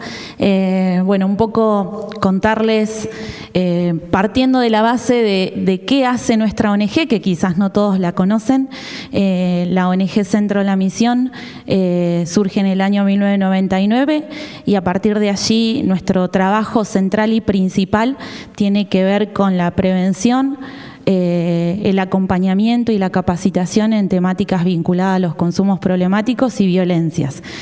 Pero desde el lugar en el que surge la ONG, que son las iglesias evangélicas de la ciudad, también compartimos una enorme trayectoria de lo que es el trabajo social, territorial, desde distintas congregaciones e iglesias evangélicas que están en distintos espacios de la ciudad, y a partir de allí y a través de los más de 25 años de trabajo de la ONG es que un poco también se viene referenciando a la ONG como un trabajo también comunitario. Si bien en la diaria nuestra tarea no es asistencia ni alimentaria, ni de ropero comunitario, ni demás, a partir de la pandemia para acá es como que también la ONG se ha transformado un poco en eso, entendiendo a la salud mental desde un punto de vista integral, donde nos hemos encontrado que muchas cuestiones, y compartía un poco en esto la mirada que también traía Hugo, ¿no? De medicalizar o de etiquetar o diagnosticar ciertas cuestiones vinculadas a la salud mental, a veces con rapidez, cuando en realidad resolviendo cuestiones alimentarias básicas, habitacionales básicas, muchas de las cuestiones de salud mental se empiezan a resolver a partir de esa ayuda. Es que nuestra ONG a partir del 2020 para acá viene trabajando también en cómo resolver ciertas cuestiones que llegan a la ONG como una simple entrevista de cuestiones de salud mental, de consumos problemáticos, de ansiedad, de estrés, de depresión, ir a la raíz de qué es lo que está ocasionando esa situación o ese malestar en esa persona o en esa familia. Y a partir de allí nos encontramos con un montón de necesidades y cuestiones básicas insatisfechas y bueno, es por eso que año a año venimos trabajando fuertemente en el acompañamiento económico, si se quiere, y de satisfacción también de necesidades básicas de las familias que se acercan a la ONG. Puntualmente nos pasa que nosotros estamos situados como ONG en el centro de la ciudad, Solar 444. Lo que nos sucedió fue que, si bien es una instalación muy grande y ya en el temporal anterior funcionamos como un poco de centro de entrega y de recepción de donaciones, y a partir de allí nosotros también tenemos un vínculo con un montón de organizaciones, comedores, merenderos de la ciudad. Al ser tan grande el lugar nos permite esta posibilidad de acopiar, de también ser un centro de distribución, pero en esta oportunidad la dificultad que tuvimos es que nuestro lugar también se vio afectado por la inundación. Entonces, una de las primeras comunicaciones que recibimos el sábado, me acuerdo que estábamos ayudando también a gente de Ingeniero White, porque la ONG tiene sede también en Ingeniero White. Nos encontrábamos parte en Ingeniero White viendo a ver las familias que nosotros venimos asistiendo en ese lugar, cómo podíamos ayudarlas, porque no teníamos comunicación el sábado 8, entonces nos acercamos hasta el lugar como para ver qué podíamos hacer. En ese mismo día tuvimos un cachitito de comunicación telefónica con la subsecretaria de Niñez, que apenas pudimos hablar algo, pusimos como punto de encuentro 6 de la tarde en Solar 444 y ese sábado ya nos reunimos allí, mientras también sacábamos barro, autos y un montón de cosas desde adentro de Solar 444, porque realmente nos tomó sábado y domingo poder poner en condiciones el lugar en las mínimas condiciones de higiene, de limpieza, y poner en marcha también el generador, porque el sector estuvo sin luz básicamente y prácticamente todo el mes. Entonces nosotros funcionamos durante todo ese tiempo con un generador de energía propio que también sirvió de mucha ayuda al sector, para las familias que por ahí venían a cargar celulares, a poder buscar un poco de electricidad también en Solar al 400.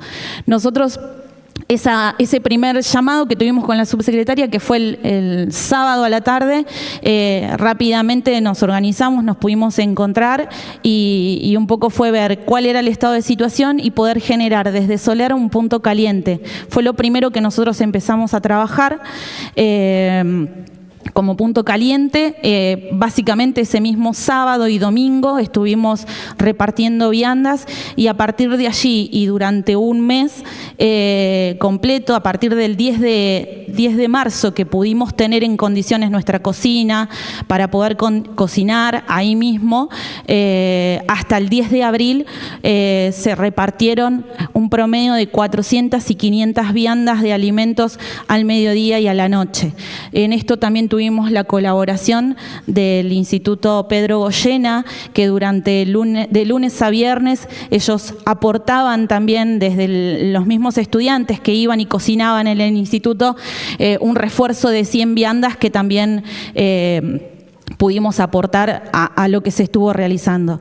Miraba la plaquita de los puntos calientes y veía que habían 4, desde el momento cero creo que estábamos ahí entre esos 4, y veía que al final, en los últimos días también habían muy poquitos, y también fuimos ahí de los últimos que cerramos, y que con eso también pudimos, no solamente las mismas donaciones que recibía la ONG, sino que en esto sí hubo una muy buena articulación con el municipio, en que día por medio nosotros recibíamos tanto los alimentos secos como frescos, verduras, carnes, para poder cocinar en la institución.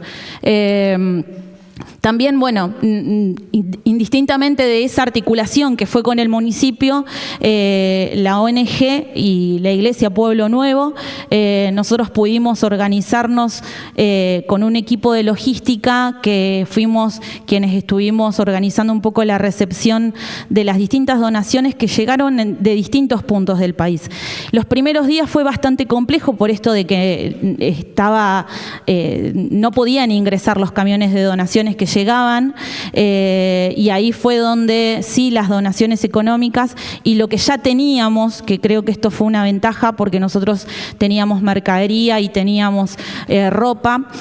Una de las cosas que nos pasó la primera semana básicamente es que hasta que se abrieron los puntos de entregas barriales, en Solar 444 llegaban gente de toda la ciudad básicamente, con gente que venía en bicicleta del barrio Saladero, con gente que se organizaban en algunos autos y venían desde Cerri. Entonces vaciamos básicamente el stock que teníamos de reserva de la misma institución, pero también veníamos recibiendo donaciones económicas a través de los alias y de las cuentas tanto de la iglesia como de la ONG, y a partir de allí empezamos a realizar compras, así que esa primera semana pudimos resolverla de esa manera hasta que empezaron a llegar distintas donaciones ya más específicamente de distintos puntos del país. Durante el mes, básicamente el primer mes, nosotros lo que estuvimos recibiendo fue alrededor de 30 a 40 camiones de donaciones que llegaron de distintos puntos de la ciudad. De lo más diverso, la mayoría venía con ropa, que fue también como una dificultad con la que nos encontramos de cómo organizar todo eso. La ventaja fue que nosotros contamos también con un espacio de recreación en Grunbein, en el barrio Grunbein, un predio que tiene cancha de básquet cerrada, así que lo que hacíamos era poder, cuando ya nos veíamos desbordados de ropa, sí poder llevar las donaciones allí.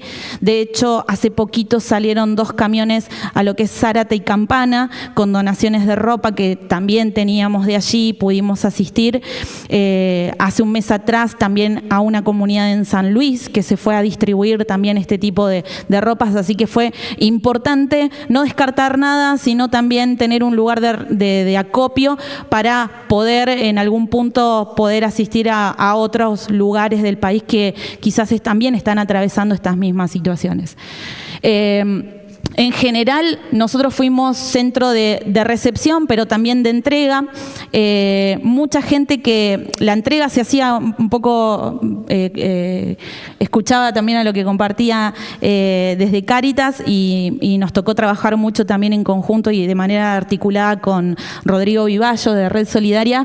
Esos días nos pasó que era muchísima la cantidad de gente que venía a buscar la ayuda en la puerta, así que fue organizar un poco eso, ver que no fuese la misma gente la que circulara absolutamente todos los días. Para esto también generamos un registro de los datos de las personas a las que se asistía, como para que al menos la gente, porque nos pasó por ahí a partir de los 15, 20 días, que era la misma gente la que venía todos los días a buscar el bolsón de mercadería, de kit de limpieza o de elementos. Entonces ya era una cuestión de que habían ciertas personas que venían a estoquearse de ciertos insumos. Entonces a partir de allí fuimos organizándolo de que esa gente pudiese venir una vez por semana.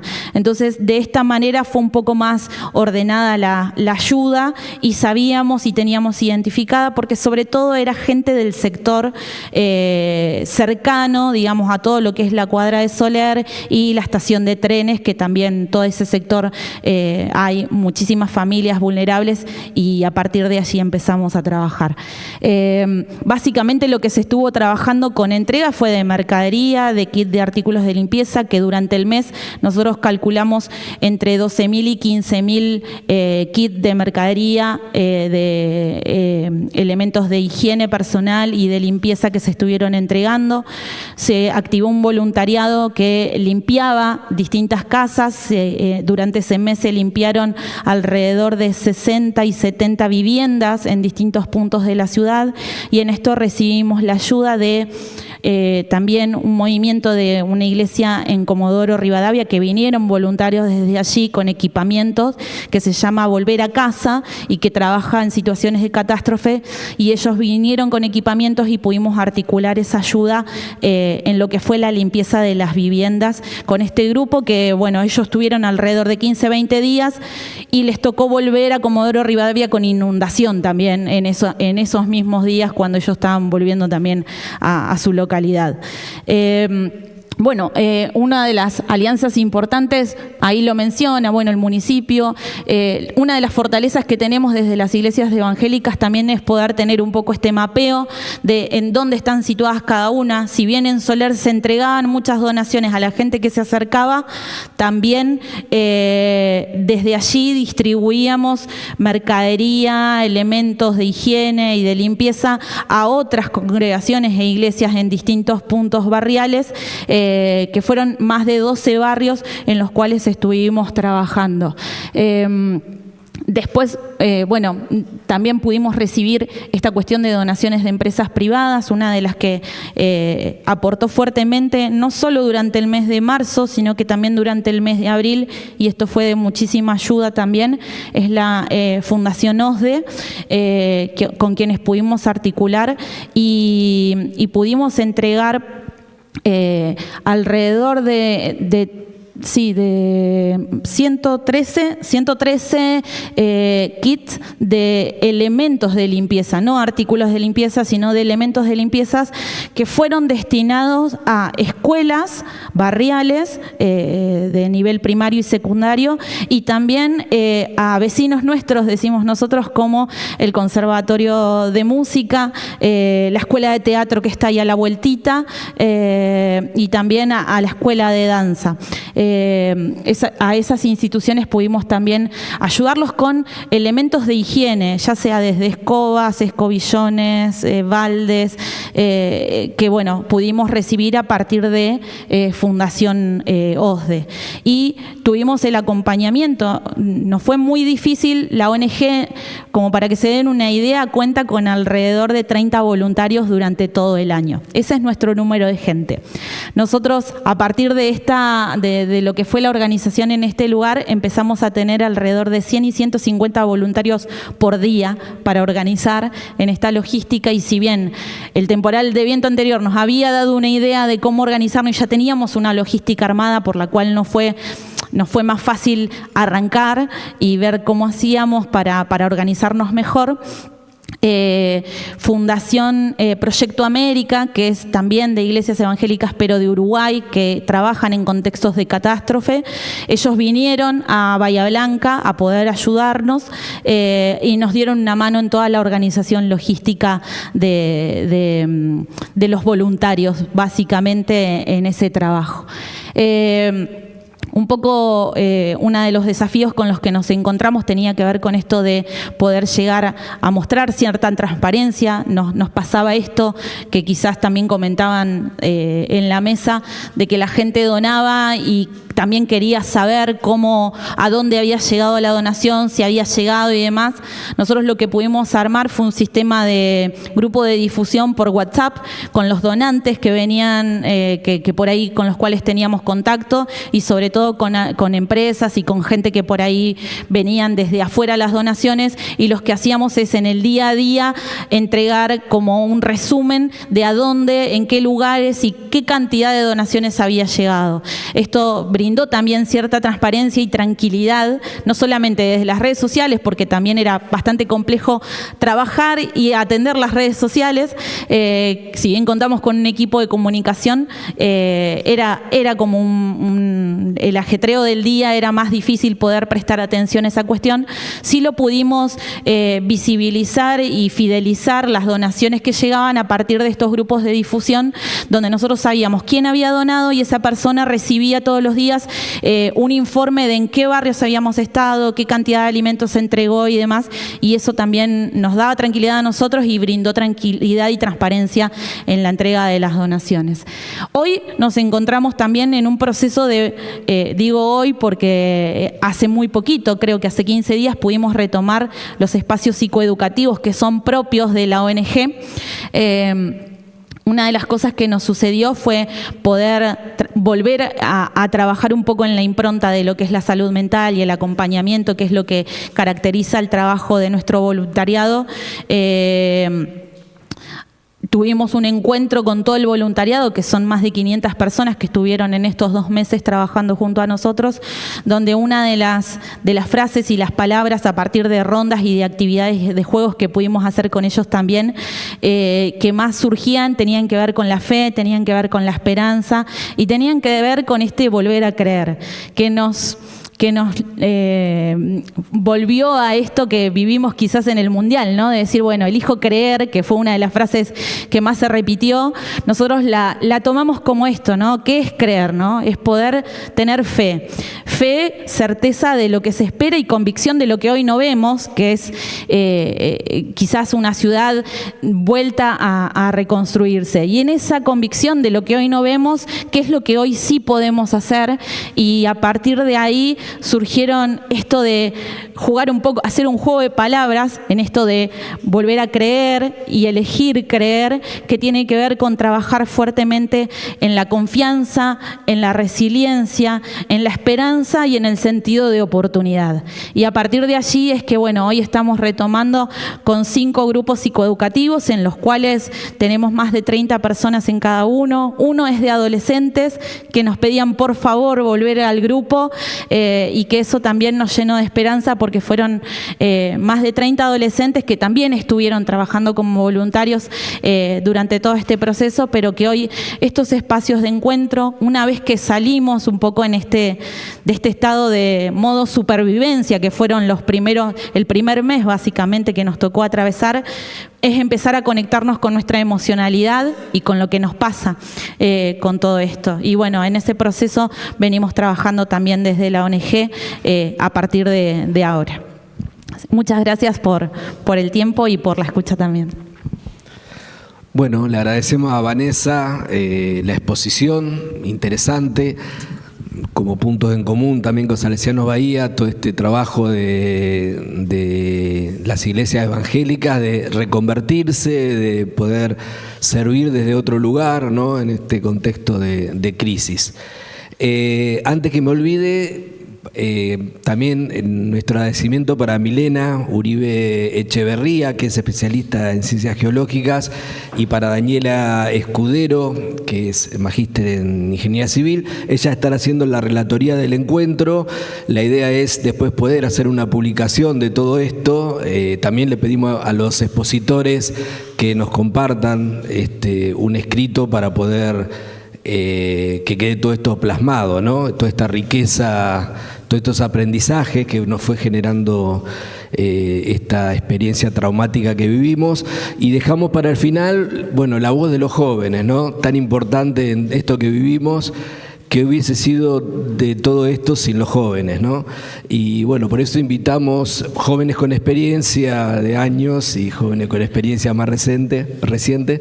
Así que bueno, invitamos a Franco Piovano, que es asistente zonal de Juventudes de la zona 13, y a David Sebastián Massimiliani, que es educador y dirigente del grupo Scout de Nuestra Señora de Lourdes, para que nos cuenten también ellos su experiencia tenida en el marco de esta crisis. Bien, bueno, primero que nada agradecer esta posibilidad de estar acá. Es un placer poder compartir lo que vivenciamos como Scout y vamos a intentar transmitirles de la forma más clara posible el accionar que tuvieron los Scouts de la zona 13. Aclarar que la zona 13 está compuesta por varios grupos Scout que se encuentran en la ciudad de Bahía Blanca, Ingeniero White, Cerri y Punta Alta. Es decir, somos muchos grupos Scout y eso nos permitió poder responder a la problemática de forma directa en diferentes localidades como es Bahía Blanca, Ingeniero White y Cerri. Bueno, buenas tardes a todos. Yo soy Franco Piovano.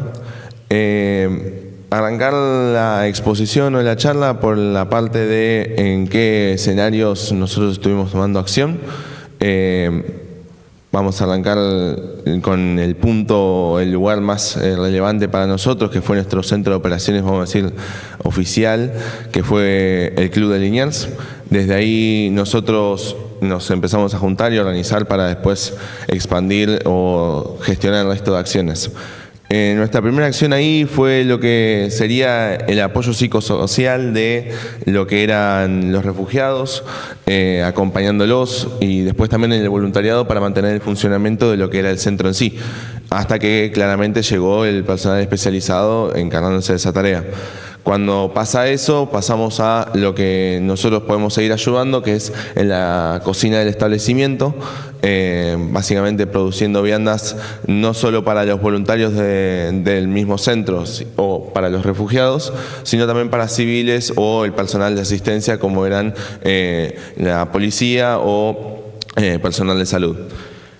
Por otro lado, más adelante en los eventos empezamos a coordinar lo que era un centro de acopio en el parque industrial con un galpón cedido, gracias a que nosotros habíamos hecho una campaña nacional de colecta llamada Scouts por Bahía.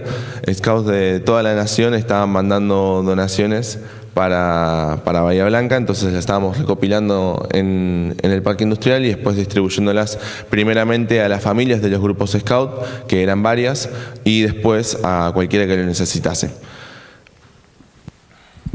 Muy bien, estos dos lugares, el Club Liniers y el Parque Industrial, fueron un resultado del trabajo en conjunto de todos los grupos Scouts. Pero después, una labor muy importante fue el trabajo personalizado de cada grupo Scout en el barrio en el cual se ubica.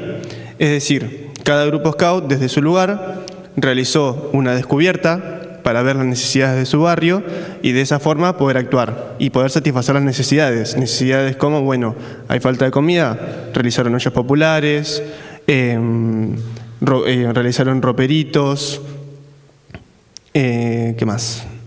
Bueno, algunos hicieron centros de acopio y muchos también realizaron limpiezas de hogares, yendo casa por casa. Todo esto claramente dependiendo de la necesidad de cada barrio.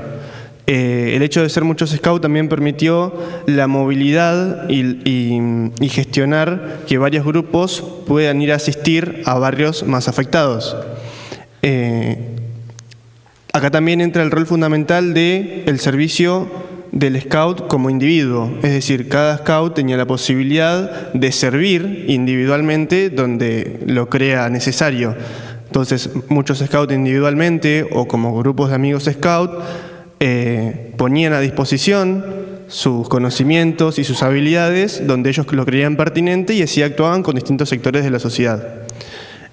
También reconocer la presencia de voluntarios ajenos al movimiento, que eso fue muy importante, poder trabajar con distintas instituciones. Siempre se trabajó desde un lugar muy ameno y muy cordial y eso lo hizo todo mucho más llevadero y es muy importante. Y también se realizó un pequeño grupo de personas que eran scouts y no scouts, realizaron un pequeño grupo de voluntariado, el cual consistía en recopilar información acerca de las necesidades en los distintos barrios y mandar un equipo de respuesta para solucionar dicha problemática. Bien, con esto pasamos a nuestra segunda parte de lo que sería nuestra presentación, que son los puntos fuertes y bueno, después las oportunidades de mejora. Arrancando por nuestras fortalezas, los aspectos clave que nos ayudaron muchísimo en esta experiencia fueron nuestra logística, liderazgo y trabajo en equipo, nuestra experiencia en esas características, ya sea por campamentos masivos o por el simple hecho de nuestras actividades cotidianas.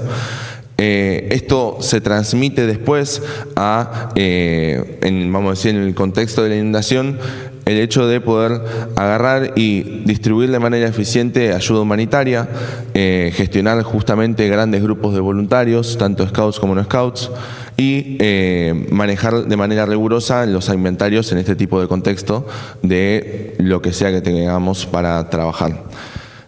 Justamente con esto va conectado lo que les comento ahora también, que muchas veces por el contexto se daban situaciones en las que nuestra herramienta más importante, que sería la comunicación asertiva, entraba en juego para ya sea resolver problemas, coordinar con las autoridades o simplemente dar apoyo emocional a quien lo necesite. Y después, por otro lado, esto de nuestra capacidad de adaptabilidad y liderazgo para poder tomar tanto decisiones bajo presión y actuar en entornos cambiantes, vamos a decirle, que era algo muy común en este contexto. Como corolario de nuestras fortalezas, también podemos hablar de habilidades claves o conocimientos prácticos que nos sirvieron muchísimo al momento de desarrollarnos dentro de todo lo que fue la zona de afección, que fueron conocimientos como el manejo de herramientas, orientación en el terreno, la capacidad de poder construir campamentos o albergues de manera independiente, hacían que nosotros podamos accionar de manera justamente eficaz en esos primeros momentos. Y nos daba justamente esa autonomía para resolver necesidades inmediatas. Pero bueno, cuestión que con todo esto tenemos estas fortalezas que están arraigadas a nuestra formación y a nuestros valores, que gracias a eso nos posicionaron en un lugar de ser un grupo ágil y confiable ante una situación de catástrofe. Muy bien, igual esto no lo logramos solos, obviamente tuvimos alianzas estratégicas en el medio, trabajamos con organizaciones gubernamentales como es Defensa Civil y Bomberos para lo que es un trabajo seguro y adecuado para responder a las distintas situaciones. También alternamos trabajos con ONG creando alianzas estratégicas como son la Cruz Roja y Cáritas, lo que nos permitió maximizar nuestro alcance. Y también el sector privado fue fundamental debido a que nos dieron muchos insumos y también transporte para poder hacer la logística y distribución de los insumos que nos iban llegando. Pero creo que acá el papel fundamental fue el vínculo con las comunidades locales, con los referentes de los merenderos, de las comunidades, con los referentes religiosos, con los cuales teníamos comunicación directa y nos permitía tener una red sólida sumado a las descubiertas realizadas por los scouts para saber cuáles eran las necesidades específicas en dicho momento, poder solventarlas y no duplicar esfuerzos en cosas que tal vez ya estaban resueltas.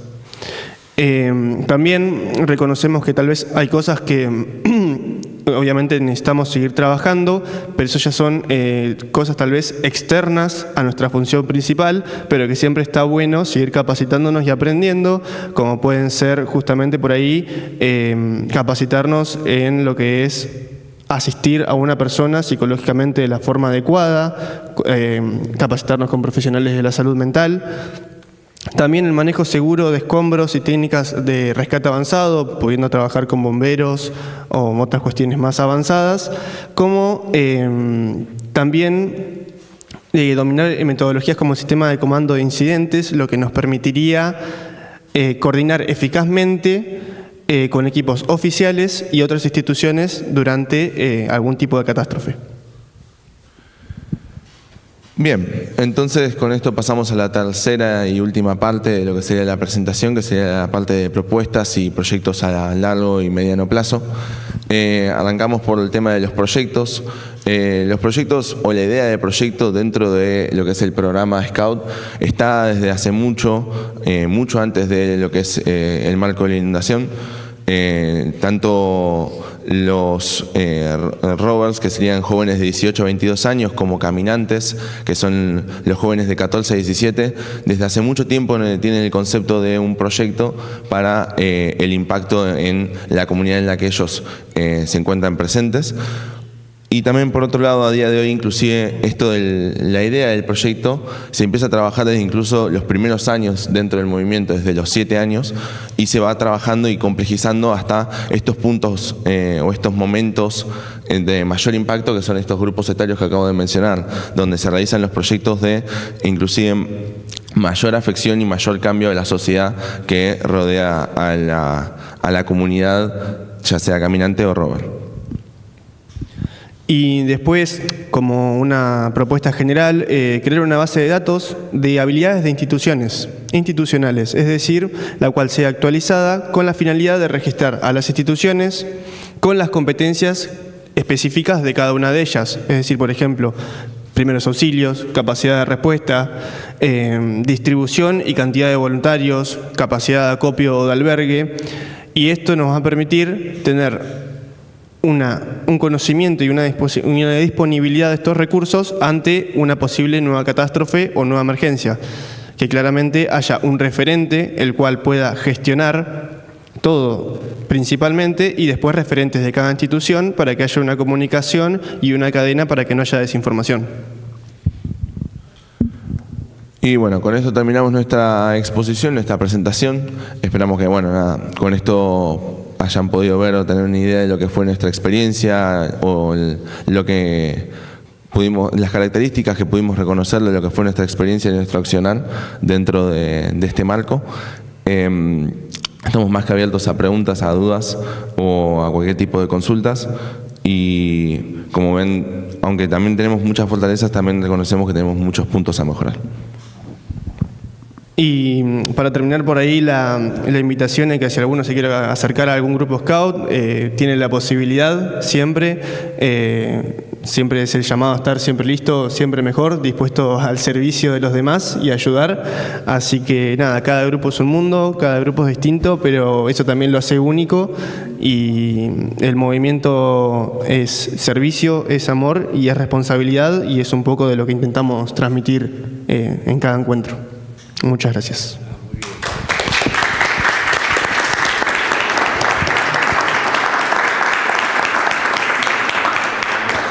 Bueno, muy bien, muchas gracias. Miguel Vidal contaba que el lema de la colecta Cáritas es organizados por la esperanza. Y bueno, la verdad que escuchar a los chicos de los Scouts es una manera de ver y constatar, digamos, cómo se encarna en nuestra sociedad esto, ¿no? Así que bueno, muchas gracias. Bueno, ya hemos pasado un poco todos los tiempos, tuvimos 10 expositores, muy interesantes estuvo. No sé si alguien quiere hacer algún cierre, algo que haya quedado pendiente, alguna pregunta, si no...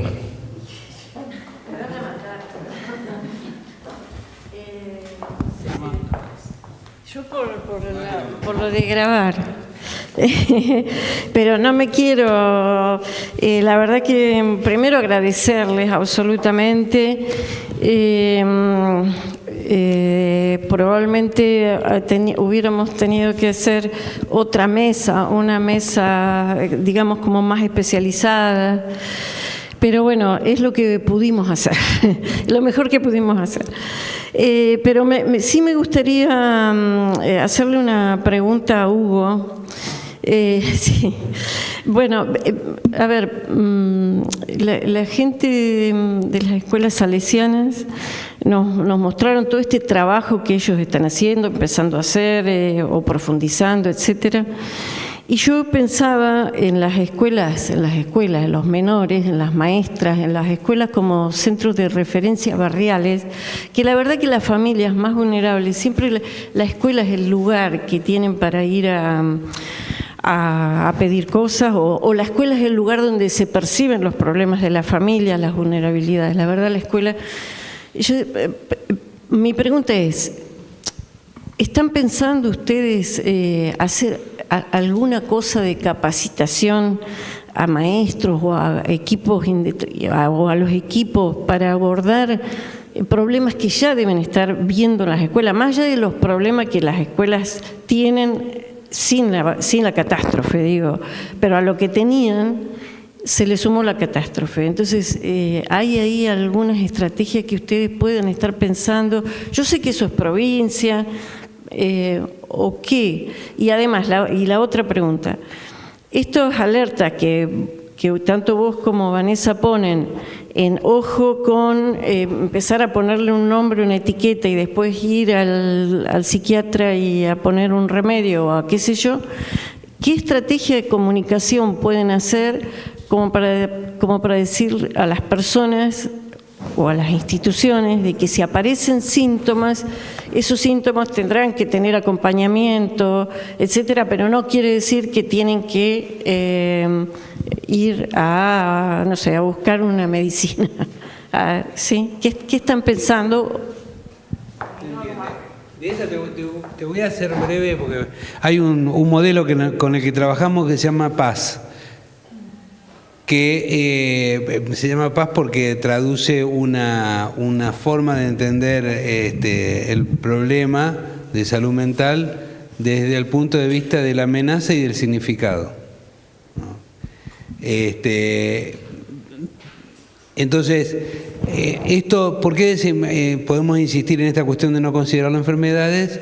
Porque no tienen un tratamiento, sino lo que necesitan es un acompañamiento, porque no se busca la curación de nada, porque de hecho es una reacción esperada y esperable, entonces no hay que verlo en esos términos.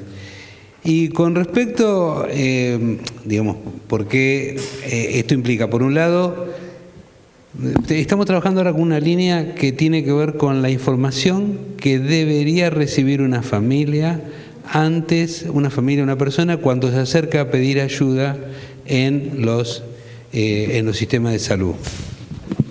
Es decir, a nosotros nos preocupa mucho que se aumente la visión del trastorno generalizado del desarrollo y que no se reflexione en el riesgo que tiene cuando a los pibes y a las pibas se los deja en manos de pantallas para reemplazar la función. Y después pareciera que el pibe tiene problemas y es como hubiera bajado un plato volador, ¿no? Como caído de un planeta y va al psicopedagogo, al neurólogo, al pibes con agenda completa, y en el caso nuestro, encima, que los coloca a los que no pueden acceder a este sistema, los coloca en desventaja, y hay muchos reclamos y pedidos porque tiene que ver con lo que se aprende en eso. ¿Me comprende lo que digo? Nosotros decimos, hay problemas de formas de intervenir en salud mental que pareciera que son ponerle disipadores de humo. ¿Me entendés? Como si acá tuviéramos un incendio y en vez de fijarnos cuál es el incendio, ponemos algo que extraiga el humo. ¿Me comprenden lo que digo? Entonces, esto es lo que termina pasando y que es una preocupación permanente. Y con respecto al tema de los chicos, bueno, hay varias cosas que están pasando en este momento, hay varios proyectos en marcha, también hay algunos problemitas con respecto al tema de los financiamientos de los proyectos, hay un proyecto de acompañamiento de la escolaridad, de salud mental, porque una vez que los pibes empiezan a tener, los pibes y las pibas tienen dificultades para mantenerse en el ámbito escolar, eso es lo que está pasando.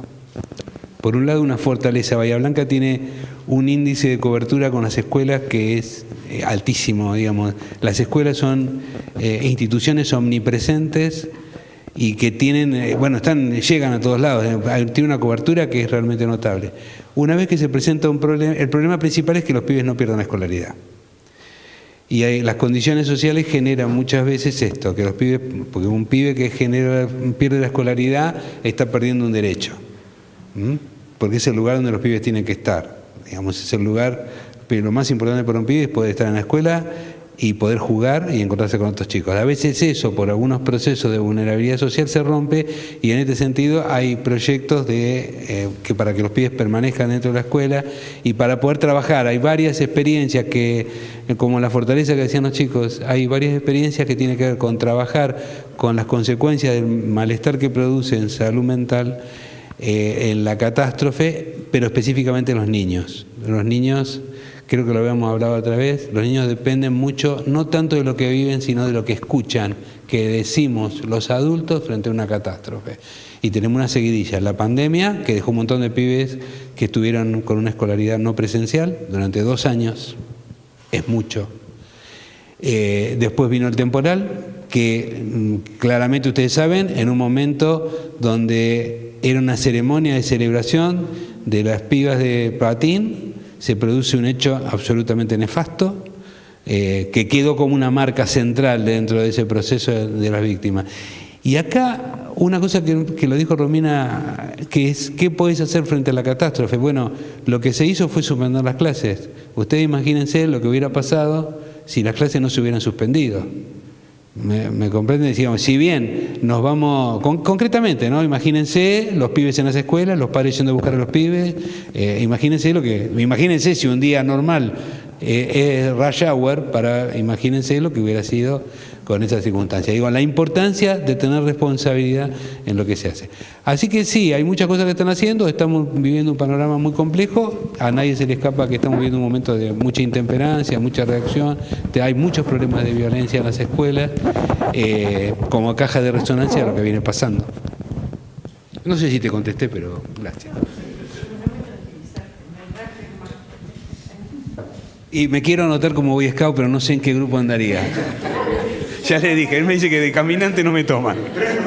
Bolovato. 3 Robert juntos. ¿Sí? 3 o 4, claro. Perdón. Por favor.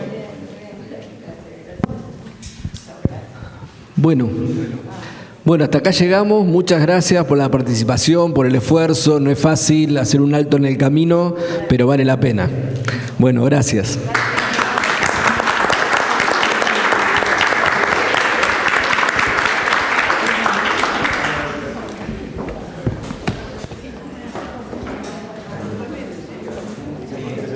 Pero escúchame.